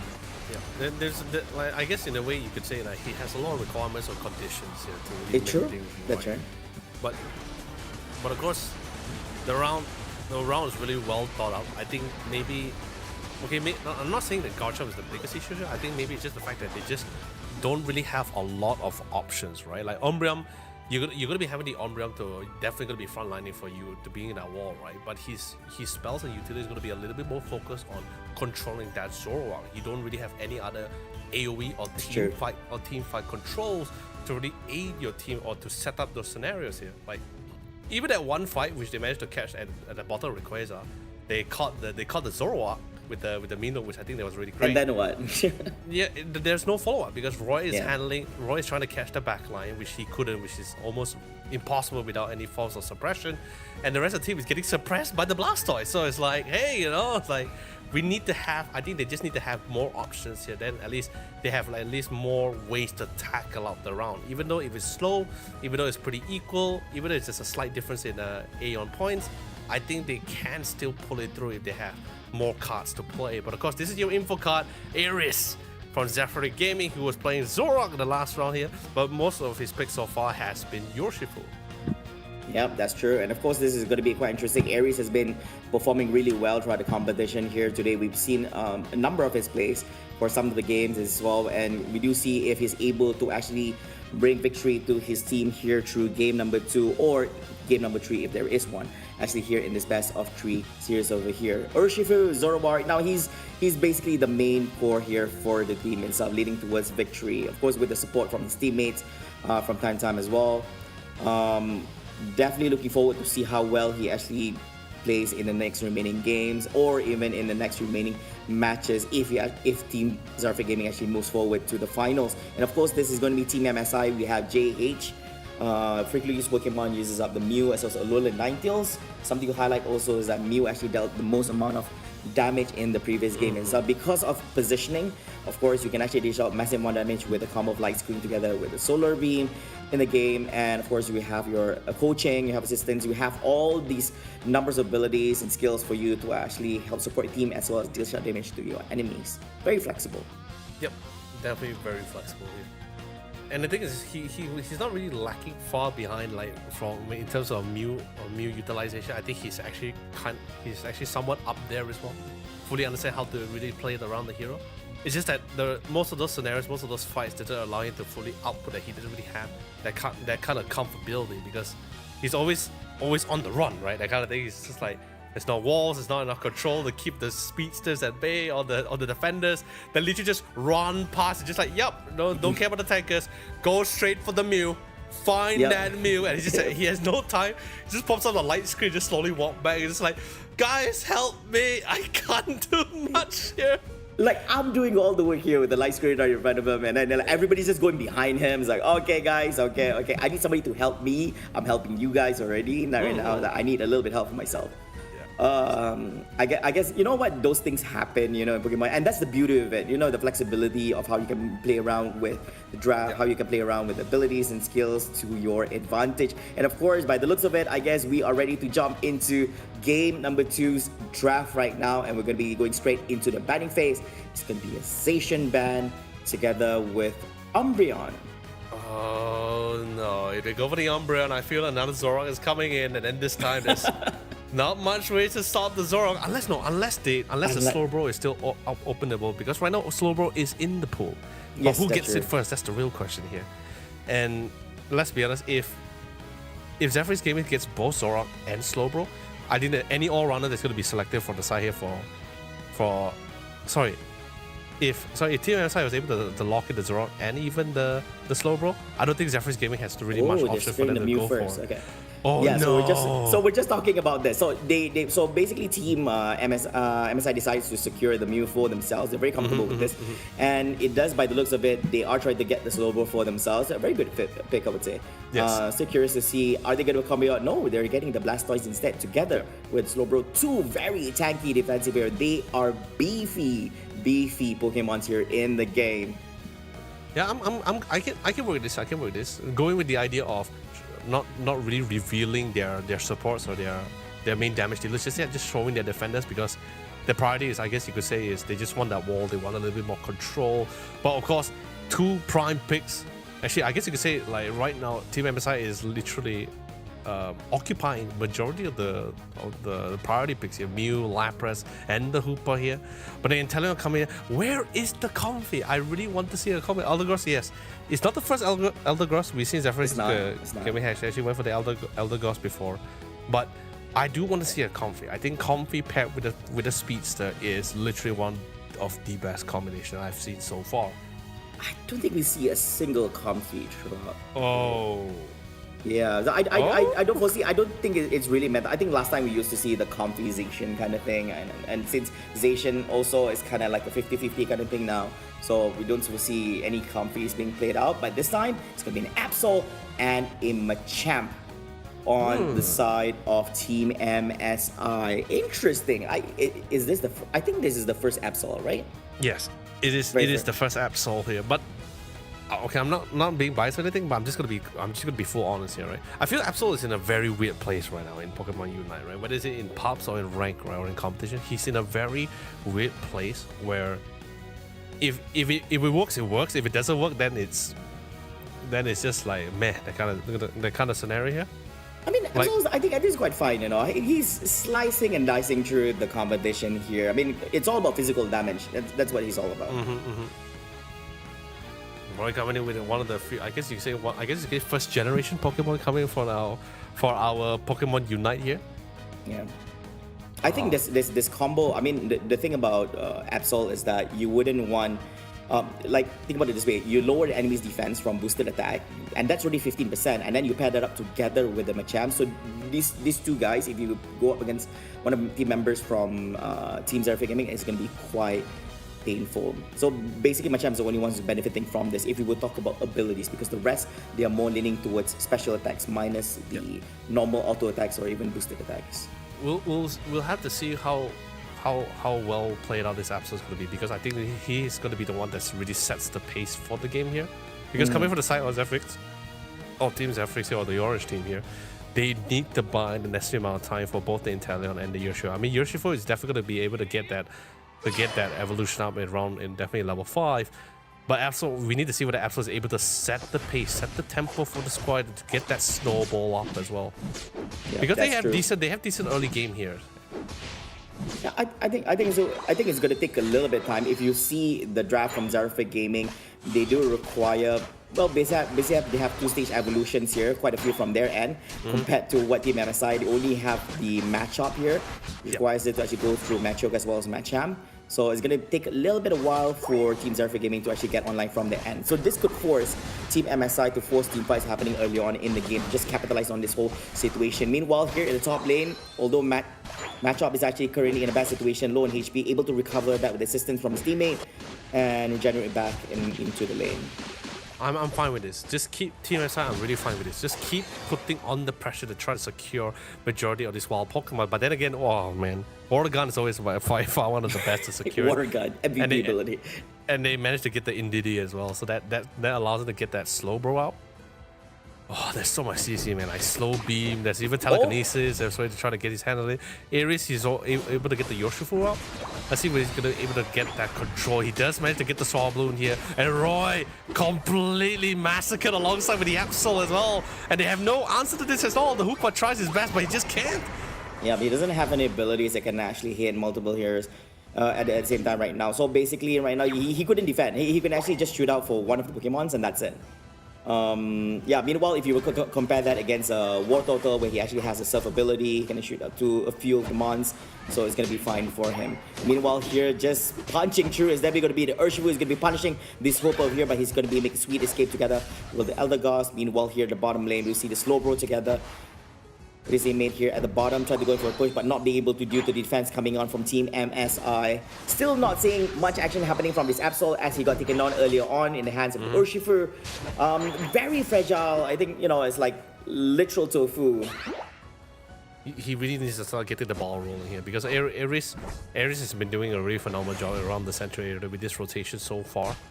And I think it's fine, right? Because I think they just figure out, like, you know what, they already got the levels, they already got the level 7s, they already got the full evolution here. Just focus on getting that level up and instantly, whoa, wow. big KO move. That's a big one. And that's a big one, and it's definitely on a War Turtle because you stop him from actually getting evolution into a Blastoise. Yep. Slowing down the pace right here, of course, trying to go as much speed as possible, but giving a little bit of opportunity for Machoke to actually go in for a little bit scoring for himself. But unfortunately, he is able to actually make an escape over here and get himself at level 7. Oh, careful. I was going to be careful. Roy as well, trying to see if he can finally get a little bit more levels here. But the bonus side, they are prepared to try to get that neutral one. I believe it's going to be Reggie Ice? No, Reggie Steel. Sorry. Reggie Steel is going to be the one to spawn here. They want to try to secure this for themselves. Trying to find an opportunity. Hooper is getting ready to go with the gravitational portal as well. But the full 5-man squad is at the bottom, and they're going to respect that. Not able to snipe it at all, but they want to see if they can try to get a couple of fights. They're confident in this team fight. Solo Bean comes in to try to keep them at bay here. And a couple of harass as Lapras plays as the wall. Now they fully dives into the full mix of raiders. Pocket the Unite moves, not going to be able to contact at all. Won't be able to get the final KO, and this means it's time for them to back off and respect that. Absol gets the silence off and removes one of the main cores, which is going to be the Urshifu. Yep, that's going to be a big win there for Team MSI. They lost the Lapras for the Urshifu, so it's going to be a huge win and they're going to be taking it. And of course, you have to remember when they went up against the engagement at the bottom lane, it was actually while having the attack and special attack buff from the Reggie Steel for Team Zarfik Gaming. So they're able to fend that off, of course, with the assistance from buff from for their own goalposts as well, with the shields, with the healing. Yeah, so I think despite them actually losing out in terms of score, but it's just a small gap here, 49-91, leaning more towards Team Zarfik Gaming, and they are definitely ready to clear out this Altaria Wildlife here together with the Regieleki, which is on standby right now. Yep. Although Absol wasn't really doing much early on as what we anticipated or hoped for, he still at least is currently keeping up with the level game. He's currently level 11, by the way. He may not have set the pace, but he definitely has the levels though. But let's see whether that decision is going to be pulling out to full fruition here, because he needs to start doing some big damage, and I know he can. And Absol has to be a little bit careful in terms of entry, because he doesn't have, if you look at the draft coming out from Team MSI, they don't really have the supports which ensures that Absol is able to actually have good sustainability in team fights. They don't have things like, they don't have a Weekly Thought, they don't even have a Clefable, they don't even have a Blissey for them. So basically it's a different kind of playstyle, so he has to be careful when he engage and disengage from team fights at all. Right here, all in the top lane, it does seem that it's going to be the Reggie still here in the hands of Team Zarfik Gaming, while the team fight still ongoing here at the top lane. Wow, beautiful solo being here, but not be able to take down anyone. The damage still flows in between them, but it's going to be the Urshifu taking down on the Machamp over there.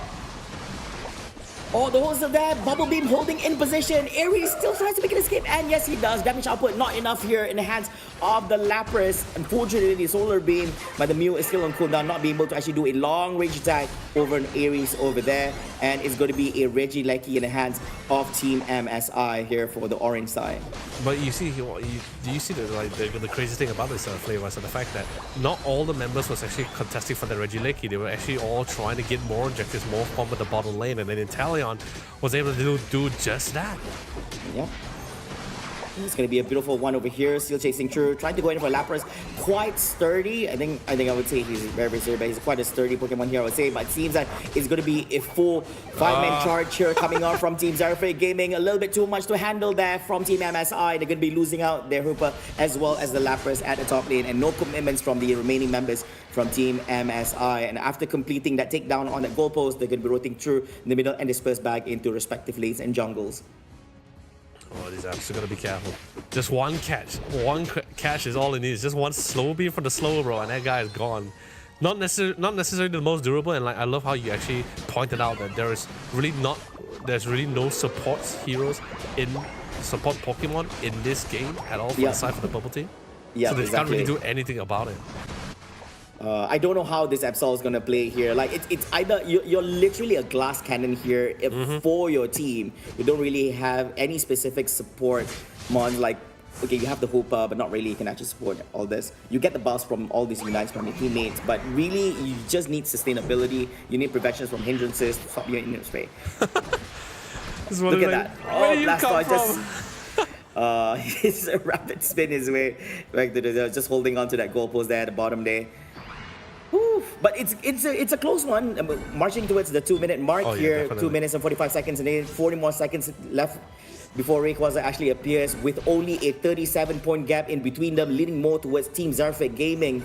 What is going to be the play here? Zerfit Gaming can't afford to actually lose out this Rayquaza attempt, but they are going to be jumping into the Rayquaza with an advantage of taking down this Regirock at the bottom lane, taking increment special defense as well as defense for themselves. The points is definitely relatively close here, but I don't think they really want to take the fight against Zephyr Gaming like head on as a team fight here, because there's just too much control. I think there's just too much control with both the slow beam and even the I'm trying to imagine best case scenario for MSI right here. Yeah, okay. Right. So it's Lapras jumping in with the Lapras Express.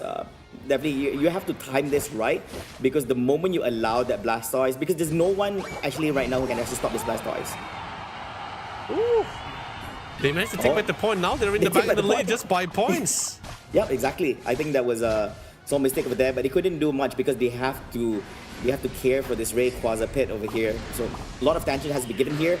Now, because MSI team is actually currently in the lead right here, they just have to screen them out right now. Isolation here coming from Blastoise, straight from not being able to jump. Oh, you saw the explosion, but not being able to lash out too much happening over here. Rapid spin all over, and he's able to jump inside. Lapras is going to be the one gets taken down instead from Team MSI. It's a 5v4 situation, leading more towards Team Zerfit Gaming, and they're going straight into the Rayquaza attempt right here. Will be able to actually take him down before Team MSI actually jumps in, trying to go for the take. They will be taking that Hooper as well on the top left side. Who secures it?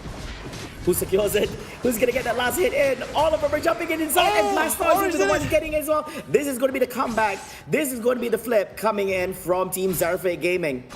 Okay, they gotta quickly dunk it. 40 seconds definitely enough amount of time here, but I don't think there's nothing gonna be able to start it from the bottom side. 100 points in, another 200 points in, more being dumped into the main base. They can't do anything about it, and there's 600 points as they turn it around for the Rayquaza pick-off here. Zephyr Gaming within 28 seconds, Flavor. I believe we need to prepare the farewells here.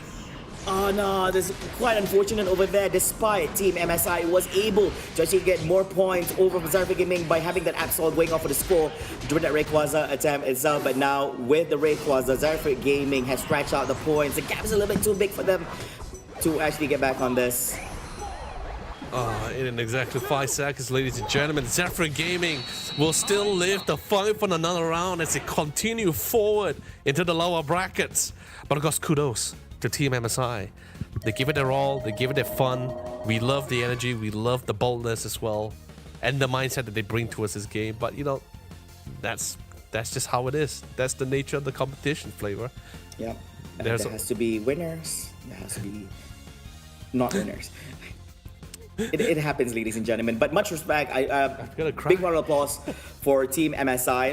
I'll get you tissue. Somebody give me a tissue for you, Loli. Big round of applause to Team MSI for making it to the top 4 here for the Pokémon Unite Malaysia Singapore Open 2023. Definitely a team to look out for in future competitions. And I do foresee, of course, quite unfortunate, their pending is still pending. And I'm recovering, man. I'm sorry. Still tears running down the cheeks. I don't take goodbyes very well, man. But of course, I think so far in this game in particular, I think it's just really back and forth, because both sides are somewhat trying to emphasize and build up towards ensuring their attackers are really getting to their final stage of evolution. They're at their peak, I guess you could say in this case here. Roy, on the other hand, while he did manage to get the Machamp out, I feel like he wasn't able to get the necessary output he was looking for. Absol also in particular, he attempted. We saw Absol try to attempt to set the pace, set the tempo earlier on. But after that one loss, instantly they just decided like, all right, we lost that advantage. Let's just go straight to the farm. And when that happened, that allowed Aries to really have more confidence in his initiation. Because if you notice Aries so far, he, not to say hesitation, I think it was no indecisiveness. I think he was just trying to figure out like, do I want to commit this fight or not? You know, it's because the lane so far has been pretty equal. All it takes is just an additional weight or a one small push, and then it becomes chaotic already. So I think after that one fight, Aries is just like, all right, I'm going to be the one to set more pace. I'm going to constantly go bounce back and forth between the lanes, between the central area here.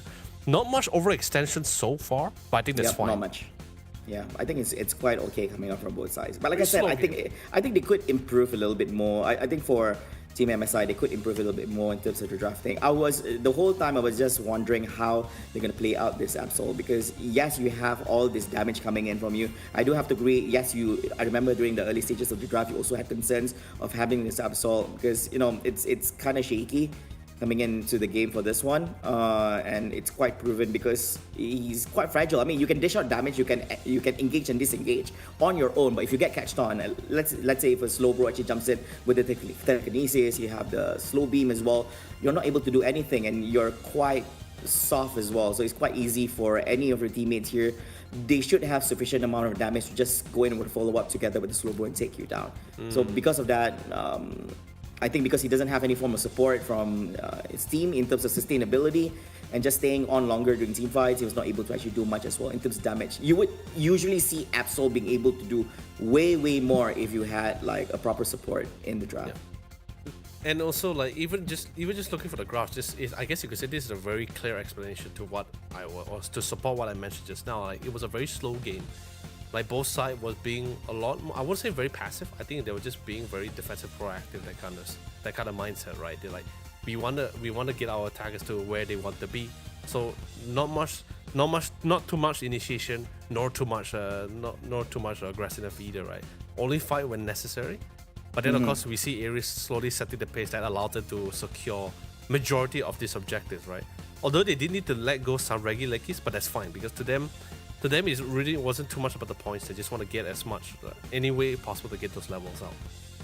Yeah, I do agree on that. Now, of course, this would actually further sharpen out the senses, the decision-making skills for all these trainers who's playing here today for the Pokémon Unite Malaysia Singapore Open 2023. But before we jump into more information in regards to what we're going to be dealt with later on after this, let's have a look at the highlights for that game number 2 in between these two teams, Zerfit Gaming against Team MSI. Now, Team Zerfit Gaming, they have a good read that there's certain things that Team MSI is lacking on their draft over here, so we're just capitalizing on it over and over again. There are a few things that is going to be troublesome for MSI to handle. For example, if they have a response for the Blastoise, they still have to deal together with Slowbro, which is very, very important in terms of catching potential. Hydro Typhoon, one of the main things you have to be wary of during the Rayquaza attempt as well. And just a little bit too much to handle for MSI side.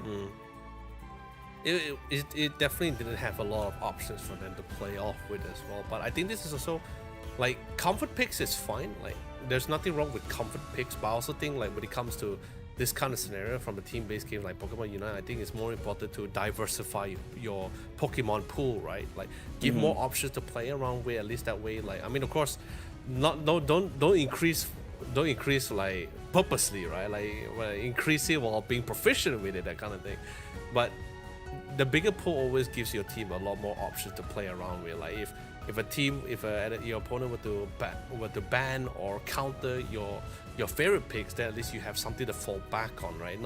It's not like you're limited to like, what am I gonna do now in that kind of scenario. Yeah, and of course we're going to highlight our player of the match here, which is none other than Ares in this match. He played exceptionally well right here, so you can see how fierce and how intense this Zoroark has been playing here in the game. And so, of course, you definitely don't want to see Ares with the Zoroark here. I think previously when he actually joined us in the previous championship for Pokemon Unite for last year, it was also a force to be reckoned with using the Zoroark. So, yeah, this is like basically just good memories, just reminding of us how good he is in using the Pokemon. I think it was really great. He was definitely a lot more comfortable with the mobility that Zoroark had compared when he was the year before, but he also did the job done, really making the pace, setting up the tempo for his team as intended as well, since he was playing around the central area. Good timing with the rotations too. But with that being said, kudos to Team MSI, and of course welcoming Zerfit Gaming, for they still have one more mountain to climb. And that's going to be the lower bracket of finals to decide who's going to go toe-to-toe with Team MYS in the grand finals here. Yep, that is true. Zarfik Gaming, they've come a long way from the upper bracket. They won the first round, got taken down by Team Road on the top previously. So yet another match with one of the teams they went up against in the upper bracket. Previously, Road to the Top won 2-1 in the best of 3 series in the upper bracket semifinals. This is yet another revenge match. Now, this is a revenge match like no other. Only one of them will be going to the grand finals by winning this lower bracket finals best of 3 series, and also securing their slot as the top 2 teams here at the Pokémon Unite Malaysia Singapore Open 2023, and securing themselves in the next round together with Team MYS. So Zarfik Gaming is definitely looking to make this into a win and getting back at Team Road to the Top after defeating them in the upper bracket. And of course, before we jump into more Pokemon Unite action after this in lower bracket finals, I would like to welcome our all amazing my man Moonboy back into the caster's desk. What's up, everyone? So yeah, that was a really good game just now, right? We get to see Mimikyu for the very first time in this on this stream as well. But coming up next, a revenge match. Once again, the rematch coming in. Zarfik Gaming, Road to Top. We casted this just now, Flava. What are you going to expect coming in, with this rematch? I don't know, man. I think these two teams have proven from time to time again that they are, I dare say, they're actually some of the best teams that Malaysia and Singapore has to offer here. And it's very much well deserving that they're here as a top 3. Zarfik Gaming, if you compare to basically to TP, right? So so basically it's a little bit different because Zarfik Gaming, we've seen them play before in previous championships. They have been here before, and they definitely want to become top 2 because previously they were not able to actually translate into that. As they lost in the previous round. I do believe this is actually their best performance so far yet in the competition. So kudos to them, but this is not enough. They need to make it into a win right here against Team RT. Can they do it? We will see. Yep, so this is a win and in, right? And the loser is going to be going back home. Zarfik Gaming versus Road to the Top. Road to the Top won Zarfik Gaming 2-1 in the previous rounds.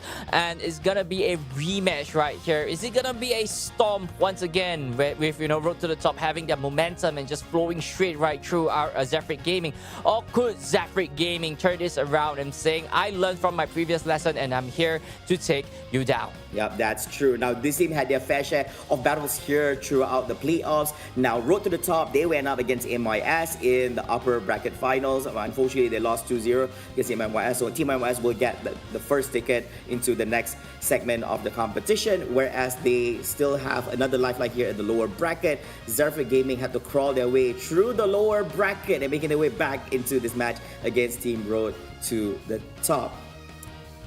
Yep, so let's just take a look at the team statistics right here. And first off, I believe it's going to be Zarfik Gaming with Blastoise having a 78% pick rate. As we also know, Road to the Top also have a really nasty Blastoise on the side as well. Is this the Pokemon in contention, or is it going to be that Inteleon that is going to be making the difference as well? Yep, that's true. I think in between these picks right now, we see a lot of Blastoise being utilized. We've seen Blastoise having so much nerfs, but people still do hold on to dear life to Blastoise Unite ability. Hydro Typhoon is so useful. Literally, pressing the Unite move equals to go time for all your team members.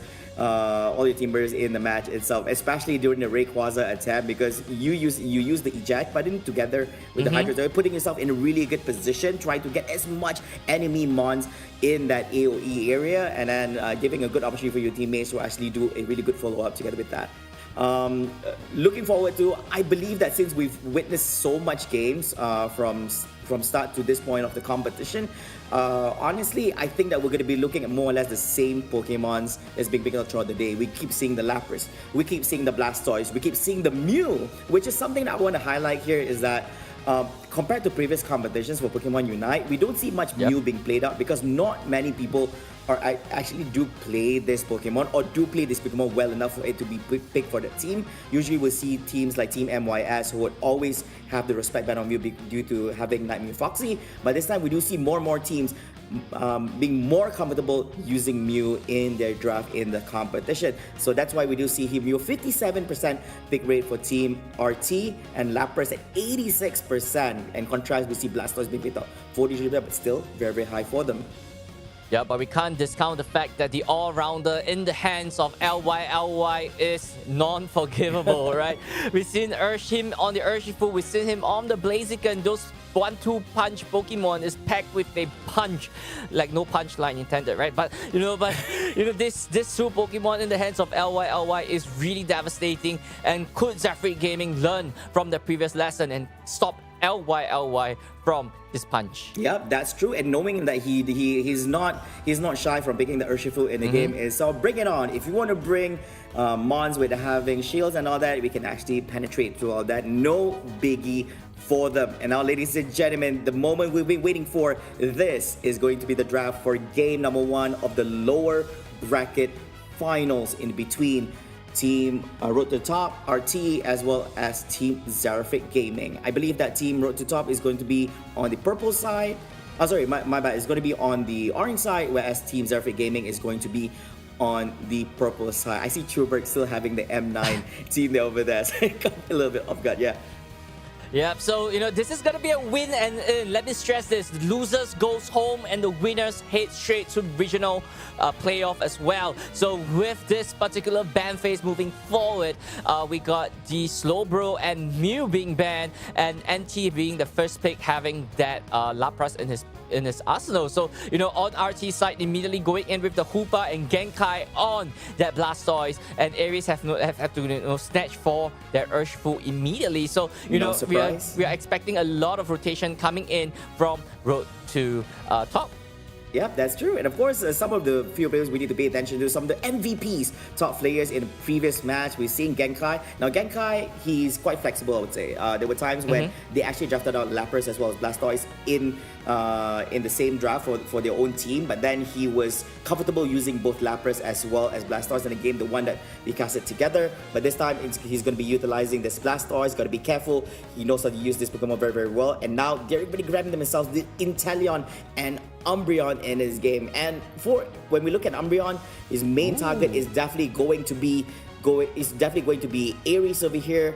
It's going to be the Urshifu, locking him down with the mean look, isolating him from everybody, all his other teammates. Yup, and a really interesting pick coming in is going to be that Pikachu from Zephyr Gaming side. First time? We have not seen Pikachu throughout today as well. Truberg with that Snorlax, is they going to be imitating a little bit something from MYS's playbook, and with this Pikachu, they're going in for like probably burst special attack, right? Without Mew, Electro Ball is still available in Pikachu's pick.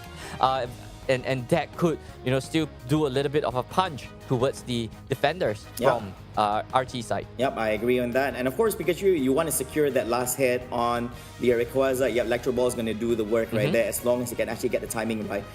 Now, I do enjoy seeing the Snorlax over here, because previously we saw the engagement between Snorlax as well as the Blastoise. There was a time when we saw Snorlax with the heavy slam. It's insane.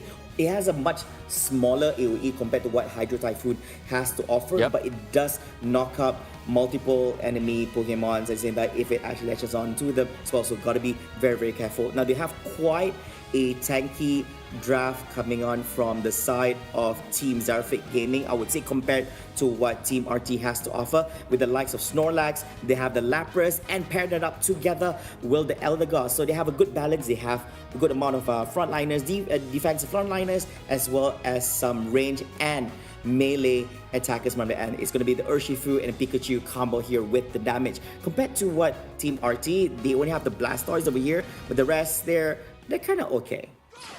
Yep, so here we go, ladies and gentlemen, as this is the win and in coming in from Zephyr Gaming against RT, and we're off to Tear Sky Ruins once again. And looking at the composition right here, Zephyr Gaming having a little bit faster lineup, I would say. Like, they have the early game really secured as well. Lots of basic and stage 1 Pokemon compared to RT. They're having all the stage 2 Pokemon, right? The Inteleon, the Blastoise, the Blaziken.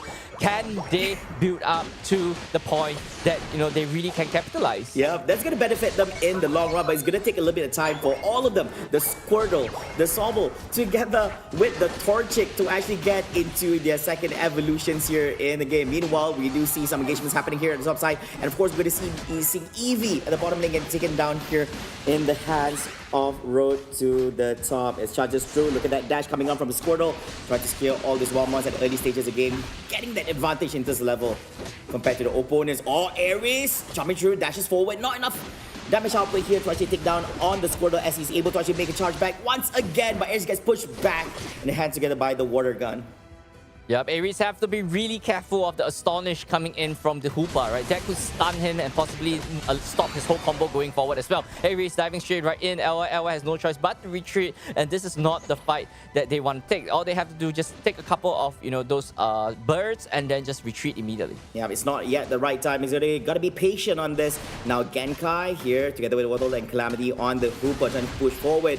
It's a 2v1 situation here, while on the back end here we do see Shankyu together, the Elagos trying to march forward, providing a little bit of assistance. Now they're quite durable and quite tanky as well for these two, so it's going to take a while for the other side to actually go in for any form of push. Probably more action might just happen and transpire here at the bottom lane instead, as they get the kill here on the Pikachu, which is a literal, basically he's considered one of the glass cannon Pokemons here in the game. Very high attack damage, but doesn't have much to offer when it comes to defense. Yeah, for sure. Like being trapped in a mean look right there is not exactly where the Pikachu wants to be. But and I believe at the bottom side is where all the action is definitely going to be at. All the attackers are down there in the bottom side as well. And it's going to be an all-out fight, especially when moving forward to the 7-minute mark pretty soon. Oh, being very fierce over here. Dashes forward, was not able to actually catch on anyone yet at the current moment. Still looking for some victims of his own here, Aries, but playing a little bit. I think Team RT is just playing it safe, and I think there's a lot at stake here for both these teams, knowing that this is going to be their ticket to the next stage of the competition. It's either I wouldn't say they go home. They're already home. they're already home. If you think about it, they're already home. It's either they're currently at their gaming houses or they're actually playing at the comfort of their homes. But basically, one of them is gonna get a ticket to the next stage of the competition and regionals themselves, and also additional prize money from this competition. Of course, the appearance for Reggie still here at the bottom lane, and the one who's gonna be taking it is going to be in the hands of the Blaziken, giving an attack and special attack advantage for Team Road to the top here in this engagement. But unfortunately, they're gonna be the ones who's gonna be disengaging from this. Yep, there's a really scary hyperspace hole coming in from RT, right? Just teleporting most of the players back to base, but leaving only the Blaziken there to take the Registeel. Just lucky enough they managed to get it, but the rest of the team came back, but unable to get as much KO onto Zephyr Gaming as possible. Really disciplined play from Zephyr, just retreating, knowing that that's not a fight they want to take. Oh, look at that. Trying to go in for the steal from the Alta family here in the middle. Aries, very low in HP. Gotta be a little bit careful. He is going to be making his way back to the base safely after teleporting, but unfortunately Snorlax is going to get taken down here between four of the Mons from Team Road to the top, together with the Pikachu. Despite him having advantage being behind the goalpost, they decide to run him down from behind. Yeah, the problem right now is definitely gonna be that Blaziken. He's already at level 10. He's doing so much damage and just wrecking so much havoc against Zephyr Gaming's lineup. Like, what can they do? They have to stop the Blaziken and then move on to the backline. Inteleon already at level 10 as well. Those sniping action is gonna be stopping Zephyr Gaming from any point of contention. Yeah, that's something you have to be mindful of during the team fight. Oh, look at that! Really nice heavy slam jump coming on, but no follow-up coming on from teammates from Team Zephyr Gaming over here. There's still more to offer from this Snorlax, so you have to be careful. It's Blastoise on one end, and now we're at the 5-minute 25-second mark over here. They did manage to let Blastoise, but that's not going to be their target. Quite too durable over here. Tries to go in for, oh, it's going to be a Hydro Typhoon being utilized, hitting off on multiple units coming on from Team Zephyr Gaming, and it's going to be go time for them, taking down 4 Pokemons, making it a 5v1 situation, leaving Eldegoss the only Pokemon surviving in that encounter. Wow, that was just straight out brawl right there coming in from RT. Like, they're just moving together as a team, synchronizing all the Unite moves together and just pushing everyone up. And big Hydro Typhoon right there to just take them out. Yep, that's true. Now they have the advantage of having a 6th ally in their draft. It's going to be the Regieleki pushing through the top lane here together with the Blastars, while that is keeping Team Zerfig Gaming occupied at the top lane. They are going to take this opportunity to also take the Regirock at the bottom lane, giving them the defense as well as special defense boost for a very short period of time here in this game. And we are looking at 209 points for Team Road to the Top and 49 for Team Zerfig Gaming. Yeah, Zerfig Gaming is just looking really strong right now. You know, they have the potential to teleport back and forth. And with those firepower coming in from the Blaziken and Inteleon, and, you know, they look unstoppable at this point in time. And right now, Zerfig Gaming have to start to get their levels up and fight properly.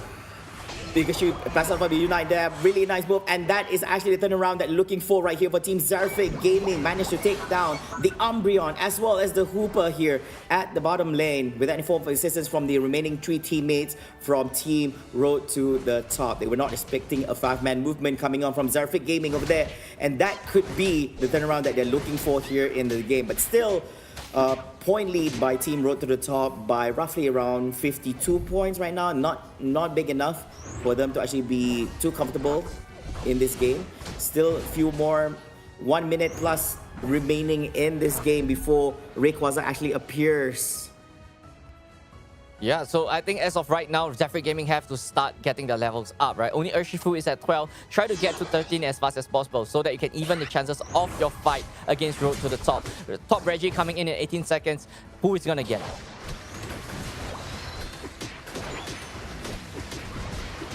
See, this is going to be a very crucial point in the game. 1 more minute left. If anybody wants to use any Unite mode, this will be the only time. If not, you want to reserve that for the Rayquaza attack, which is going to be happening very, very soon. It's all meanwhile at the top lane. Umbreon gets taken down and he gets engaged by 5 of the team members from Team Zerfig Gaming. Also giving the opening to actually take down this Regieleki at the top as well, which is going to be pushing forward. Now they have a choice. It's either they want to ride together with the Regieleki and going for a push and take down that tier 2 goalpost at the top lane, or they will try to actually just leave it out for them to actually go push, leaving 2 mons from Team Road to the Top, and that is going to be the move that you're going to be taking here. I believe they're not able to respond in time despite Snorlax being there at the bottom lane. It seems that Reggie still is going to fall in the hands of Road to the Top.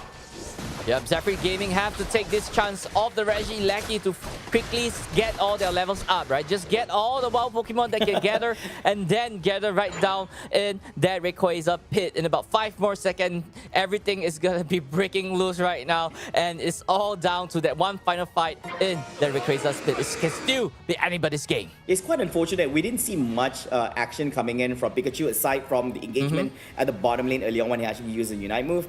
So being an attacker, he's kind of squishy, so he needs space for him to actually dish out damage and more in team fights, and I don't think Team Road to the Top is going to allow any of that to happen. Oh, and this is going to be a huge one.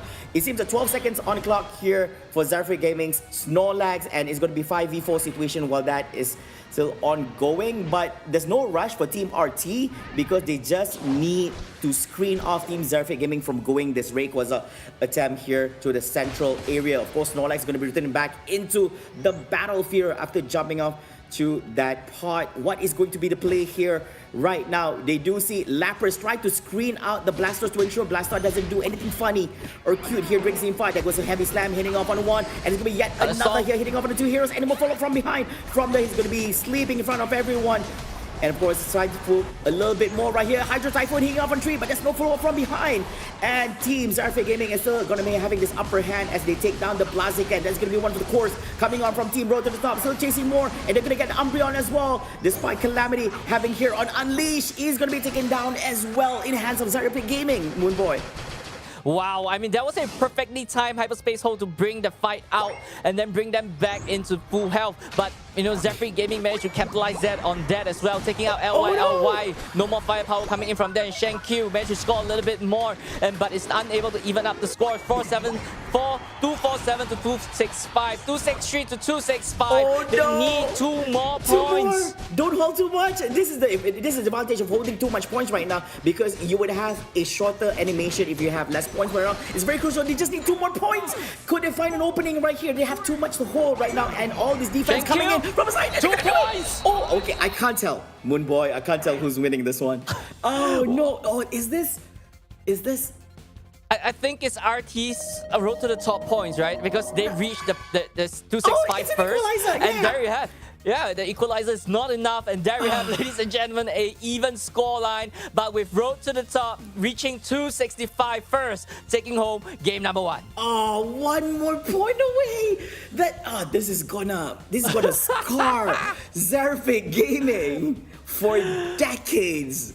Oh, so for the first time ever, I believe that here at the commentary desk, for the first time ever, we're looking at an equal amount of points come from both ends. But the first team that actually reaches the amount of point first actually becomes victorious. So because Team RT is the first to reach 265, and whereas we do see the final 2 points being scored by Zarfik Gaming, and it's not going to be enough to actually make them the winner for this competition. So congratulations to Team Road to the Top for winning this game number 1. Moonboy, what are the odds of us observing this happening here in the championship?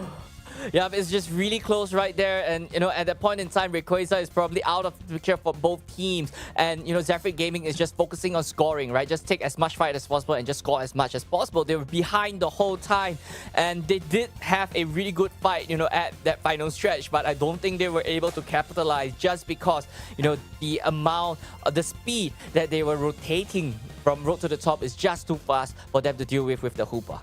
Yeah, it was quite also unfortunate for Zarfik Gaming because they were actually the ones who actually won the team fight. I would say they have the upper hand by winning that final team fight against Team Road to the Top just a while ago. But unfortunately, they were not in position to actually do any form of scoring because they didn't even get the Rayquaza. Even if they're in position, I think they didn't have enough time to actually do any form of scoring. They could just jump on them and then just get themselves a free knock up on them and just go in for defense.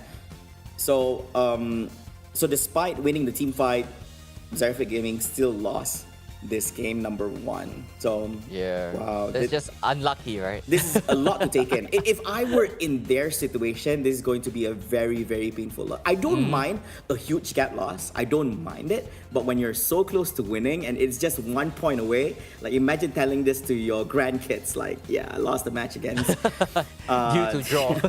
in a draw. I lost in a draw, kids. Yeah, I mean, Zarfik Gaming, they did have a really weaker early game. Yes, they are supposed to be the team with the stronger early game, I would say.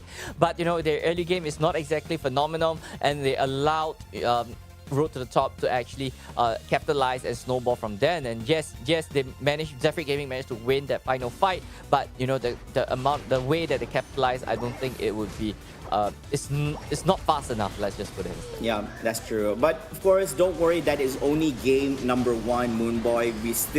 We're still able to observe more Pokemon Unite action in between these two amazing teams, between teams Road to the Top together with Zarfik Gaming later on at game number 2. We will see if Zarfik Gaming is able to translate game number 2 into a win for them and force a game number 3 upon these two amazing teams to further just lengthen out their journey through the lower bracket here, making their way to the grand finals. We will see. But of course, these are some of the top highlights that is being displayed in that game number 1 over there. Those last few moments. Look at that, Eldegoss.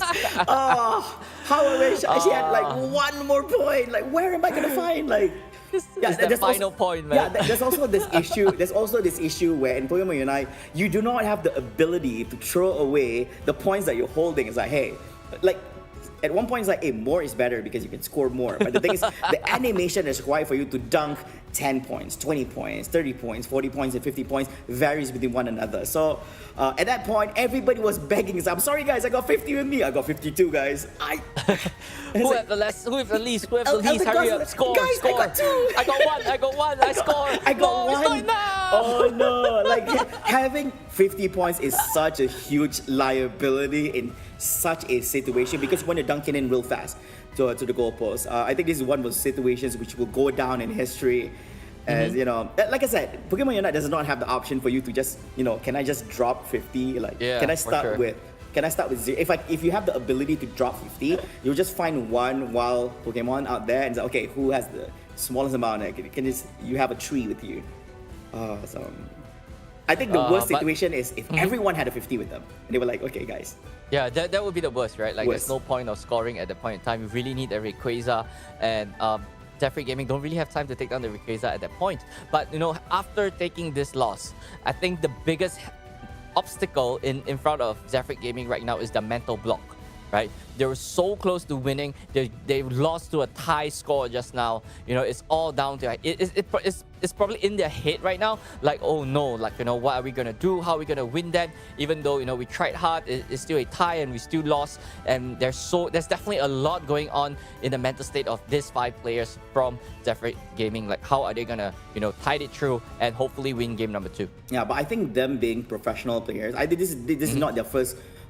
This is not their first rodeo right here at the Pokémon Unite Championship. So they've had plenty of experience back in the past as well. They've had their own struggles beyond this draw loss for them, and I believe they are able to regroup together with their team leader and actually come back stronger for this game number 2 and the other remaining games if they're very lucky. Now, talking about their performance, looking at game number 1, they do have a fighting chance to win over Team Road to the Top. It's not like it was like an obvious win to Team RT. They were all struggling on their end. They were sweating bucks over there. Like with such a small gap, everybody can see that there's opportunities for both teams to win against each other. So it could be a win for Team Road to the Top. It could be a win for Zephyr Gaming. I can't tell based on what we've observed just now. Yeah, for sure. So, ladies and gentlemen, off we go. Game number 2, draft phase right here. And Inteleon and Slowbro seems to be the Pokemon of choice. We have seen this before. And let me guess, first pick, Mew. First pick, Mew. We'll see if they actually want to run this. For the big, some of the top picks as well. This Lapras is still available in the pack as well. Yeah, of course. Yeah, as usual, it's going to be the Mew there again as well. And this will be an opportunity for Team Zephyr. They knew this was going to happen, so it was an instant. It is literally a no-brainer. They're definitely going to go in for the Lapras as well as the Blastoise immediately. Now you have to deal with a Blastoise and a Lapras. Yep, I mean, the initiators have been removed off RT's hand, right? Like, how are they going to be answering to this, right? They got the Urshifu, they got the Umbreon to answer as well. Shen hovering over the Hoopa to taunt a little bit more. I got initiation, I got rotation, and I got firepower in terms of this Zoroark as well. How are you going to stop me? And this is the biggest question that this 2 pick is left for RT to answer. And it might be the Garchomp. Yeah, it might be the Garchomp. Yeah, so they're playing it. They're playing the Garchomp here. Okay, all right. It didn't work out the first time we saw it. Remember, we only saw the stats, and then they played it out for the game number 1. But it didn't work out too well for them. But they're going to be running it this time. I think the Garchomp. My apologies. I think Garchomp was actually by Team MSI. Sorry. So actually, this is the first time we actually see Team RT actually using the Garchomp, right? Yep, I mean, the thing about Garchomp is that you have to build the team around Garchomp, right? Like, it can be really menacing, but at the same time, it can be the weakest Pokemon in your team. And it scales so slow in the early game, and if, all Zephyr Gaming have to do is just control the Gible and just not allow it to become a Garchomp. And, if the Garchomp is too weak and too behind, that's where you take advantage. But however, if the Garchomp have all the space that he had, he runs free, and that might be the end for Zephyr Gaming. Yeah, but this is going to be different altogether. I like the point when you mentioned that you have to revolve around the Garchomp. A little bit, I wouldn't say around, but you need a little bit of assistance to do that. I think that's why they actually got the Blissey over there to just ensure that what happens. Now the Blissey can play around together with the Urshifu as well as the Garchomp here in this game. It's a very situational kind of thing. We'll see how it plays out. So even if Urshifu is down, it can still play around together with the Garchomp here. With hopes that this could actually translate into yet another win for Team RT. I am also excited because in this game, because at the early stages of this competition, we also saw the Hoopa using the hyperspace hole inside of the mean look. So that was something that surprised even the viewers, including the commentators as well. So I guess you can actually do that. Hey, you want to mean look one of my teammates? Don't worry, I can just use a hyperspace hole just to save him as well, returning back to base. Yep, so that's where the knowledge of the interaction within the game is so important, especially at this highest level. What is your way out of certain situation? And, this kind of interaction could come clutch to, such decision that you are going to be making. Yeah, it's a counter to a counter. You have your own counters, I have my own going on over here. I was shocked. I didn't know that was even possible. So you can actually return back home. So putting Min Luke to shame, just leaving it there and not be able to hold anyone in there. And it doesn't capture a new mon inside, you know?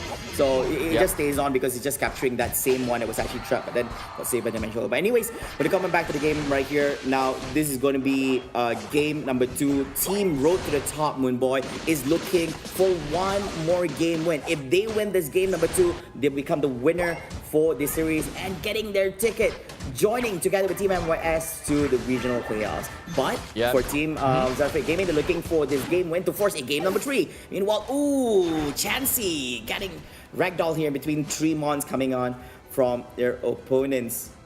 Yep, Aries coming in just in time to take out that Chansey out of commission. Genkai hiding behind that tall grass, just not allowing Aries to see. Aries knows his position as well, but LY is there to stop him. Aries going in for the hunt, unable to get any picks off that, but managed to get the Altaria to get that War Turtle level up. Yeah, it's going to take a little bit of time right here, of course. 2-man movement here, Watoto together with the Hoopa here at the top lane. Can't even see much right here, but of course, we're still in early stages of the game. There's going to be more actions happening very soon as all these Pokemon get online, as they get their levels all in as well, and also unlocking their rightful skills and abilities. It's going to be the time. Genkai, looking forward to see more action happening from this guy over here. It's a little bit different because this time he's not using a Blastoise, he's not using a Lapras, he is actually ends up with a Kippo. Yeah, but here's the thing, right? Like on the right side, Zephyr Gaming looking really strong when it comes to the scaling as well. They got the Hoopa, managed to bring out Aries and NC back for the healing and go for the push once again. Like with this particular lineup that Zephyr Gaming have, like they are so offensive, and if they could keep this aggression up and they could snowball their way against Road to the Top.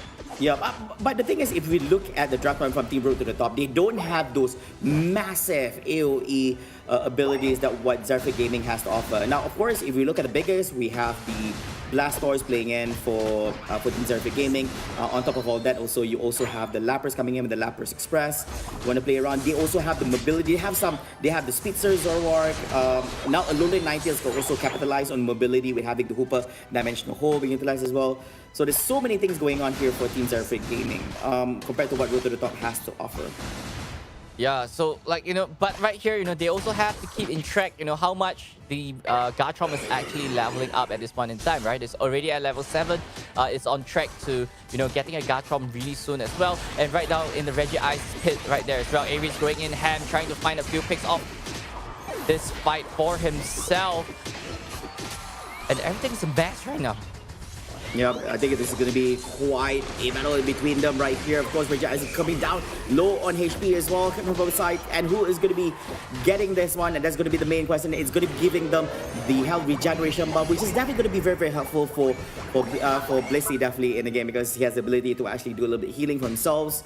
We'll see on this. Fortunately, we have to wait and see how it goes. Scoring happening right down and center coming up from these guys right now. Chubak still waiting for a little bit more to actually become a Blastoise here in this game, and that's going to be one of the biggest power spike coming in for Team Zerfa Gaming, pairing it up together with the Unleash, pairing it up together with the Lapras Express, for Zoroark with the Unite together with the Alolan Ninetales.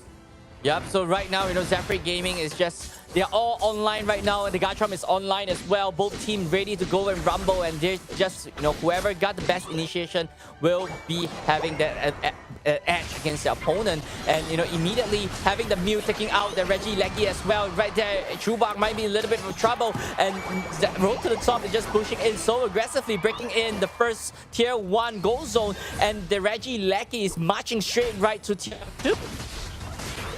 Yeah, and of course, here gets the push coming from the top lane right here. Try to gauge it through. Look at that. All being splattered out right here, coming out from the side of Team Road to the Top, but still not able to actually push through because of the buff coming on from the goalpost as well. And they will be able to actually take down on the Urshifu as well as the Umbra as well. And that is going to be not going to be a good time here. They are able to defend against the six-man movement coming on from Team Road to the Top, which is together with Reggie Lecky at the top lane. Yep, great defense coming in from Zephyr Gaming. Yes, they lost the fight at tier 1, but they managed to, bring push towards the top back before they enter tier number 2. But here's the thing, when it comes to level department, road to the top is still so much stronger compared to Zephyr Gaming. Hoopa only still at level 8, unable to find that 9 to get their Rings Unbound activated to have an additional edge in fights against their opponent. 4 minutes left on the clock as well. Reggie Rock at the bottom side.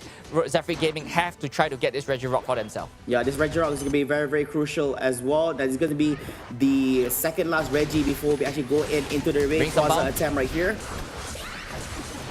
Yeah, Rings Unbound coming in from the Hoopa, managed to get the Reggie Rock, and they're just going in for the push, getting all the KOs, 2 KOs coming in, and the Umbreon might be next on the list as well. Garchomp hitting his Unite move, able to get Aries out of commission, but immediately going straight right down to that Hoopa, and I believe Zephyr Gaming might be able to get this push and breaking down tier number 1 and retreating after this fight. Look at that, dunks after dunks coming in from Zephyr Gaming there at the bottom lane. They're definitely going to be taking that win from that encounter, looking for more, but still not enough to overtake the amount of points that Road to the Top has right now. They are at 193 points compared to 130 on Zephyr Gaming side. And of course, Regieleki here at the top lane, they are going to be grabbing this, and the first touch is going to be in the hands of Team Road to the Top.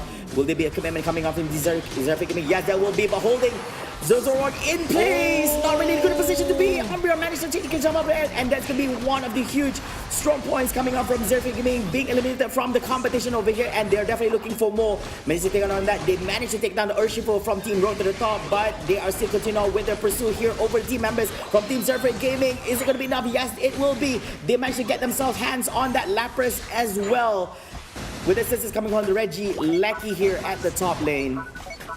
Big mean loop coming in from the Umbreon to the Zoroark right there on the top side, just stunning them in and not allowing him to do anything against the rest of the team. Hyperspace Soak came in a little bit late once, and that's it for Aries, and it's immediately going back to respawn, and they managed to get the Regieleki and put so much pressure against Zephyr Gaming. Yes, their level are pretty even right here now, and Zephyr Gaming have to try to pick it up a little bit more in team fight situation. They are not exactly doing very well against Road to the Top. Wow, that was very unfortunate for Aries. I mean, like, he was rendered unable to do anything as he looks into his screen and seeing how his Pokemon just disintegrates into ashes after being held down by one single Umbreon. That is how amazing the one ability is. Unfortunately, Hoopa was not able to actually go in for safe over there on him. And it became, despite it being a 5v4 situation, yes, they were able to actually take down the Urshifu. If they were not able to do any of that, I believe that more Pokemons could have been taken down on the Zephyr Gaming side. And now this is going to be go time right here.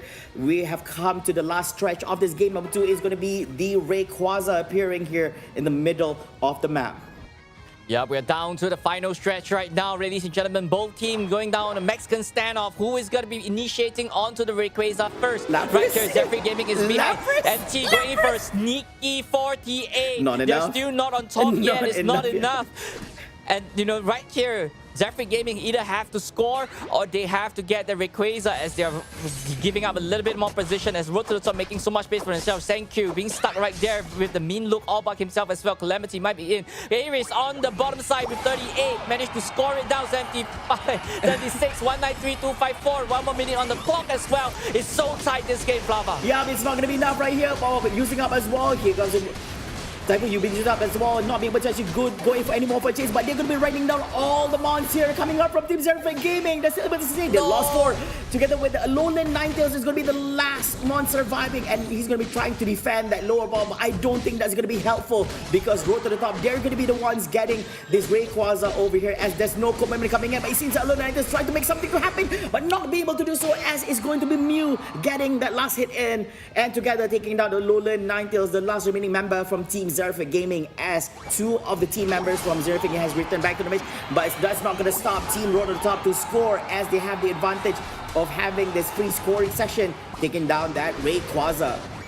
Yep, having the Rayquaza buff on their body as well. This scoring is just going to be not too much of a problem for them. Yes, they were behind in terms of point, but they won that fight. Alolan Ninetales unable to get that snipe in time, and allowing Road to the Top to get the Rayquaza and just get those scores in. And at this point in time, there's no turning back. There we have, ladies and gentlemen, Road to Top taking home the win against Zafric Gaming 2-0, sending Zafric Gaming home. Yeah, ladies and gentlemen, what a wild ride here happening at the lower bracket finals.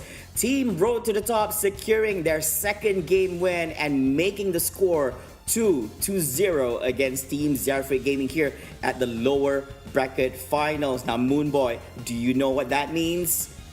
That means they are going to regionals, baby! Yeah, congratulations to Team Road to the Top as they secured the second and the final remaining ticket to go to the regionals for winning the lower bracket finals, and they'll be joining together with Team MYS. But of course, ladies and gentlemen, the competition is not over yet as we still have the grand finals match happening very, very soon. But of course, we also want to say thank you so much to Team Zafric Gaming for displaying great display of Pokémon Unite skills and abilities throughout the competition. I've seen too much of them in recent tournaments. I feel bad for them because they have put so much effort, so much time and effort into this competition and still not being able to actually make it to the next stage of the competition. I do wish all the best to them in future competitions. I do want to see more coming on from them. Yeah, for sure. Zafric Gaming did play a really good game of Pokemon Unite here. And, having so much interesting strategy. Aries on the Zoroark was just phenomenal for the whole of the day as well. But just unfortunately, maybe things are not in their favor. And unfortunately, losing this round against Road to the Top. And this guy, they are on the road to the top once again. And they will be meeting MYS in the grand finals later on for their rematch. Could MYS take it home, or could RT, bring it to a reset or grand finals reset later on as well? I don't know. Yep, we don't know yet. But of course, a little bit explanation about the grand finals reset is that Team MYS, since they hail from the upper bracket finals, as they won the upper bracket finals, they give an advantage where they're only required to win the best of 3 series and grand finals once to become the winner of the competition, whereas since Team Road to the Top hails from the lower bracket finals, they are required to win a best of 3 series in the grand finals, as well as forcing a grand finals reset and win that one to become the winner and champion here for the Pokemon Unite Malaysia Singapore Open 2023. Of course, we do remember previously Team MYS have won a dominant 2-0 win in the best of 3 series in the upper bracket finals against them, and we'll see if whether or not Team Road to the Top is able to actually reverse that result or even making a win for themselves here in the grand finals and forcing a grand finals reset. But anyways, before we jump into all that, we go further diving into all that, we're going to be having a look at some of the highlights here for game number 2 in between Team Road to the Top against Team Zafric Gaming here. Coming off from draft, I think both teams came out really, really strong right here. It's just that there were some moments where I think if you see here the Umbreon, his main objective is just to hold on to one person only. That's definitely going to be the Zoroark here coming from Team Zafric Gaming. Yeah, for sure. I mean, catching the mean look onto the Zoroark and then allowing everyone else to capitalize on that particular catch, right? That is exactly what Road to the Top did, and they did execute it really well with the Umbreon. And I think it's Calamity on the Umbreon. You can see time after time again, catching the right target, allowing the rest of the team to zone them down and just take them out. And I believe that was their way to deal with whatever Zafric Gaming is trying to do it, because they know that the Zoroark is the biggest threat and they have to take it out, and they just what better way to just mean look it.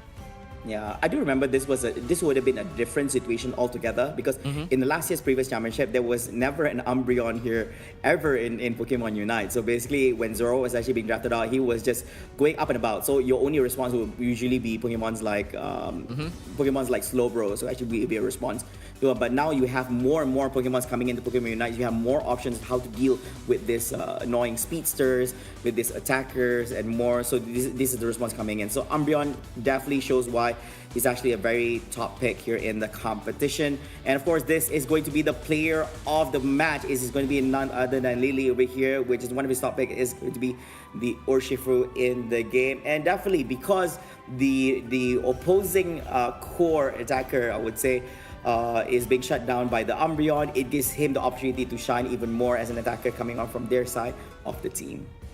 Yep, I mean LY with the Urshifu with the Blaziken is always so aggressive, hunting down the best pick that he could find. Really good targeting option right there, decision from him as well. And you know, this guy is just packed with a punch, lots of firepower coming in as well. So if you really want to, you know, win this team, you have to watch out for this man, because this man will be fighting in your face every single time, and the rest of the team is just always backing him up to just take the right pick out. Yep, and of course we did have a small discussion on this. If you have shields, no problems. He can actually penetrate through those shields as well to dish out damage to your actual HP, so it's really good response as well. And now, of course, in the hands of Lily, is going to be devastating. And we're not sure whether or not is it worthy to actually go in and ban Urshifu in any of the banning phase when going up against Team MYS from their end, or probably they're just going to go with standard bans on other Pokemon that deserves more attention compared to that one. Because the cores, you can't run away. Even if they ban out the Urshifu,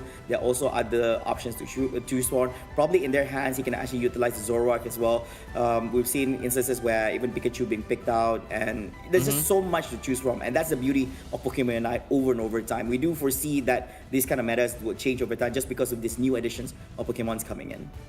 Yeah, for sure, the roster is getting bigger and bigger, but ladies and gentlemen, so does the hype of the game, of this tournament moving forward as well. We will be coming back later on in a best of 5 grand finals, road to the top versus Team MYS. Who is gonna be coming up on top, having the lion's share of $20,000? But before that, we will be going on a short break. My name is Miss Moonboy, and I'm joined by Flava, and I'll see you guys later on.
To all fellow Pokemon enthusiasts, welcome to the D Grand Finals of the Pokémon Unite Malaysia Singapore Open Qualifiers 2023. I'm Len, also known as Yodoli, and joining me once again is Professor Moonboy here, who's going to be my partner in crime as we go through this Pokemon Unite final journey here. Seriously, Moonboy, we have a fantastic series so far throughout this entire day.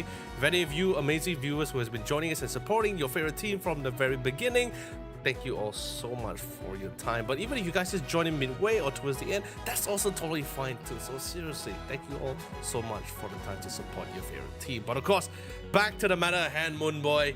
This is it.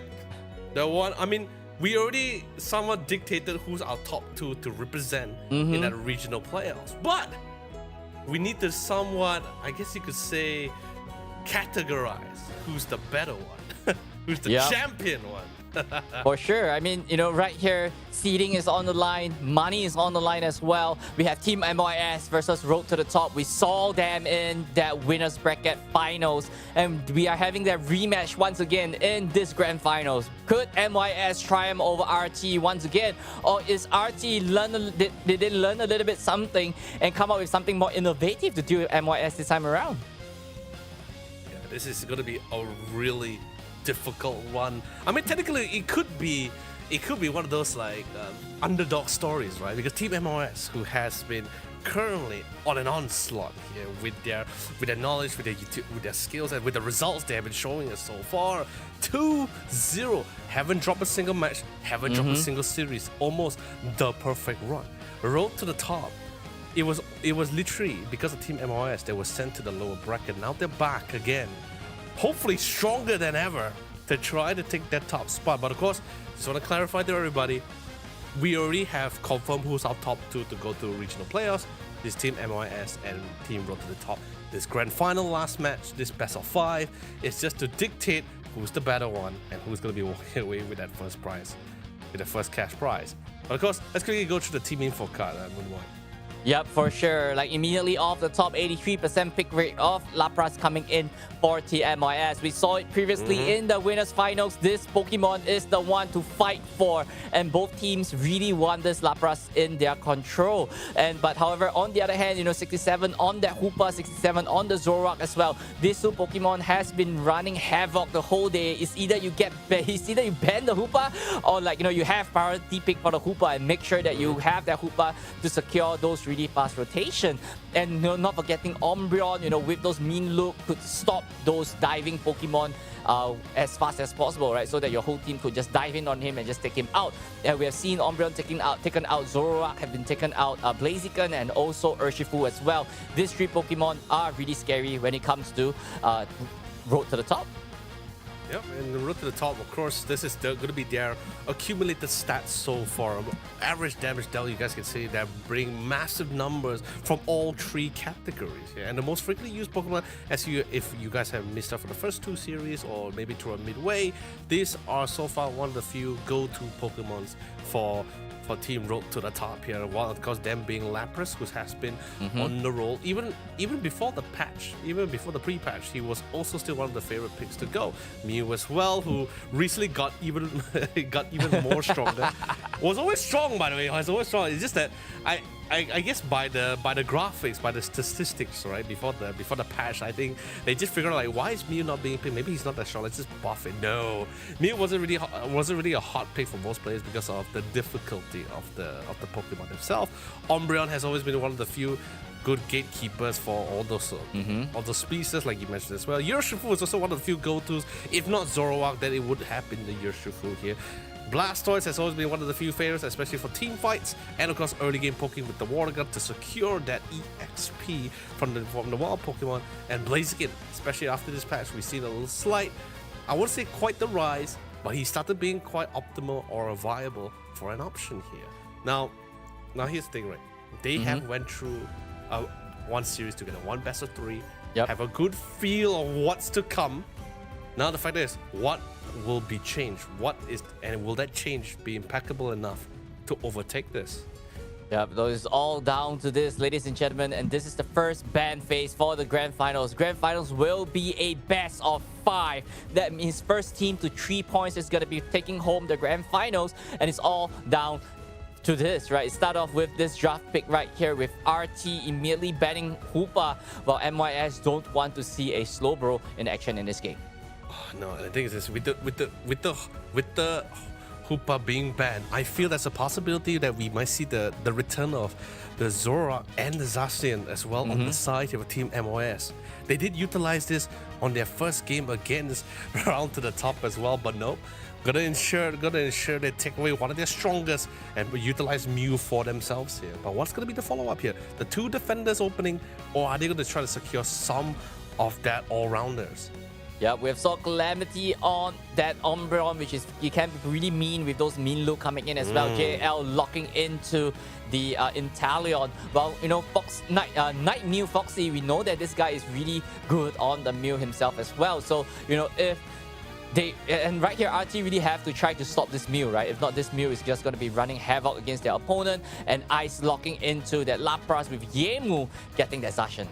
Oh no, this is concerning because, like, I guess you could say in a way, it's a little bit more. It can be somewhat more it's more easier to read when it comes to Team MYS, because especially when they lock in the Mew, it feels like it's always going to lead up to that early game composition, right? Going for like just the base evolution or one evolution follow up, early evolution to try to get control of that early game and start snowballing out of control. I love the idea that LY, instead of utilizing the Yoshifu for himself, he takes the Zoroark away because he knows how much of a threat it is in the hands of Team MYS. Bring in the ability to give them a little bit of sustain in the lane, which is going to be really great with the soft boil. But just in case, they also have the policy, they also have the follow-ups, brings in the Clefairbell alongside the Yoshifu to go toe-to-toe with the rest of the squad here. Mimikyu is gonna be the last pick here, and I believe this is this Round to the Top first time bringing in the Mimikyu, or was it the second time? I can't really put my finger on this. The last time was MSI, if I'm not wrong, and this is the first time RT actually bringing in this Mimikyu. For themselves, right? Yeah, for themselves. Yes, this is the latest Pokemon in the mix right now. We have seen Mimikyu in action. Yes, it could, you know, do a lot of damage. He can sustain a little bit better with himself.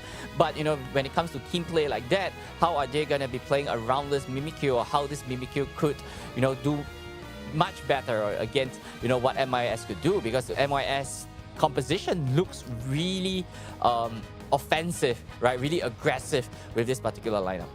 Yeah, and if you notice on the items as well coming in from around the table, 2 of their Pokemon, both the Umbreon and the Blaze, is going to be bringing in the body barrier, so there's going to be a lot of shields, a lot of defenses once the Unite move starts popping off here.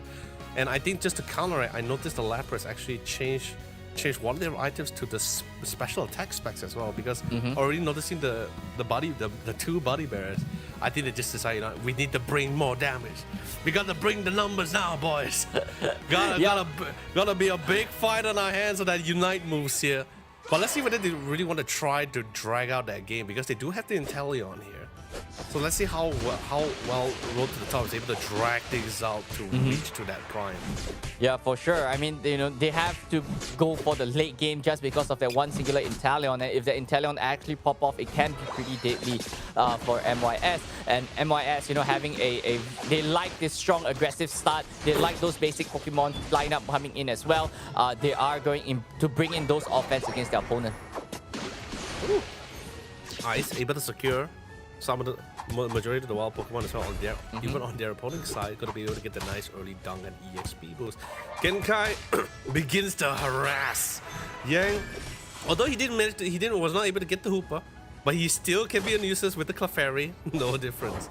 Yep, that's a really good light screen coming in, just and not allowing that Clefairy to come into play as well. Bochi is just really aggressive with that Mimikyu. And, you know, Yemu really have to try to get to level 5 as soon as possible. And first down is Chansey. And, you know, as I was saying, Yemu have to get to level 5 to get the Sacred Sword out to capitalize a little bit more against their opponent. Oh, I get what he was trying to go for, right? Just trying to steal away the wild Pokemon, but also trying to make things a little bit daring, because the LY was already there and already evolved to the Zoroark here. But just couldn't take into account the amount of damage that was being outputted by the Zacian as well. I think after not seeing it for 2 rounds, now they're reminded once again how powerful the Zacian can be.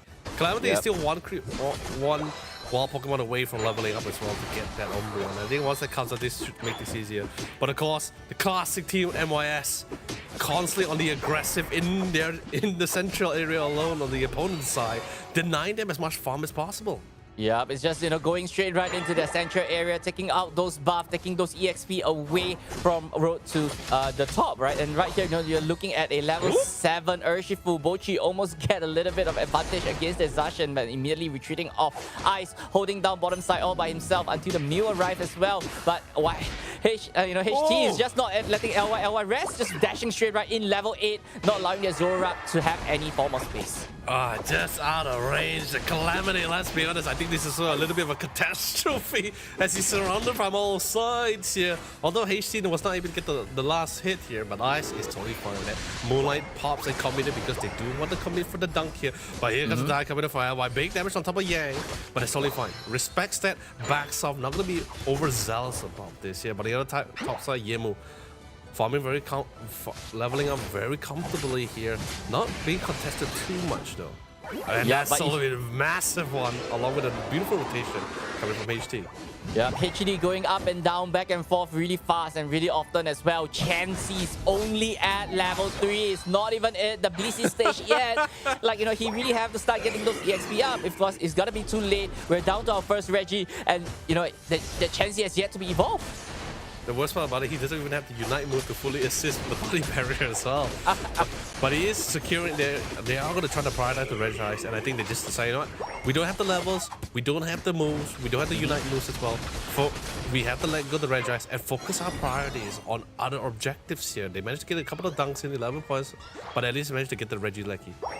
Yep, I mean, the Reggie Lecky is a consolation prize right there as well, getting a little bit more EXP from their objective. Yemu just alone, one Zacian on top, can't exactly do too much against his opponent, but the rest of the team, though, is just looking up really, really strong. LY, though, trying to get as much farm as possible in the central area, but, they have to try to stop this Zoroark before it is going to be punishing for them. Big damage, and he still gets the last hit in on the Mimikyu. Yemu! Genkai has no choice but to fall back. Watches his friend fall, but of course won't leave his friend alone on the other side. Yemu sends him there to assist him, to keep him company. On the body lane, on the other hand, our dear friend Drizzle was able to finally level up all the way to the Inteleon. But I don't think he's not going to be able to do much here. Able to do a couple of pokes, but I don't think he's going to be able to hold that out for long. Now with HT on the way. Trying to decide where you want to go for the rotation, but he decided to go to the top side as our dear friend Zach here. Yemu gets caught off from a beautiful rotation here, and it completely suppressed HT. In a 1v4 scenario, the man has boldness for sure. Sally, will that be paid off? Absolutely, as the damage was big. A beautiful KO here. They're trying to get it for a couple of dunks here. Body barriers also committed as well. But they're only able to dunk 5 points out of that. Big 1v4 right there. How did HT even survive that one? Yang coming out just in time, just to stop everyone else, and just healing him back to back health, and then just going in for the offense once again. Mimikyu on the bottom side scoring I think that's for 40 points for the team as well. Yep. So Mimikyu is just looking really strong for the team, but the Umbreon and the Blissey really have to back up as well. That damage. Umbreon was supposed to be the defender, but let's be honest, Yemu has the Sovereign Blade, and HT is the Martial Master of the central lane. All trying to find plays, all Jal could do is just during this time where his allies are falling apart, he can only try to get some points on the other lanes. But more control, more devastation. Calamity trying to buy some time, but Yemu is coming in strong, coming in hard. He's the king of the blades here. He's gonna cut them down to size. 2, make it 3 more. He's looking for the 3rd. But gonna respect that. It goes back into the farm. But look at the level difference, Wooden Boy. It's the nightmare of Elm Streets here for all these guys. Yeah. MYS is just dominating right now. Yemu is just unstoppable with those Sacred Sword reset, right? I mean, he's just having double Sacred Sword again and again and again, and just dealing so much damage to his opponent. There's nothing much that RT could do. All they have to do is stop farming, get your level up, and try to get a few steals of objective. If those fights are not favorable for you, RT, don't engage. Oh, but where's the farm? They are the farm. You forgot that here as well. More battle experience they are looking for as well. And yeah, he's the support and he's being shown with great fear. Moonlight comes in. Shaw trying to wait for me. But Yemo, they go for the eject button. But guess what? He has one too. He continue on the hunt. Got the speed. He goes invisible, but not for too long. Yemo smells prey and he will get it. Top side, more carnage happening all across the board here. Calamity, you forgot. These players are the Elite Four. They are the danger and they are the one who will knock the doors. And they are currently knocking at the door as they will possibly be trying to break the second base.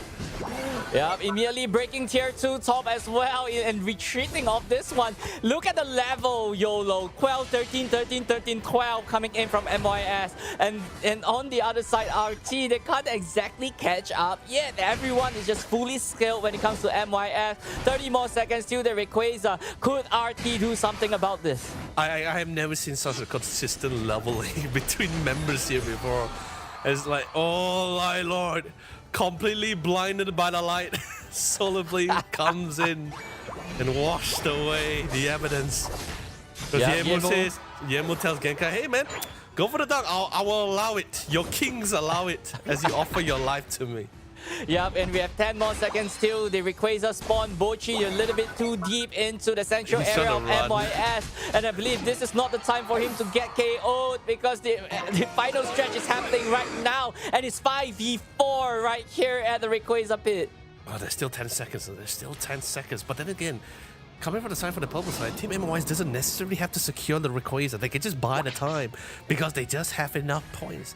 They just have to delay or go for the pickoffs. See who is willing to take the gamble. And the fact remains, this is the grand finals, and they know for sure Roll to the Top will take the gamble, and they're just waiting for them to force the fight, and they're happy to oblige. Yep, it's all 10 men is ready right now. 10 Unite move are available for them to use. Calamity on the backside, but Zacian is a little bit more behind as well.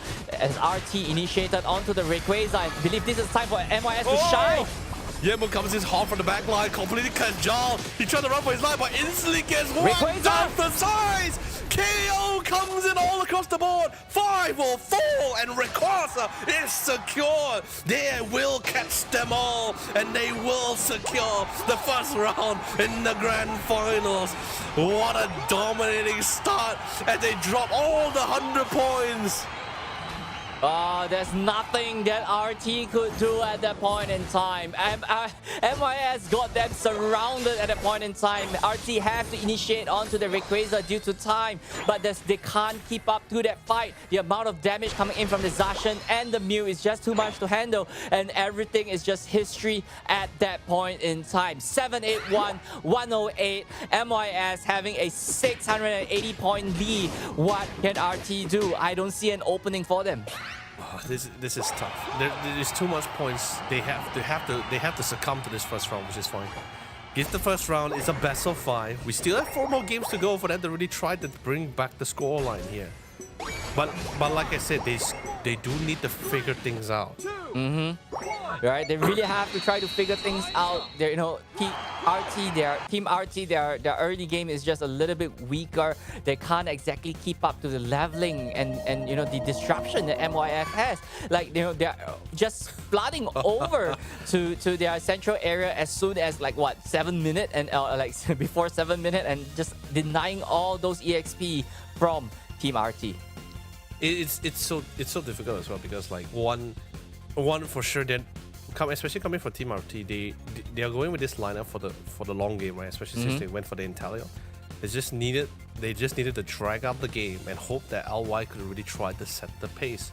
Yep. The problem is that especially once Team MYS locks in the Mew as their first pick already, they already knew exactly what they're gonna go for already. They already knew all right, we're gonna go with the early game. Let's see what's their first 2 pick. When they secure the Umbreon, they just decide, fine, go for the Umbreon. That's totally fine. We will get the Lapras. We'll follow that Lapras, and then we'll lock in another all-rounder to fight alongside with you guys here. Because at least that way, when the game comes, right, when the time comes for them to fight alongside with the Intellion, the Zacian will just also be just as farmed. Yeah? even though he doesn't have like doesn't really have like a first or second evolution, he's already the base one.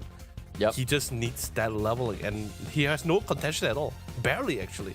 Yeah. I think there was like only like 4 rotations to the top side, like just to engage on him alone, and then that's pretty much it. Other than that, it's just everyone just started grouping up and just couldn't find the pace. HT and Yang just was such a menace. I think this two is really the core of the of Team NYS victory so far. Just being such a menace with it.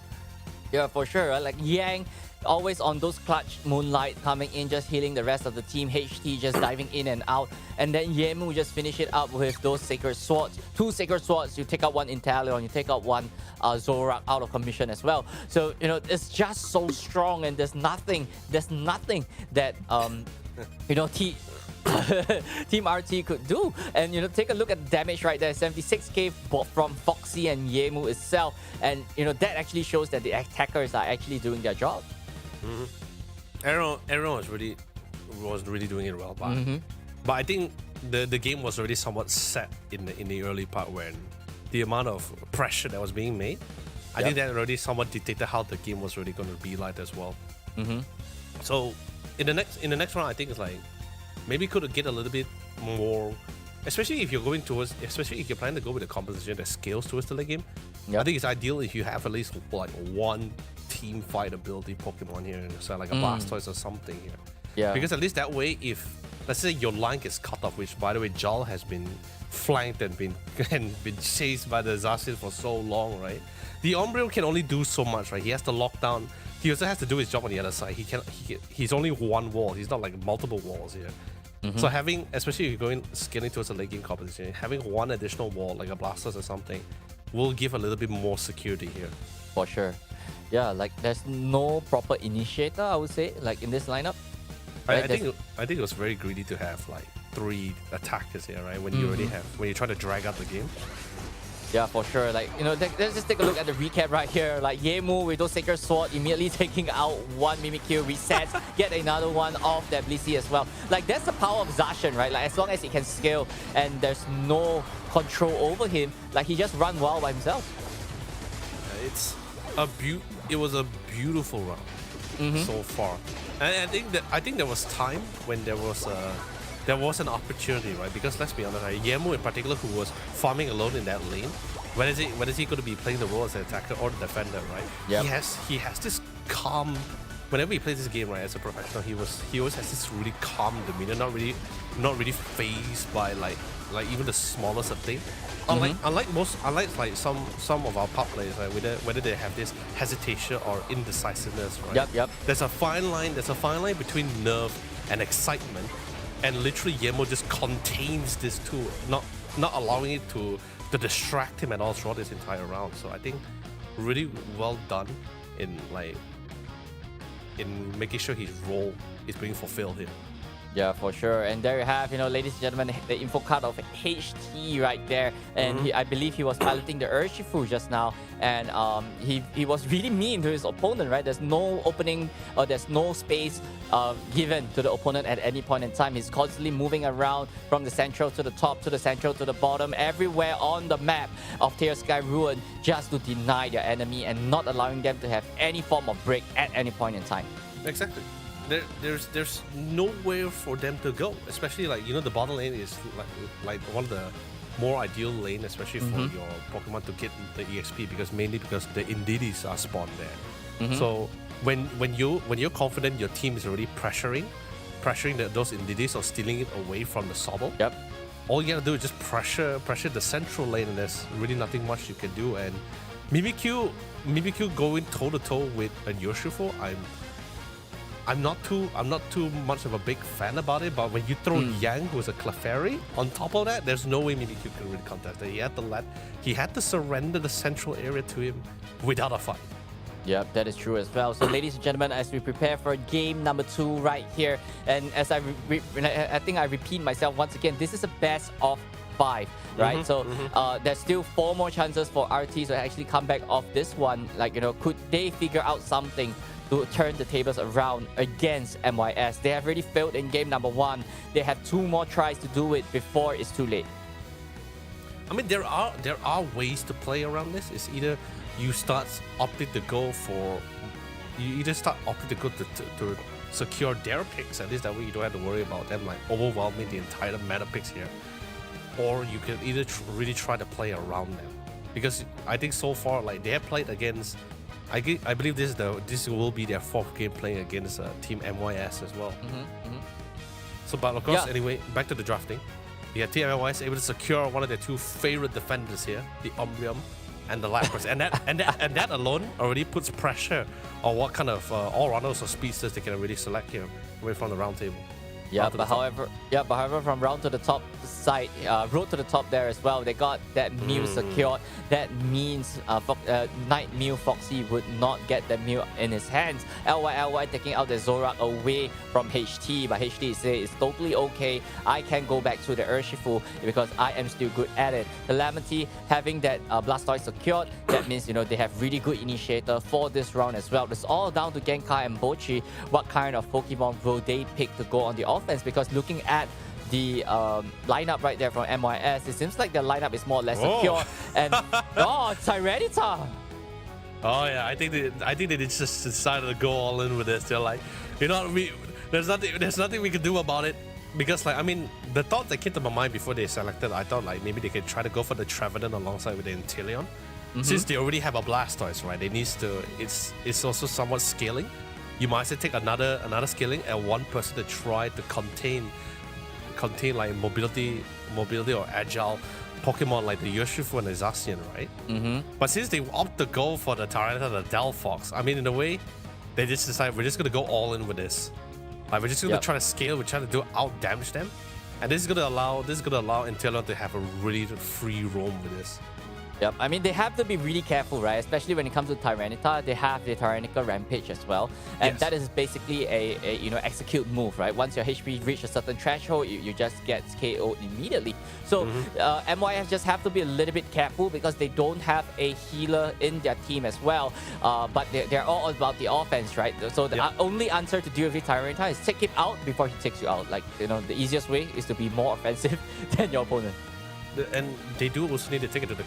They do need to be worried. That's why I'm pretty sure. Yeah, exactly. See, their items they went for is 3 eject button because they know for sure that there's no way they're gonna be able to reset during those skirmishes. Not with the Umbreon mean look present here. Yep.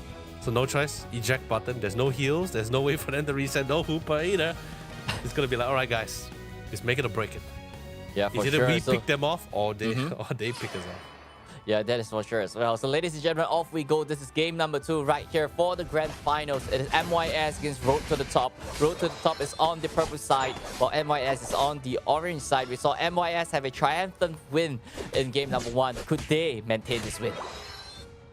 I think it should be possible. I don't think we will see as much aggression coming from Team MOS this time, since they actually opt to go for the Inteleon. Yep. So, or maybe they might just do it because of the fact that they notice that there's no healer. There's no healer or support coming from the side of Road to Top. I think they just might decide like, hey, you know what? Let's have more skirmishes. We'll always come on the top because we can just do it.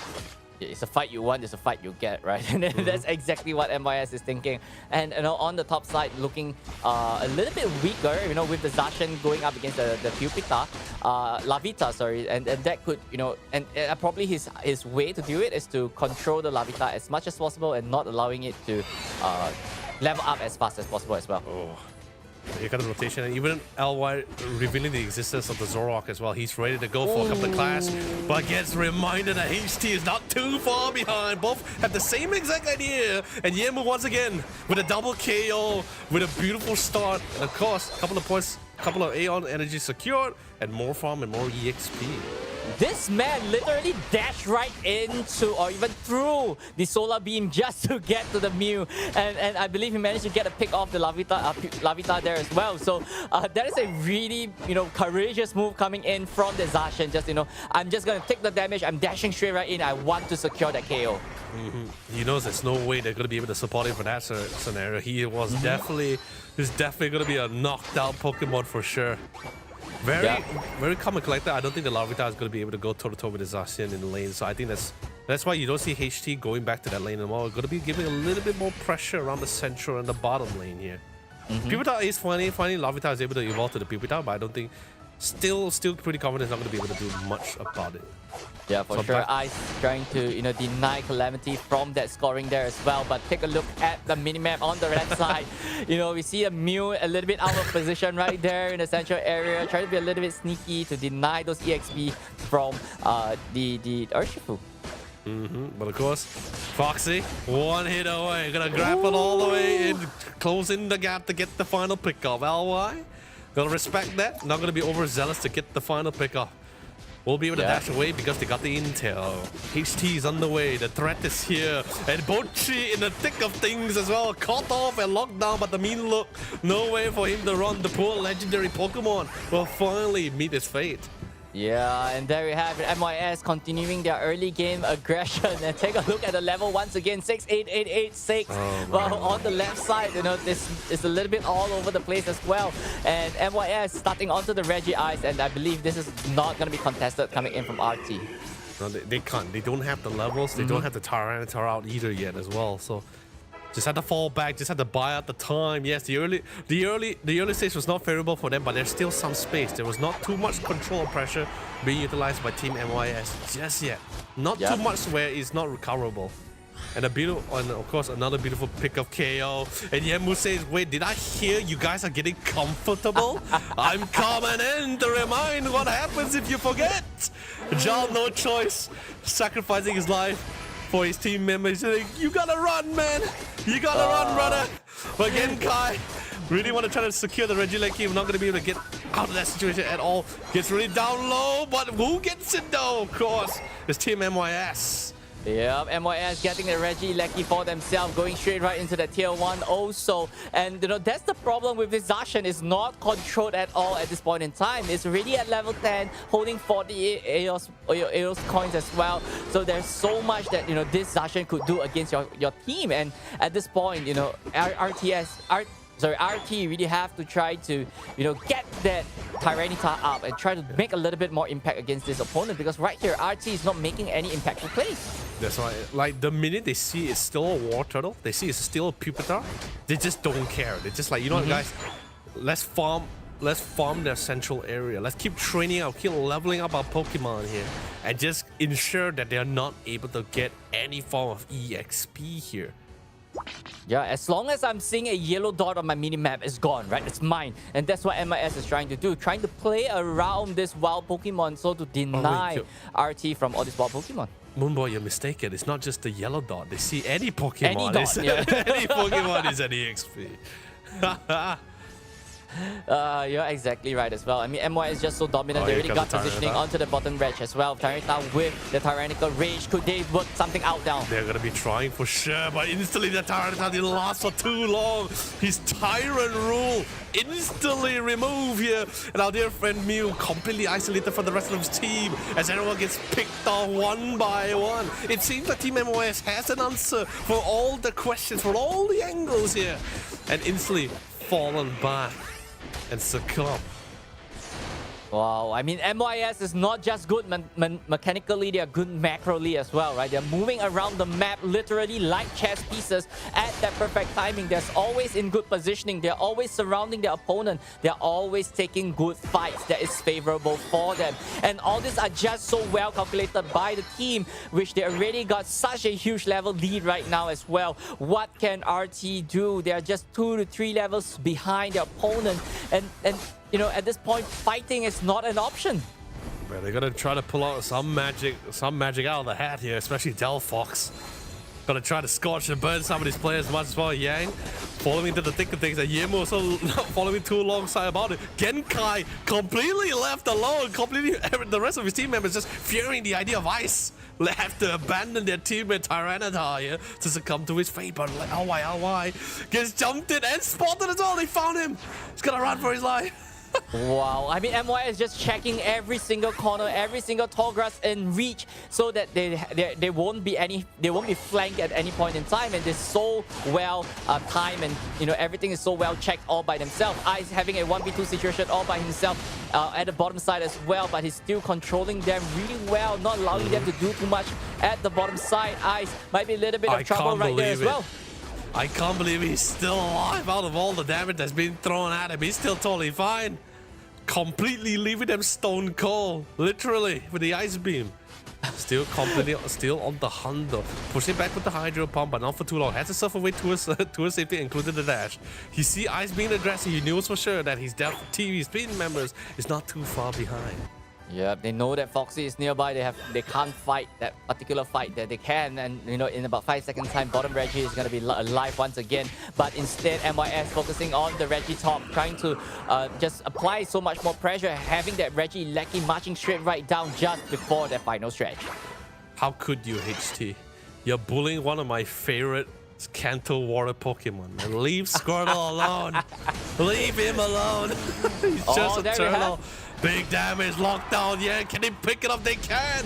1 for 5. But Ice does the damage a lot more better. Instant KO. Yemu comes in. You say blood for blood. They won. They won revenge. They want to avenge their fallen allies as they will attempt to cut them all down. You take one of my guys, I take down 4 of yours. That's exactly what MRS did. Scoring straight right for the Rayquaza, but managed to get a steal. I can't believe it. What a dive from the man. LY, he's not out of the fight just yet. He's saying, hey man, if I'm going down, I'm going out swinging. And he made it hurt. Yeah, but MYS. Sally, they don't have the... Yeah, they got the raid, they didn't get the points, they can't manage to score, but even though with the buff, they can't do much. MYS is going on the defense right now. RT, what are they gonna do? They're 200 points away from victory. Can they score them in? They gotta stop Genkai. He's trying to attempt to go for the dunk here. He's trying to deny them as much as possible, but they just can't. The timing, they succeed. 100 points. They just need another 100. Another 100, and they can try to turn things around. Genkai sustained. The Tyranitar pulls through, and Yemu had no choice but to fall back for the King's fight. Genkai, what a man, but of course, courtesy of Blastoise with the serve, giving him the opportunity to go for the dunk, and they did it. Oh no, they run out of the buff right now. Yeah, they need another 100 points. No more Rayquaza buff in RT's pocket as well. Right here, all MYS have to do is just defend, try not to allow them to touch the base at any point in time. There's still a way for RT to come back off this one. They have to play it smart. How to deal with this? Which fight should we take? Or which side should we score? Oh, 20 seconds, not 50 points. Oh, it's just... I believe it's just right at the margin as well. If they managed to dunk that 71 points, they should be able to take back the round. Going to be trying to attempt towards the top side. Genkai trying to be the diversion here, trying to set us for the team here. They managed to get a dunk of 68 points, but will it be enough? 2 seconds in. Who got the points though? Was it enough? I mean, the bottom tier 1 has been destroyed as well, but it's so close for this round. It seems like he has actually have a turning point, but unable to do it, just lacking 10 points to close it off. Ladies and gentlemen, round number 2 goes straight to MYS. Oh, it could not be any closer here. Run by, my lord. It was just that, just 10 points left. Unfortunately, Genkai, I think Genkai had the majority of the points as well with the 50. He had the 50 points, but he had to commit to try to create the space. Maybe if Calamity was nearby, that serve probably could have given Genkai the small window of an opportunity. A small window of an opportunity to get that points in. Then maybe they could have naturally turned the game around.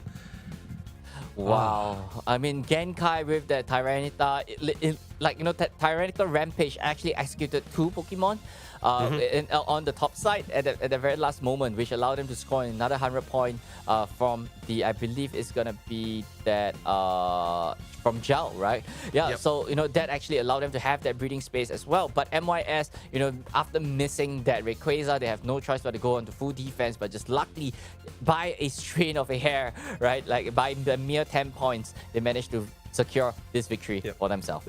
But there is something, at least there's something that's happening right now. There is something going on. It's no longer though it's no longer that it's no longer that one-sided landslide anymore. Now they have something rolling. They have something going. They have something rolling. Calamity with the Blastoise has been really impeccable for them so far. Now it's just a matter is trying to get more numbers on the board.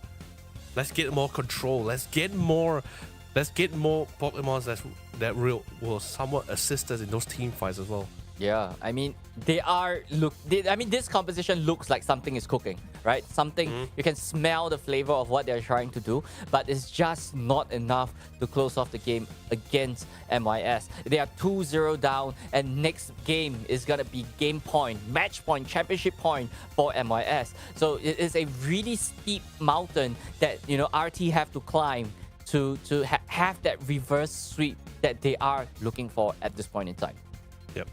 Oh man, there's also the factor of with the lack of support from both sides, because you also notice as well, coming from Team MYS, they started respecting members of around to the top here as well, because hey, now they got the Blaster side, now Genkai has the Tyranitar, Jarl started getting some really insane numbers with the Delphox here, and we don't really have that sustain that we usually have when we have a Blissey, when we have a Clefairy here, or Clefairy here. So now I think that's why the game the point differential wasn't that high. Wasn't that high because that was just how close it was. Now going to the third game, I think both teams will have a lot of things to think about. Do we still want to proceed with this no support, all out damage kind of composition, or do we want to focus on scaling or early game? So far, we've seen a lot of success coming from Team MYS regarding the early game composition. Yep. Team Round to the Top hasn't really found that thunder for that early game. But the scaling so far, I think they have something cooking here, with the Blastoise alongside with the Tyranitar pick here. They have something cooking. Yeah, they probably need a little, an anchor for the early game, right? They are always losing so hard in the early game as well, when it comes to scaling or when it comes to scoring also. And they have to try to stop Yemu on this Zacian. And this Zacian, Yemu is just insane on this Zacian, just double Sacred Sword, just taking everything out at that point in time. And, maybe playing together as a club together might not be the best option. Yeah. Trying to find a time, but there were many fights when I'm not too sure whether is it because of lack of communication or the communication is being fumbled here, because you notice some of the players, especially road to the top here, some players ends up being isolated while the rest are either going their own separate direction or doing their own thing here. Not too sure about this, but I think once the conflict is a little bit more cleaner, a little bit more confident here, I think they can prioritize to do a lot more execution skills here. Yeah, for sure. I mean, take a look at this replay once again, right? Genkai taking out the execute with the Tyrannical Rage, and that is. It seems like maybe Tyranitar might be the answer against MYS. They just have to capitalize it a little bit more. But of course, anyway, here's your info card for Jarl, who did the most amount of damage for both sides. By the way, for both sides, he did the most amount of damage, 70,000 in total here with the Delphox here. Yep, I mean, we saw him previously on the Inteleon is okay, right? And then into the Delphox, and his Delphox has always been on point the whole day, right? Comboing the fireworks with the Hydro Typhoon, that was a really good play coming in from Zhao, which I've seen throughout the whole day. But this guy is probably one of the best attacker in the region so far. I mean, yeah, of course. And Inteleon is definitely one of the few go-tos. His early phase with the water gun is by far one of the best best skills, best movesets to secure most of things. Also decent amount of poking damage, especially for pre-level 4s. Still hurts, for some reason. This is a water gun, right? But of course, moving on, we do have Night Mew Foxy here coming from the side of Team MYS. So far, one of their dedicated attackers here. He had utilized Inteleon, also Decidueye here as well. But I think him trying out the Decidueye was just really to get a good feel. Did it really fit our comp or not on the competitive level here? Testing things out. When you're testing things out in pops on the screens, it feels a little bit more different compared to playing in the actual tournament itself. So I think you realize it was great. It was great, but probably didn't really fit with their practicality, right? Because it all comes down to whether it fits with the team's practical gameplay or style here. Yeah, for sure. But I mean, Foxy, you know, we've seen him on the Mew. He's pretty insane on the Mew itself as well. We've seen, like, you know, and Inteleon and Decidueye, it seems like his kit is all down to, you know, far hitting, long range damage kind of thing, marksman style, and trying to go for the final hit for as many objective or even opponent Pokemon as much as possible. Yep. All right, ladies and gentlemen, of course, this is going to be our next round of our draft thing here. Will there be any change? Nope, not at all. Still the same exact band. The only difference this time is Team MYS has the opportunity to be first pick once again. Yep, with Yang having the first pick onto the draft as well. But, you know, before that, I believe, as you said, the bans is going to be the Slowbro and the Hoopa once again. These two Pokemon, it really seems like, you know, these two teams don't really want to deal with them. And Yang with the first pick. Is it going to be the Mew? I think it's going to be the Mew. Well, yep, you got it right. You got it right on the money here. If it ain't broken, you don't fix it. Yeah. Coming in with the Mew. Now round to the top. We really need to visualize this. Are they still gonna go with that early game composition, or are they gonna change things up a bit? Because that last round was a clear example of seeing Team MIS changing things up, really going for that scaling towards that late game. But just in case, no harm done for them to secure the Lapras for themselves, but also deny the Zoroark in the hands of HT. They have more, like, Zoroark to them has more fear over the Yoshifo or the Umbreon here. So they feel the Zacian, they still can deal with it. No way. Umbreon. Double speedster. Really? No, okay. Yeah, but I mean, we were saying, like, you know that opponent is going to be picking a Zoroark, right? And Umbreon is going to be a no-brainer coming in, trying to get a mean look locked on to that Zoroark, and Yemu onto the Zacian once again. And, you know, Genkai on the Garchomp and Zhao on the Inteleon. Yes, comfy. Go for the comfy. No. Why?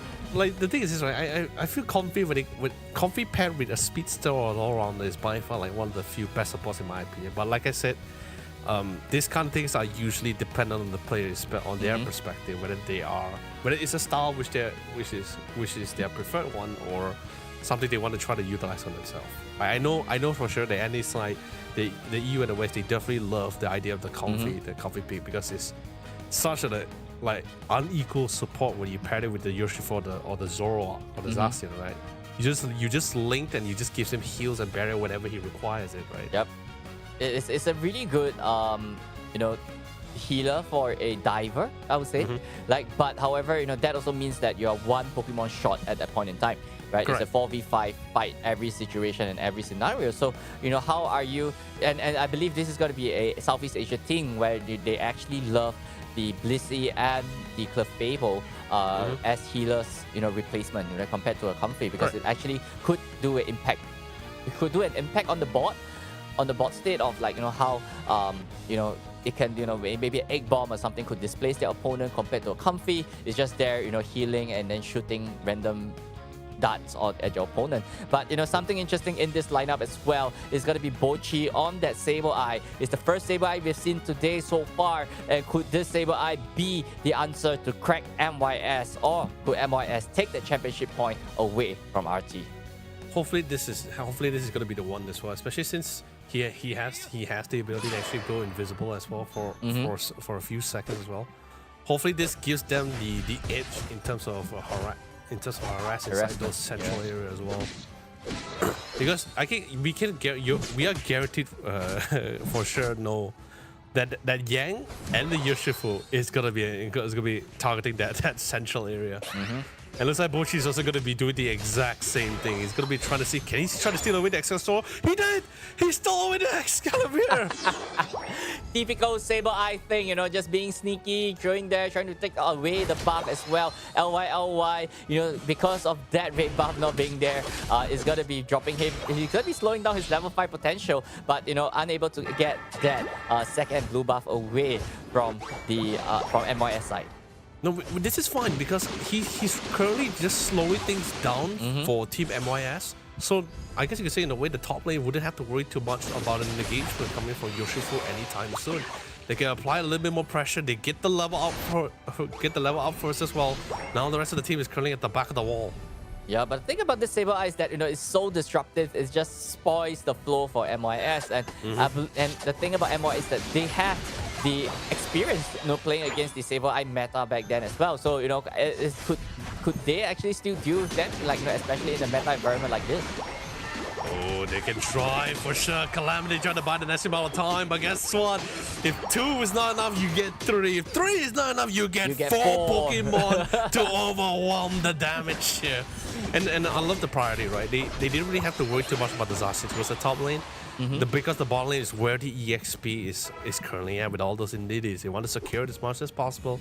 And of course, we see Bochi doing what he wants to do with the Sableye to be the nuisance. Yep, and LY, of course, going to be taking a chapter from TMYS books and be aggressive in their jungle. Yeah, it seems like right here, MYS, leveling is not as fast as the previous 2 games as well. It seems like RT might be cooking up something, and this might be the composition to take MYS down for the very first time. This is really great.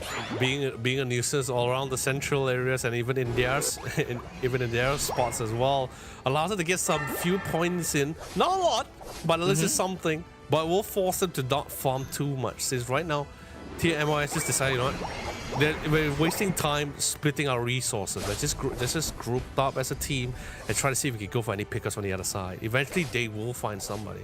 Yep. So, I mean, this is a pretty even game right now. Most of the resources from Team RT is on the top side, while on the bottom side, it's just a lone Mew all by himself as well. But right here, dashing shit right in. And Kelly managed to get Yemu out of that as well. But Bochi running out of there alive. LY is stuck right there and able to get out of there alive. And, that is a really good fight coming in from RT. But not too far behind. HT lurks within the bush, reveal himself and his intention as well. Ice trying to find an opportunity to drop in the mean look here. Will drop it. Not going to be able to get the kill, but will at least get a couple of points in as well. Bottom lane Registeel has finally been spawned here. It's an opportunity for them to rotate towards the bottom side. They want to go for it, but Genkai a little bit out of place and of course out of mind. Yeah, finally, MYS starting to get a little bit of momentum moving forward as well. Get that Saber Eye out of commission and just control the Gibble or the Gabite at this point in time. Just try not to let it hit level 9 before you hit 9. So this way, that Garchomp will not be too much of a harassment. Definitely for sure. Now with the assistance of the Regieleki, now even more pressure is going to be happening through this top side. Jar, no choice but to succumb and has to retreat and fall back. No way for them to really defend this for too much here. Yep, but at least, I guess you could say it with a little bit of reassurance. There's no way they have enough Aeon energy to really break that first space, so it's totally fine. Well, there is. I mean, the Mew has 37 right there. You're just trying to get a little bit more to get that overdunk across. Yeah, but the Zoro up, LY trying to be a little bit sneaky, dunking 30 off the top as well, but immediately fighting the Mew. But I don't think this is the fight that Mew should take and just get out of there. And you should not be fighting this fight. Shit, Ninja. Keeping alive. Mean Look also going to be able to lock down different Jarlan plays. 8 bomb causing not by the buy. And even not giving enough time for the cooldown to reset for the Mean Look to lock him again. No way for him to run.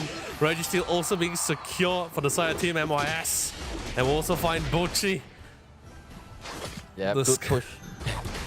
Good push coming in. Yang trying to not allow Calamity to get out there alive. 8 bomb bouncing him back out and just taking that KO. And the bottom side is free. Another 14 points in for MYS. They're starting to get their engines running. They're starting to get their momentum going. And RT, they have to figure out something fast. They're definitely on the way there. Point differential, of course, not too far behind. Yemu revealed himself. Genkai get a little overzealous. Gonna allow Yemu to get a nice pick off on that one. A beautiful KO, a necessary one as well. Yeah, this will hurt a little bit, but not too much, just a little bit. I mean, that's a great slash coming in, right? Like just knowing the fight, knowing that the Garchomp is not on par as you, to just try to take him out as fast as possible. But then again, Yoshifu and the Mew both being level 11. That's something to fear for sure. Yemu trying to catch up with the level, trying to pick up as many wild Pokemon as possible. And maybe in the process, we'll also find the Garchomp. Pops in the Unite move to see he can do as much damage as possible. But big damage coming from the Inteleon with the liquidation. Very powerful skill. Yeah, big retreat coming in from MYS in RT. Millie going in, getting the Regieleki, marching straight right on the top side. But they are really low right now. Is it the time to fight? Garchomp immediately going straight right down to the Solar Beam from Mew, from Foxy. And all they have to do is just deal with this Regieleki as the rest of RT rotate straight right down to try to score all their points down, deposit them down in the bottom side. But HT just saying, no, you can't do that. Oh, definitely can't completely deny. Completely snipe from the back line. And of course, another beautiful KO, possibly even a second or the third. And of course, Calamity has no choice. He knows he can't outrun them. Not with his flippers. There's no water or ocean for him to swim away. Just gives up his life. But of course, Yemo will be able to find a beautiful consolation prize on the back line. Yeah, knowing that there's the camouflage, you can't hide away from my tiger eyes right there or my lion eyes right there. But Bochi just running around being a nuisance, you know. Oh, spotted. It's spotted. Spotted, gotta respect that. But LY trying to see if he can try to create the opening he was looking for, but big damage coming for the Zacian alongside with the solar beam. Completely blew them all away. Wow. Taste the power of the suns here. Great chain of skills right there coming in from MYS to take the rest of the team out and then taking the Registeel for themselves. They have the additional attack buff coming in as well. But Genkai on that Garchomp, just overstaying a little bit in the central area, trying to take all a little bit greedy, but HT catch him. And I don't think he... Oh, and immediately going back to base. This is great. Try to dunk it even as much points as possible because the point differential is not too far behind, just a difference of 10. Bochi is trying to divert the amount of attention as much as possible, try to keep the eyes on him, but the rest of the team build up the EXP here. But of course, HT is not one to lose track of his target. We'll find Bochi eventually, and an egg bomb also will do its work.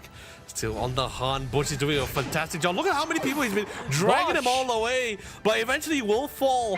And now the rest of the team is currently getting ready to the group out. The Quasar is going to be spawning in exactly 15 seconds here. The biggest team fight to decide the game. Ladies and gentlemen, and Moonboy, remember, this is the last game of the series here. If Team MYS wins this, they are the grand champions as well. Yeah, having that Reggie Lecky, having the additional 6-man, marching straight right down to the top side. Rayquaza is down. We're down to our final stretch right here. Could this be our last final stretch? Oh, Foxy! Okay. Calamity.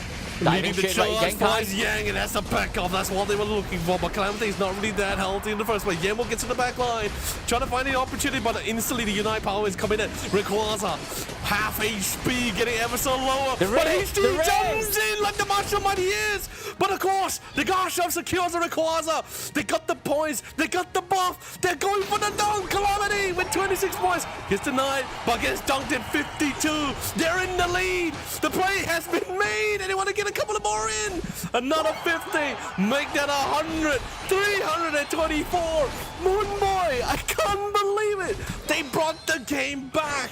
That's the juice that they are cooking right there, right? They found it and they capitalized on it. Take that Ray fight and take MYS out just before the fight. But the fight is still not over. 120 points deficit. MYS can still fight this one. Bochi 50 all by himself. Is that going to be 100? Yes, there is. Widening the score for the RT.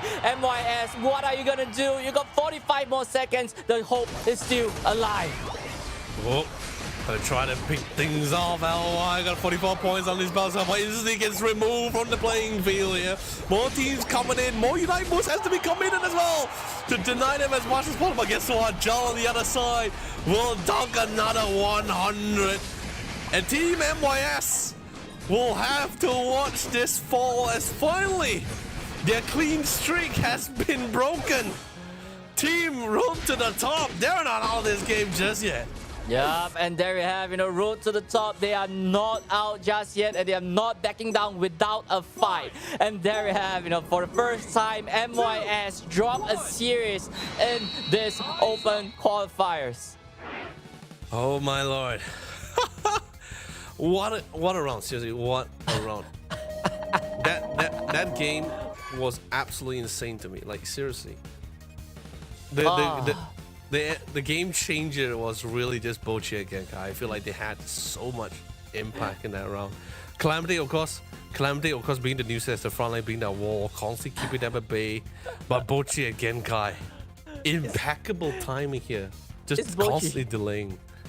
It's just Bochi, right? Like, I believe the single piece of puzzle that ruined whatever MIS is trying to do is that one Sableye. It's just doing so much denial, just doing so much harassment around on the back line and not allowing MIS to have that early game start that they needed.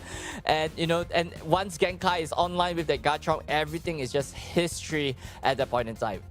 It was like, I guess you could say MIS so far had been a perfect cogs of machine, right? All the cogs are in place, all functioning accordingly. Then Bochi just comes in and just throw a wrench, and then everything just came apart. Really, really phenomenal stuff here.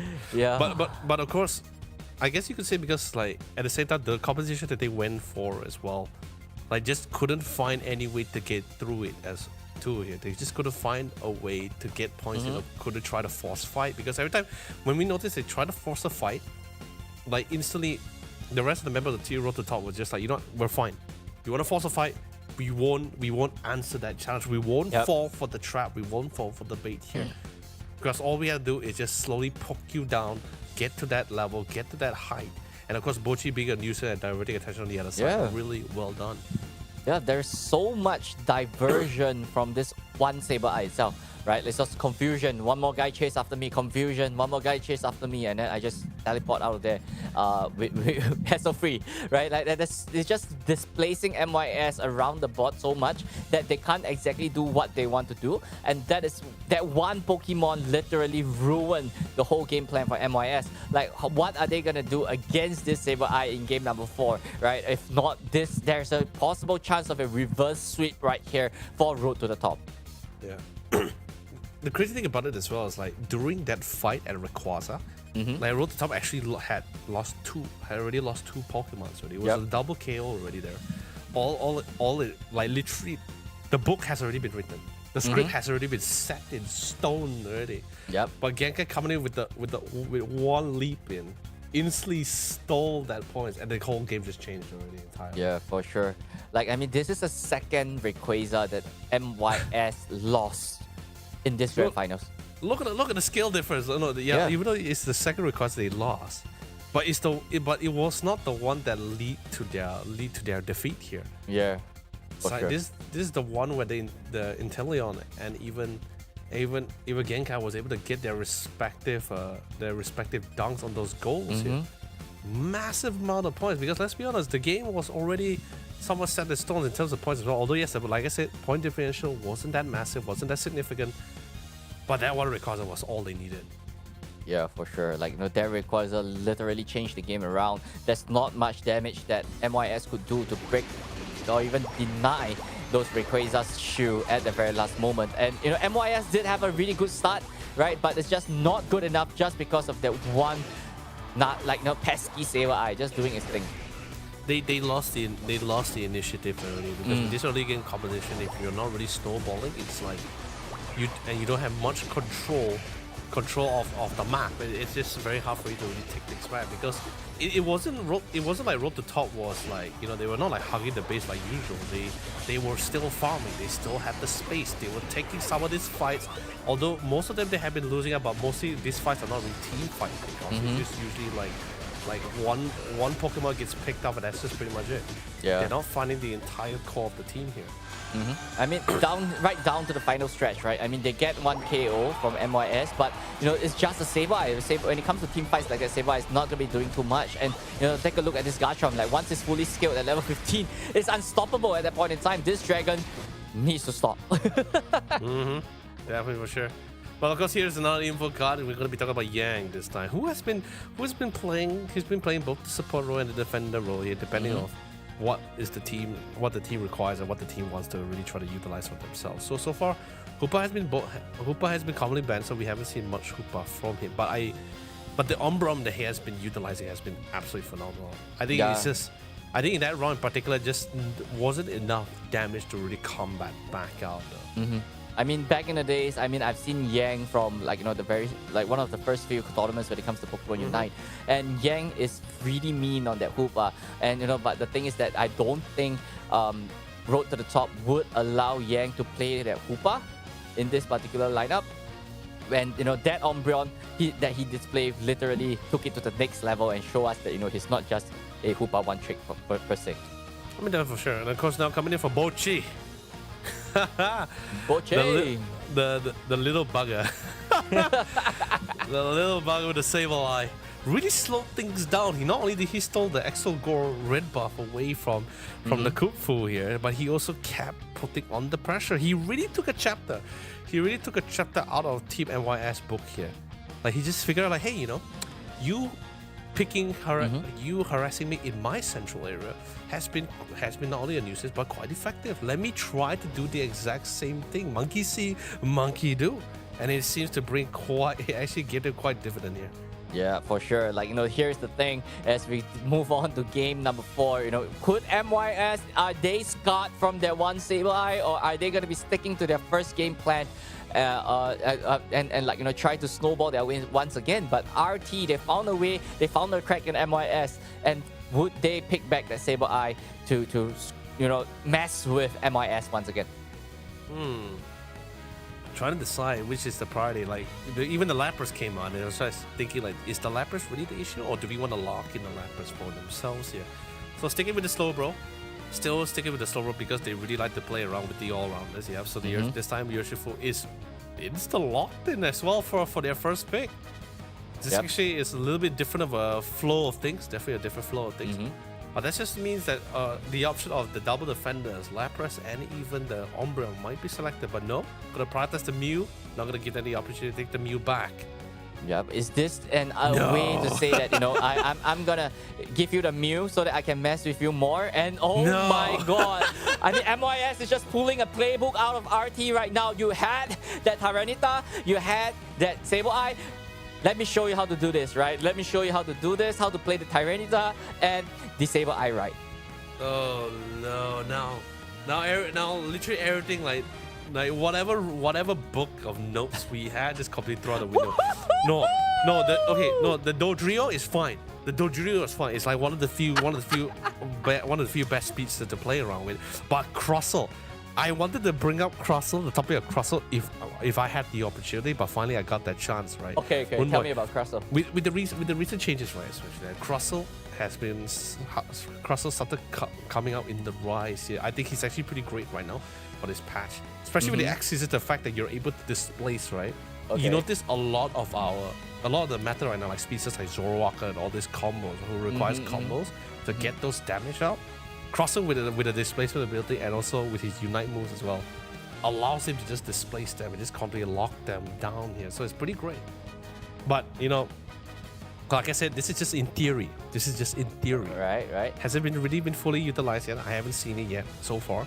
I think this is the first time I'm seeing the Crossel right after the patch and inside the tournament itself.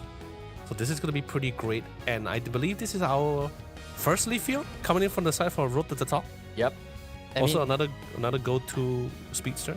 We can see what MYS is trying to do, right? They're going in for disruption.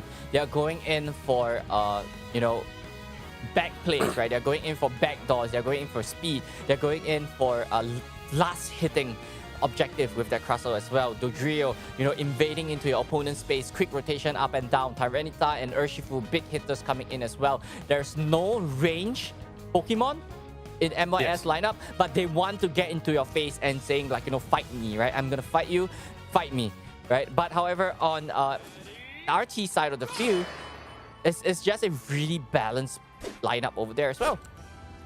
Duello is always so cute, man. Like Crossel base evolution is always so cute, man.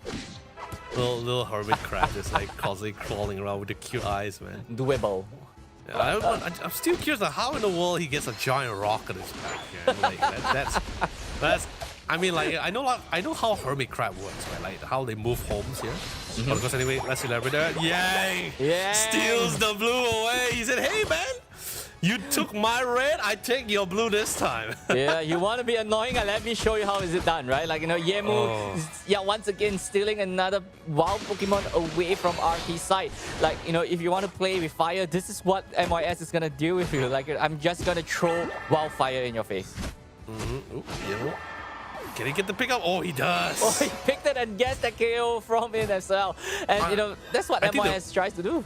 I think the fruit didn't really get to him in time, although he picked it up, but he hadn't really reached him.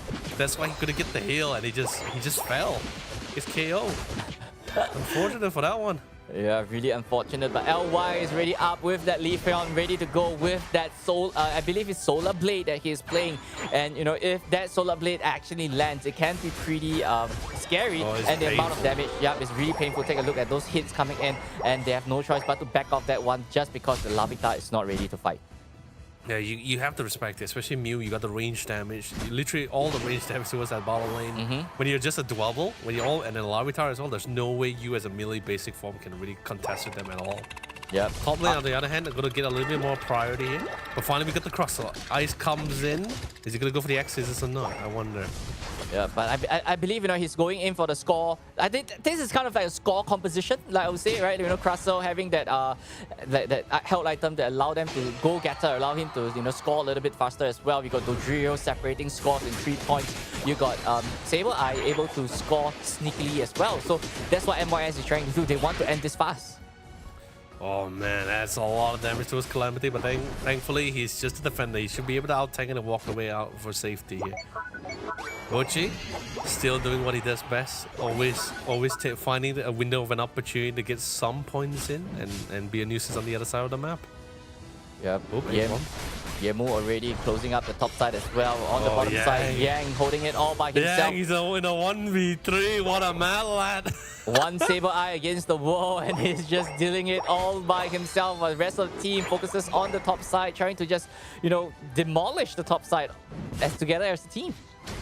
I don't know. It feels like they're just respecting each other. Like not really like disrupting them in the other lane. But of course, Ice can withstand the amount of damage coming in from Gengar. The goodbye comes in with the Dragon Claw. Gonna be able to get the knockdown, and instantly, thankfully, HT comes in with for the assistance. We'll be able to get the pick off. But he delayed long enough, allowing for the team to secure the Regice. Yeah, and there down goes the Regice to RT. But on the other hand, MYS is ignoring everything that RT is trying to do, right? I'm just going to score as much point as possible. I'm going to get the Reggie. Like, he's going to be marching straight right down to the top side. Are you going to try and fight me? Because if you do, I'm just going to maybe go down to the bottom side and try to heal more, and try to score more. Woo! What a snipe. Gonna be one of the few defenders here. But you know, the Regulate is coming, and they were able to break 2 bases. Wow. Yeah. The Dodrio has been doing really big work at that top lane. Yeah, and you know, I have already broke 2 of your base, right? What are you gonna do, RT? Like, you have the control on the bottom side, but you can't score down in the bottom side as well. And MYS is just controlling the pace of scoring right here as well. Tyrannical Rampage coming in from Genkai and just diving straight right in. It seems like Ice might be a little bit of a trouble. X is pushing him back away as well. Yang coming into 8 then, but just diving straight right in once again. Genkai, well, I believe that MYS have no choice but to back off right there. They don't have the firepower to deal with this Garchomp. Which is fine. That's absolutely fine. That's a little bit almost connected on Yang as well, but he was able to dash out to safety. Foxy is just so close to get the Tyranitar Calamity. Slowly swimming to him, and of course LY was able to finish him off with the Solar Blade, douse it with water and burn it all away with the might of the sun here. And of course, Dodrio comes in with a beautiful knockout. Rest of the team coming in for the reinforcement here, but at the same time, while they're trying to get Chaos at the top side, Bochi is once again getting a few more points in. Calamity, absolutely solid here. So tanky, that fish. Calamity was just in a bad position right there as well. But you know, all MYS need to do is just wait for the Tyranitar to get to level 9, right? And and there we have it. Tyranitar is online right now, and things is gonna be different. And however, road to the top, the only way that they could win is just get that Garchomp as fat as possible and have that Leafeon support him as much as possible. Oh no, Yang got hit by the egg bomb and knocked back in, allowing it to actually really put in the numbers. Crustle hiding in the bush. Yeah, he knows that the rest of the team is slowly coming in. Yep, rock throws are happening coming from the side of the Regirock. I don't think they're going to be able to try to contest with this, but Unite moves also coming in as well. Lee, Solar Blade was able to secure the Regirock at least on the other side, but the top will get the Regieleki, and they are intending to put more points in. Look at Yemu! He single-handedly broke that top lane. I mean, sure, his team became a re-assist him later on, but the man has been doing big work. Yeah, that's the thing about, you know, Dodrio, right? It doesn't really care about anything else. All he cares is just trying to score as much as possible, running around, getting all the wild Pokemon away from you, and then scoring again and again and again. And, you know, but RT down in the bottom side, the Regirock scenario, right? They saw the Crustle coming in, and they knew what's going to happen, and they immediately just tried to rush on Regirock as fast as possible and just take out HT and Crustle away from the equation there and then. Yeah. Slowly dragging out the time. Point ratio not too big. Requires it to be definitely spawning in a couple of 1 minute and 40 seconds here. I'm gonna say, man, I'm not a big. Don't get me wrong. I know Tyranitar's uniform is one of those sumo judge players, right? Yep. But that outfit is just not fit for his figure, man. It looks like, it feels like he's wearing a dress, you know, that kind of thing. I mean, he looks strong, right? Lapras Express coming in, trying to chase out Yemu as well, just creating so much space for the rest of the team as they Gets the score for RT. 313 to 201, and they're just going in for the team fight right there, just diving straight right in, and just not allowing MYS to come in. They can't do anything about it, but of course the goal right now, I guess you can say the goal for Team MYS is just trying to get the points in. Yoshifu definitely taking the longer route here to see if we can sneaking some points in the back line, get some farm in the process here. 34 seconds for another Reggie to be spawned here. We get more EXPs, currently level 13. Level difference between the majority of the members are not too much here, but LY out in the open, gotta respect that, gotta fall back. But does run into eyes into the X's as though locks him down in place for 3 seconds, and Yemu is gonna be able to get the kill on Jaw. Both cold damage data completely removed from the playing field here, and HT is gonna be looking for more KOs. 3, 4, although the respawn coming from LY. But will it be enough? The request is coming in at 20 seconds. I think it's just enough time. Yep. Oh, they get this Reggie Lecky and just go straight to the Rayquaza. Reggie Lecky is really marching straight right to the top side. They need to deal with the Reggie Lecky and the Rayquaza at the same time. No, they need to make a choice here. They have to make a choice. Let the Reggie Lecky through or fight for the Rayquaza. Yeah, if the Reggie Lecky goes through, you know, Yemu is just going to be scoring so much with the Dodrio as well. Rayquaza goes live. So and much damage! See who's going to be able to get the steal. Calamity comes in, getting ready to pop into the Unite move, but no, Dodrio was able to secure the Rayquaza this time. And now they got the security. They need to try to pick up as many people as possible. Get a couple of KOs, and Yemu will find one on Bochi here. Can he find the next one? John with the light screen. Nice out of the reset and get some distance between the two here. Gets the serve. HT doesn't want to dunk the points. He wants to find John. He doesn't want to give him the time to fall back here. And he's running for his life. Gonna get a couple of points in the least. Not much, but it will do. 200 more points. Ice against Genkai. He's trying to get the points in. And he does! 18 points only. Unfortunately, he did lose to Rayquaza. But that's fine. Yep, no Rayquaza buff coming in for MYS now. There's still 1 minute on the clock with 200 points to spare. Could RT catch this up? Yemu have 50 points all by himself. If we have Dodrio, we can split up to, you know, 1/3 and 1/3 and 1/3, and that could still turn games around, especially, you know, when you have Dodrio on the flank. But Yang, 40 points all by himself. Sneakily down to the bottom side, trying to find a little bit more information. Spotted the Lapras. I don't think that's a point of contention. I don't think they can. They're more focused to try to divert away the Dodrio and Yang. Look at that! Look at that ball just playing around the center in the bushes. They're like, no. We want points. We want to put the points. We're very objective today. Very objective. Look at that! 34. Popping the Unite move just to get some speed again in there. 680 points, 20 seconds. Falls back to base here to try to get a little bit more dunks in. Not gonna find that opportunity. Keeps getting harassed and pushed back. 18 seconds left on the clock though. I don't think they have enough points. But the Solar Blade comes in. Won't be able to get a single KO, but the damage comes in. Unite moves committed. Completely fall. Ladies and gentlemen, the finishing line has currently been seen. Team NYS is your grand champion of the Open qualifier for Pokemon Unite Asia Open. Wow, I mean, it seems like MYS at this point in time, they are not wasting any more time, right? I just want to close this off here and now. I'm just going to play my dunk composition and just score as much points as possible. Yes, KOs allow you to, you know, get a little bit more edge in the game, but point wins game, and MYS knows what is the objective, and they went with the composition that could close this off. 7-3-4, 3-5-2, match point, game point, championship point for MYS, and they are our grand champion. I'm not gonna lie, right? It felt very weird. I felt very awkward actually watching this round, because so far we've been seeing Team MYS has been utilizing like this early or scaling composition, just try to overwhelm and snowball, right? Getting that early control and everything. But this round was a little bit different. They say like, you know what, we're fine with scaling, but we're not gonna do our usual scaling where we're not even gonna go for too many pickups either. We just wanna dump as much points as possible. Look at everybody here. I mean, of course, except for Foxy. Foxy really took the brunt of a lot of things, because like he missed a lot every time the people was really having a hard time against like the LY and Jal. And don't even get me started on Bochi as well. Just constantly on the other side of the map, finds the Pupitar, pokes him out, chases him, bullies him out of the lane, and then just goes and dunks his own point, no matter how minuscule that amount of Aeon's energy he has. HD, of course, he wasn't really dunking points. He was just like, he was literally one of the highest EXP. And don't even get me started with Yemu. That man single-handedly did the most damage on that top lane. Him by himself. Wow. I mean, this Dodrio just gave me PTSD of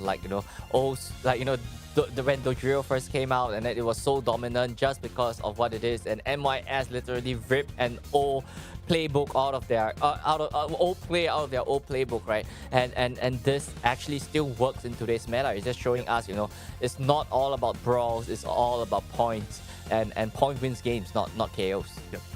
I'm really surprised here. I'm really surprised to see the Crosser actually going for the Shell Smash instead of the Rock Tomb here. But I think it's maybe because of the fact that there's just so much dashing ability or escape or mobility or escape for the Rock to really connect. So Shell Smash is always great. The additional mobility and the damage as well is pretty fine. But either way, what a series that we have for ourselves here. Like, I guess you could say we really see all sides of Team MYS at this point. Yeah, we've seen them playing offensively. We've seen them lost. We've seen them, playing this dumb comp right here as well. But we can't discount the. It's not dumb. It's not dumb, Moon Boy. If it brings out the result, then it's just a stroke of genius. If it works, right? Right. But we can't discount the fact that Road to Top actually had a really good display the whole day right here. This, Road to the Top actually went through a gruesome Swiss round yesterday, and then coming into today into the top 8, run all the way up to the grand finals, securing their spot into the regional playoff as well. This is gonna be. We have to give them big props right here because it's not easy to play at such level after so many games throughout the last 2 days. So look at Yemu. Every point of almost every 2 or 3 minutes, he's scoring points. He's just at top lane. He's just like building up that EXP, battling out wild Pokemon, racking Aeon energy just to dump it in. My lord, 267 alone, man. That's really interesting, right? Yeah. I think this is a really interesting thing, man, because when the game especially when they don't have that early control, the game starts to fall into the hands of Yemo. I think he did a phenomenal job in his role. Understanding it's fine. My team couldn't set the pace. We couldn't get the tempo or the advantage, but that's fine. I just need to do what I do best. Just get that levels, get those points. I think what I didn't expect is the fact that how dedicated, how committed he was to that top lane. I just didn't expect that at all. I thought he just get that first base, farm alongside with his team members, and then just try to get an advantage. But no, he was just heart soul in that lane. Just like, I'm not gonna leave this lane.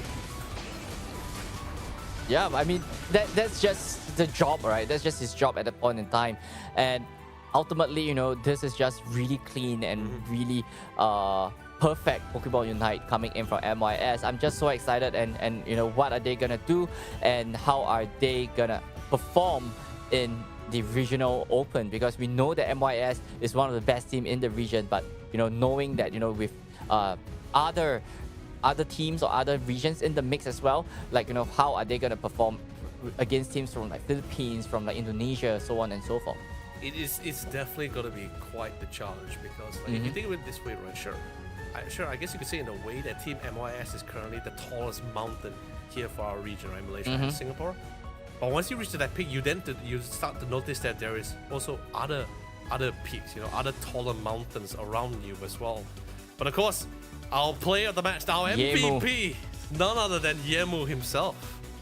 Yeah, this man on that Zacian is just a menace to deal with, right? He's just dashing straight right in, Secret Sword, reset, Secret Sword, and just dealing every single one and just deleting everyone out of the fight there and then as well. And then on to game number 4, he switched it up. He went over to that Dodrio, and all is just history from then on.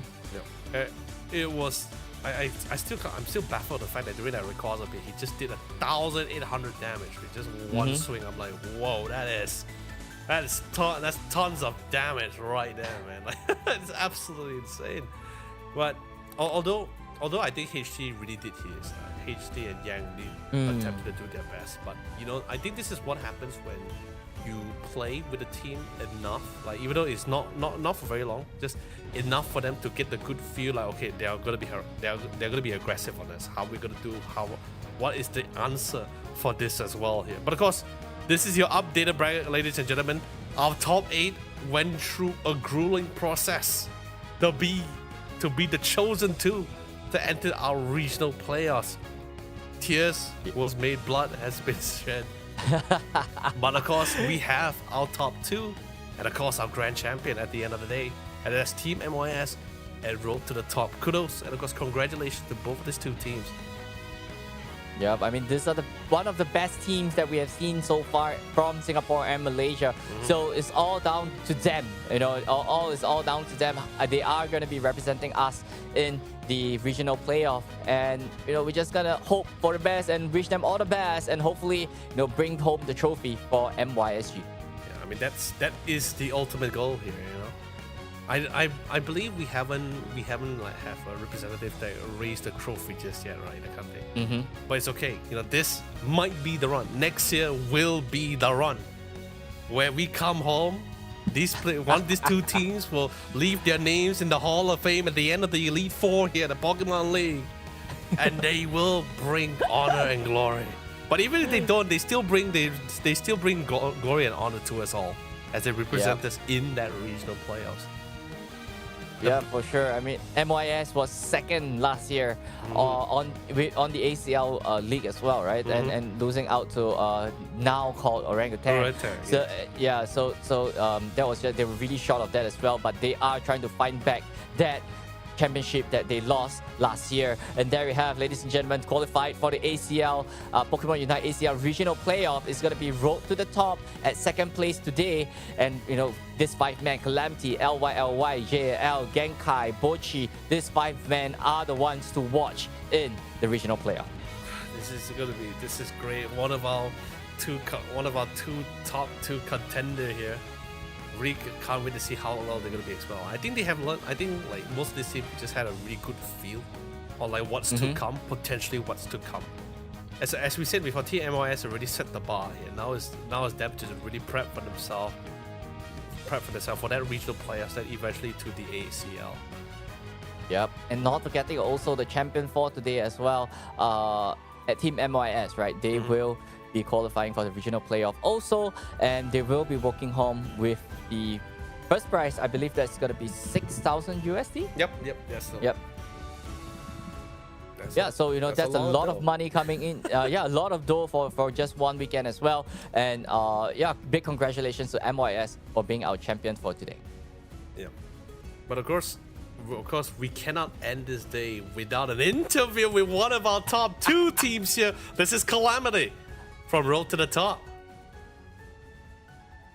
Yo. Hey, Calamity. Wait. How are you, my friend? Oh, hi. Yeah, feeling good, I guess. I do. Congratulations for being one of our top 2 to go to the regional playoffs, my friend. Okay. So Calamity, first question, right? You know, I believe it is a kind of like, you know, difficult grand finals for you against MYS. And what were your thoughts process? Like, you know, what was your team thought process of, let's just change our composition, let's just put that Saber Eye in to mess around with them? I think like their tempo is too fast for us because we are we really did not practice with them at all, so we just decided to ban the Hoopa and go with things that we want to play. Okay. Right. Because so the Hoopa actually is like the way they move other side of the map is easier with the teleportation, so yeah, that's what we came to, but it's too bad lah, we still can't cope with it. No, I mean, but either way, it was still a great performance you have shown us so far as well. But Calamity, I do have a question, right? Like, in terms of especially since we just had this massive patch, like a few weeks ago, a few days ago, right? That kind of thing. Is there? Do you think there will be like a change in your composition or the meta in this case here? It does affect us quite a lot because we were practicing like 2 months ago. Then suddenly the patch changed. So yeah, it did, but we try to cope it. Oh, so I So guess you could that's say all. you came into this tournament with a handicap, and you still got top 2. No. No, we've been practicing like because our jungle is a new player, so we try to give him more experience. Yeah. Right. Okay. So I believe, let's just cool off a bit and have a little bit lighter tone. Knowing that you guys qualify for the regionals playoff, what do you guys, what are you guys gonna do next preparing for the regional playoff? Oh, tough question. Not really sure what we're gonna do, but I guess we need to practice with more stronger teams. Yeah, maybe including MYS because previously we never practiced with them. Yeah. Then I'm assuming, because like since you talk about like practicing with other teams, I'm assuming you guys have a lot of scrim session as well, or is it just something you recently just started with your team members? No, we actually practice against different regions. Because we are MYSG, right? So most of the time, 100% of the time, we won't practice against MYSG because we are aiming for top 2 as well. So other teams would not want to practice with us. Yeah. Right. Okay, so final question.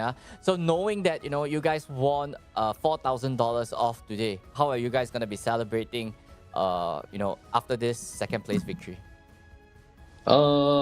It depends. Some of my teammates say like they want to buy the new iPhone, but I don't think it's enough.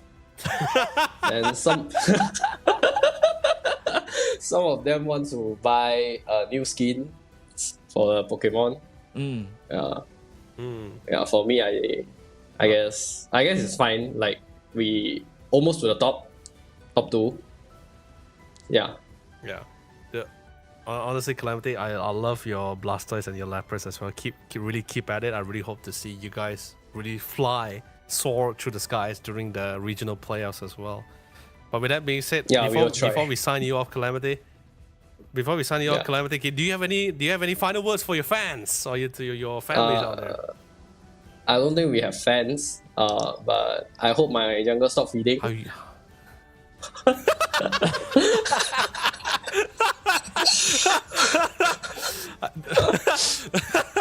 Don't worry, Calamity. You have more time to tell him after this off stream. Yeah. Okay, so thanks so much for your time, bro. So I hope you enjoyed yourself today and get ready for the regional playoff. All the best, man. Good luck. Bye-bye. Okay, thank you.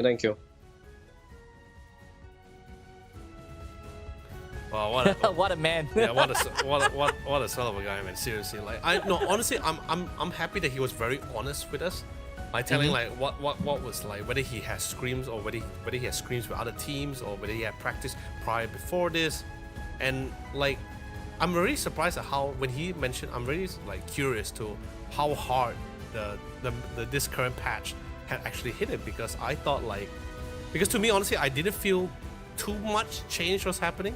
I still think some of the core Pokemon was still viable here, but the fact that he said that it hit them quite a bit, I was actually pretty surprised, like particularly which Pokemon was their go-tos here, I guess you could say. Because maybe they have like this secret composition that they are cooking up with, and then all the plans got lost just because of or maybe like hoping that Mewtwo might be in the mix as well. I don't know. Yeah, maybe. Nah, man, me too. Like, it should never be the rule. Not until they get something fixed. But of course, ladies and gentlemen, this is your grand champion, and of course, your second regional representative to the regional playoffs here. It is Team MYS, starting off, of course, with both Yang, Yemu, HT, Nightmew, Foxy, and Ice. This 5 will be the one to bring the pride and joy for our region in the regional playoffs.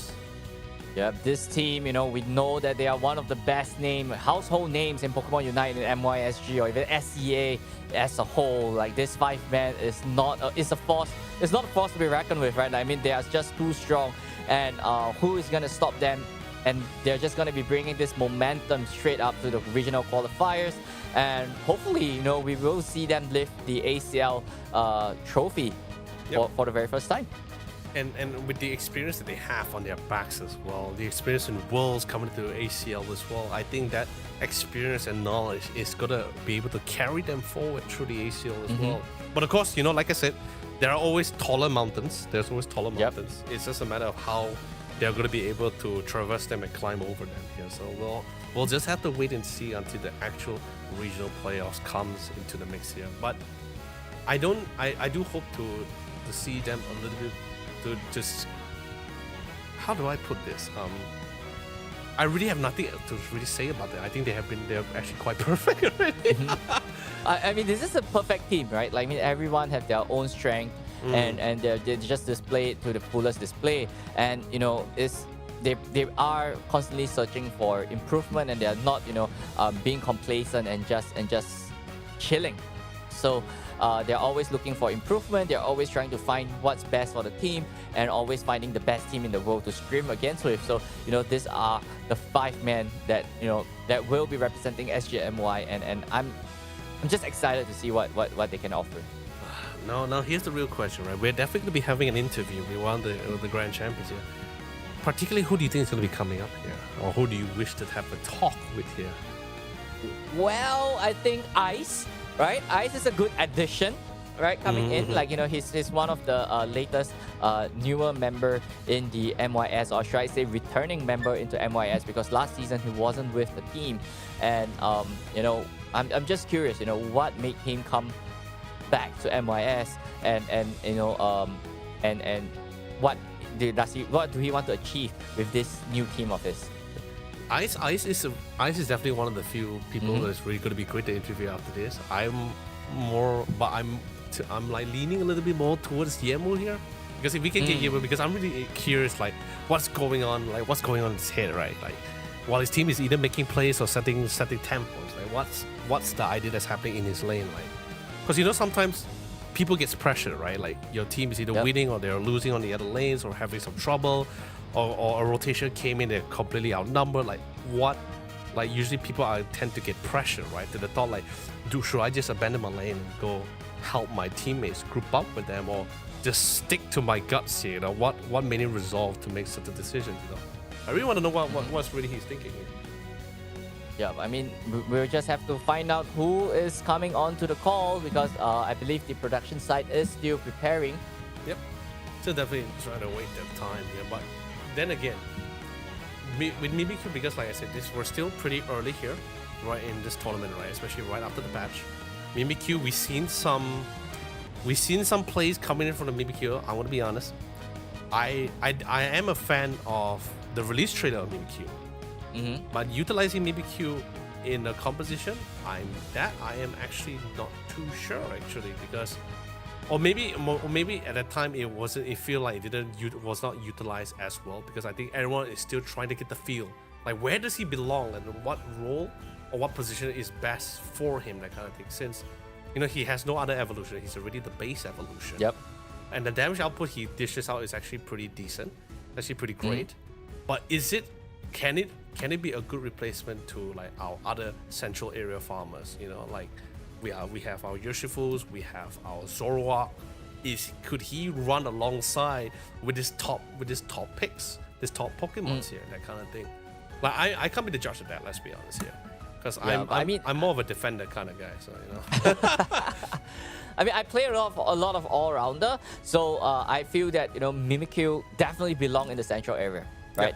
Yeah. And he has a kit of going in and out, like shadow sneak in and then just trying to do his thing and then try to get back out as fast as possible. Yes, his damage potential might not be as high as Zoroark, but it's a little bit tankier than Zoroark as well. Right. So he can play a little bit better in a solo queue environment, and he just do what he do and just try to dominate the whole of Sky Ruin. Yeah, of course. But of course, ladies and gentlemen, these are your 2 teams that will represent us in the regional players. I know we've been emphasizing on this, but they deserved it. They earned this praise. They earned this achievement here. And of course, Taking first place, the grand champion, of course, the team MYS. Second place, of course, is Road to the Top with their respective members here. Remember the name, love the name, be proud of the name. Yeah, I can't stress anymore. You know, these two teams are probably one of the best in MYSG right now, and you know, just hope everyone from the audience to send love to these 10 men right there, and they will be representing, they will be carrying the banner of MYSG into the regional playoff. I mean, especially to Road to the Top, like give a bit more fans that love the Road to the Top. Seriously, like what is this? Calamity needs a little bit more confidence, man. I gotta send him more fans. I want to prove him wrong. You know, when he said he has no fans, I want to prove him wrong. Guys, quickly like go find them on social media. Just like follow their page, like them a lot. You know. Say congrats, give them a little bit of love, man. Give a tag. I want to prove them wrong, man. I'm pretty sure they're fans. There's no such thing, man. There's no way they have no supporters. I'm sure after today, at least they got a few fans right there, right? Like, you know, their style of play is just really interesting. LY is really aggressive on those all-rounder himself as well. Genkai, right? Genkai have really good maneuvers when it comes to team play, right? Always on the flank, trying to do really sneaky plays against their opponent at the final stretch. Calamity with those really good catches with the Umbreon, and not forgetting, right, Bochi with the Saber Eye at the very last moment to break apart MYS. Like, this team of 5 men literally come together and they work so well together, and it's just unfortunate that, you know, MYS was the better team for today. The thing is, even Calamity said LY is one of their newer additions towards their central area player as well. So I think so far he has been actually he's been doing quite well actually for first time commentating. Very well, yeah. Also customizing to the team, like although yes, it feels like a very Spartan training, you know, where you throw your kid to the wolves and hopefully they come back as a better man. Like pretty much, I think that's pretty much what Calamity what he meant by he just allowing LY to give a good feel about this. But I think he actually was able to perform out. I wouldn't say he was feeding a lot. I think it's just mainly because of the fact that it's like he said, right? He didn't expect Team MYS to be such an aggressive team, constantly on their toes as well. I think they were more used to the more slower pace kind of thing, where, you know, both sides will pick like a really like a late game scaling composition of a Pokemon here.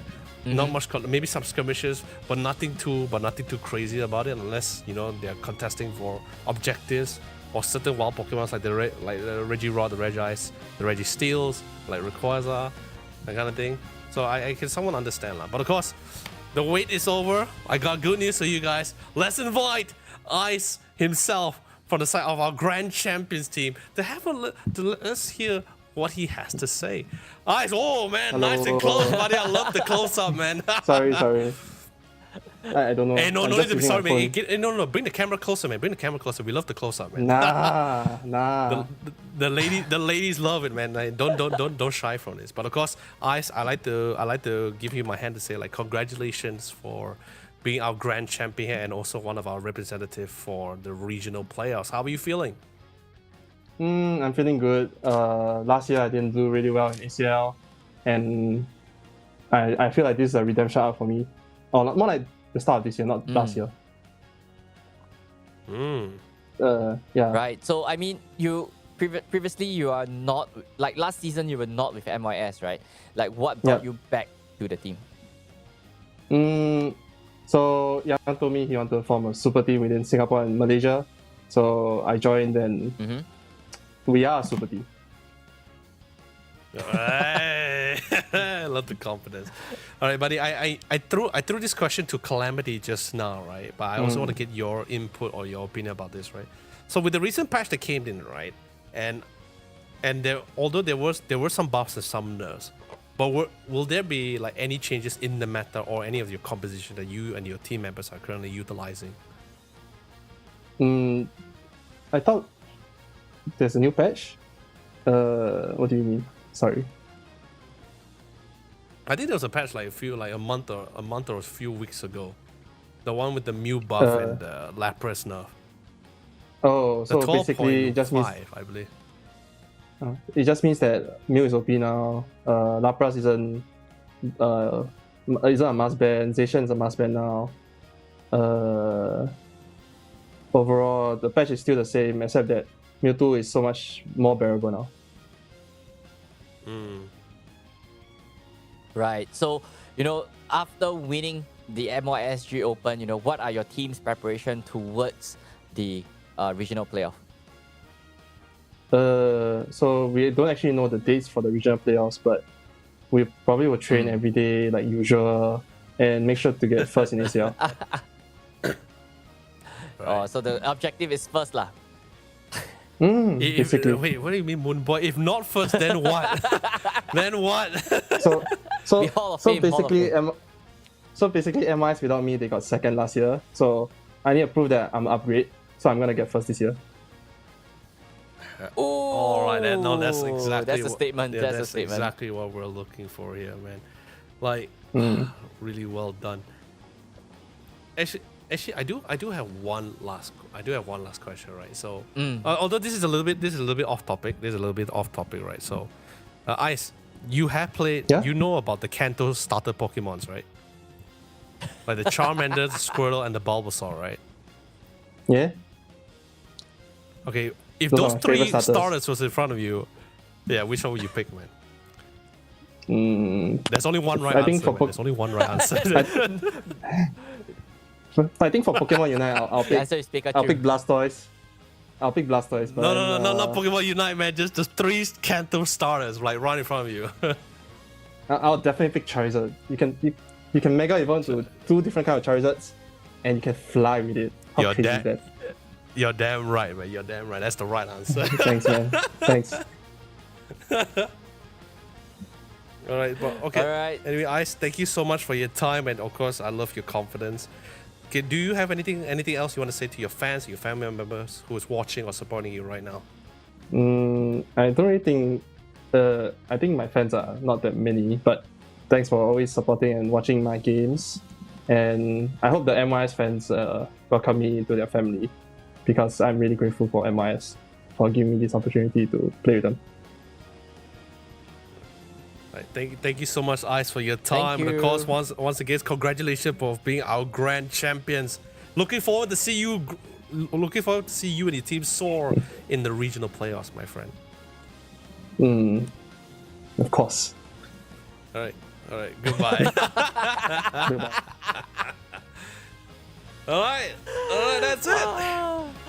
I love the confidence that the men have, and yep, we're gonna win it, of course. I mean, that's what Yeah. every player needs to have, right? That's what every team needs to have. You can't be a champion if you don't think you're the champion, right? That kind of Correct. thing.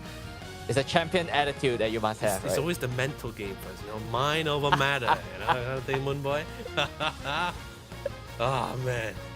Seriously, what a journey that we have here through on this beautiful Sunday weekend, and of course, not only that, also a very festive one as well, because Hari Deepawali is actually happening right now. So to all our Indian friends, Selamat Hari Deepawali. Of course, happy Deepawali to everyone as well, and of course to you, Moon Boy, my friend.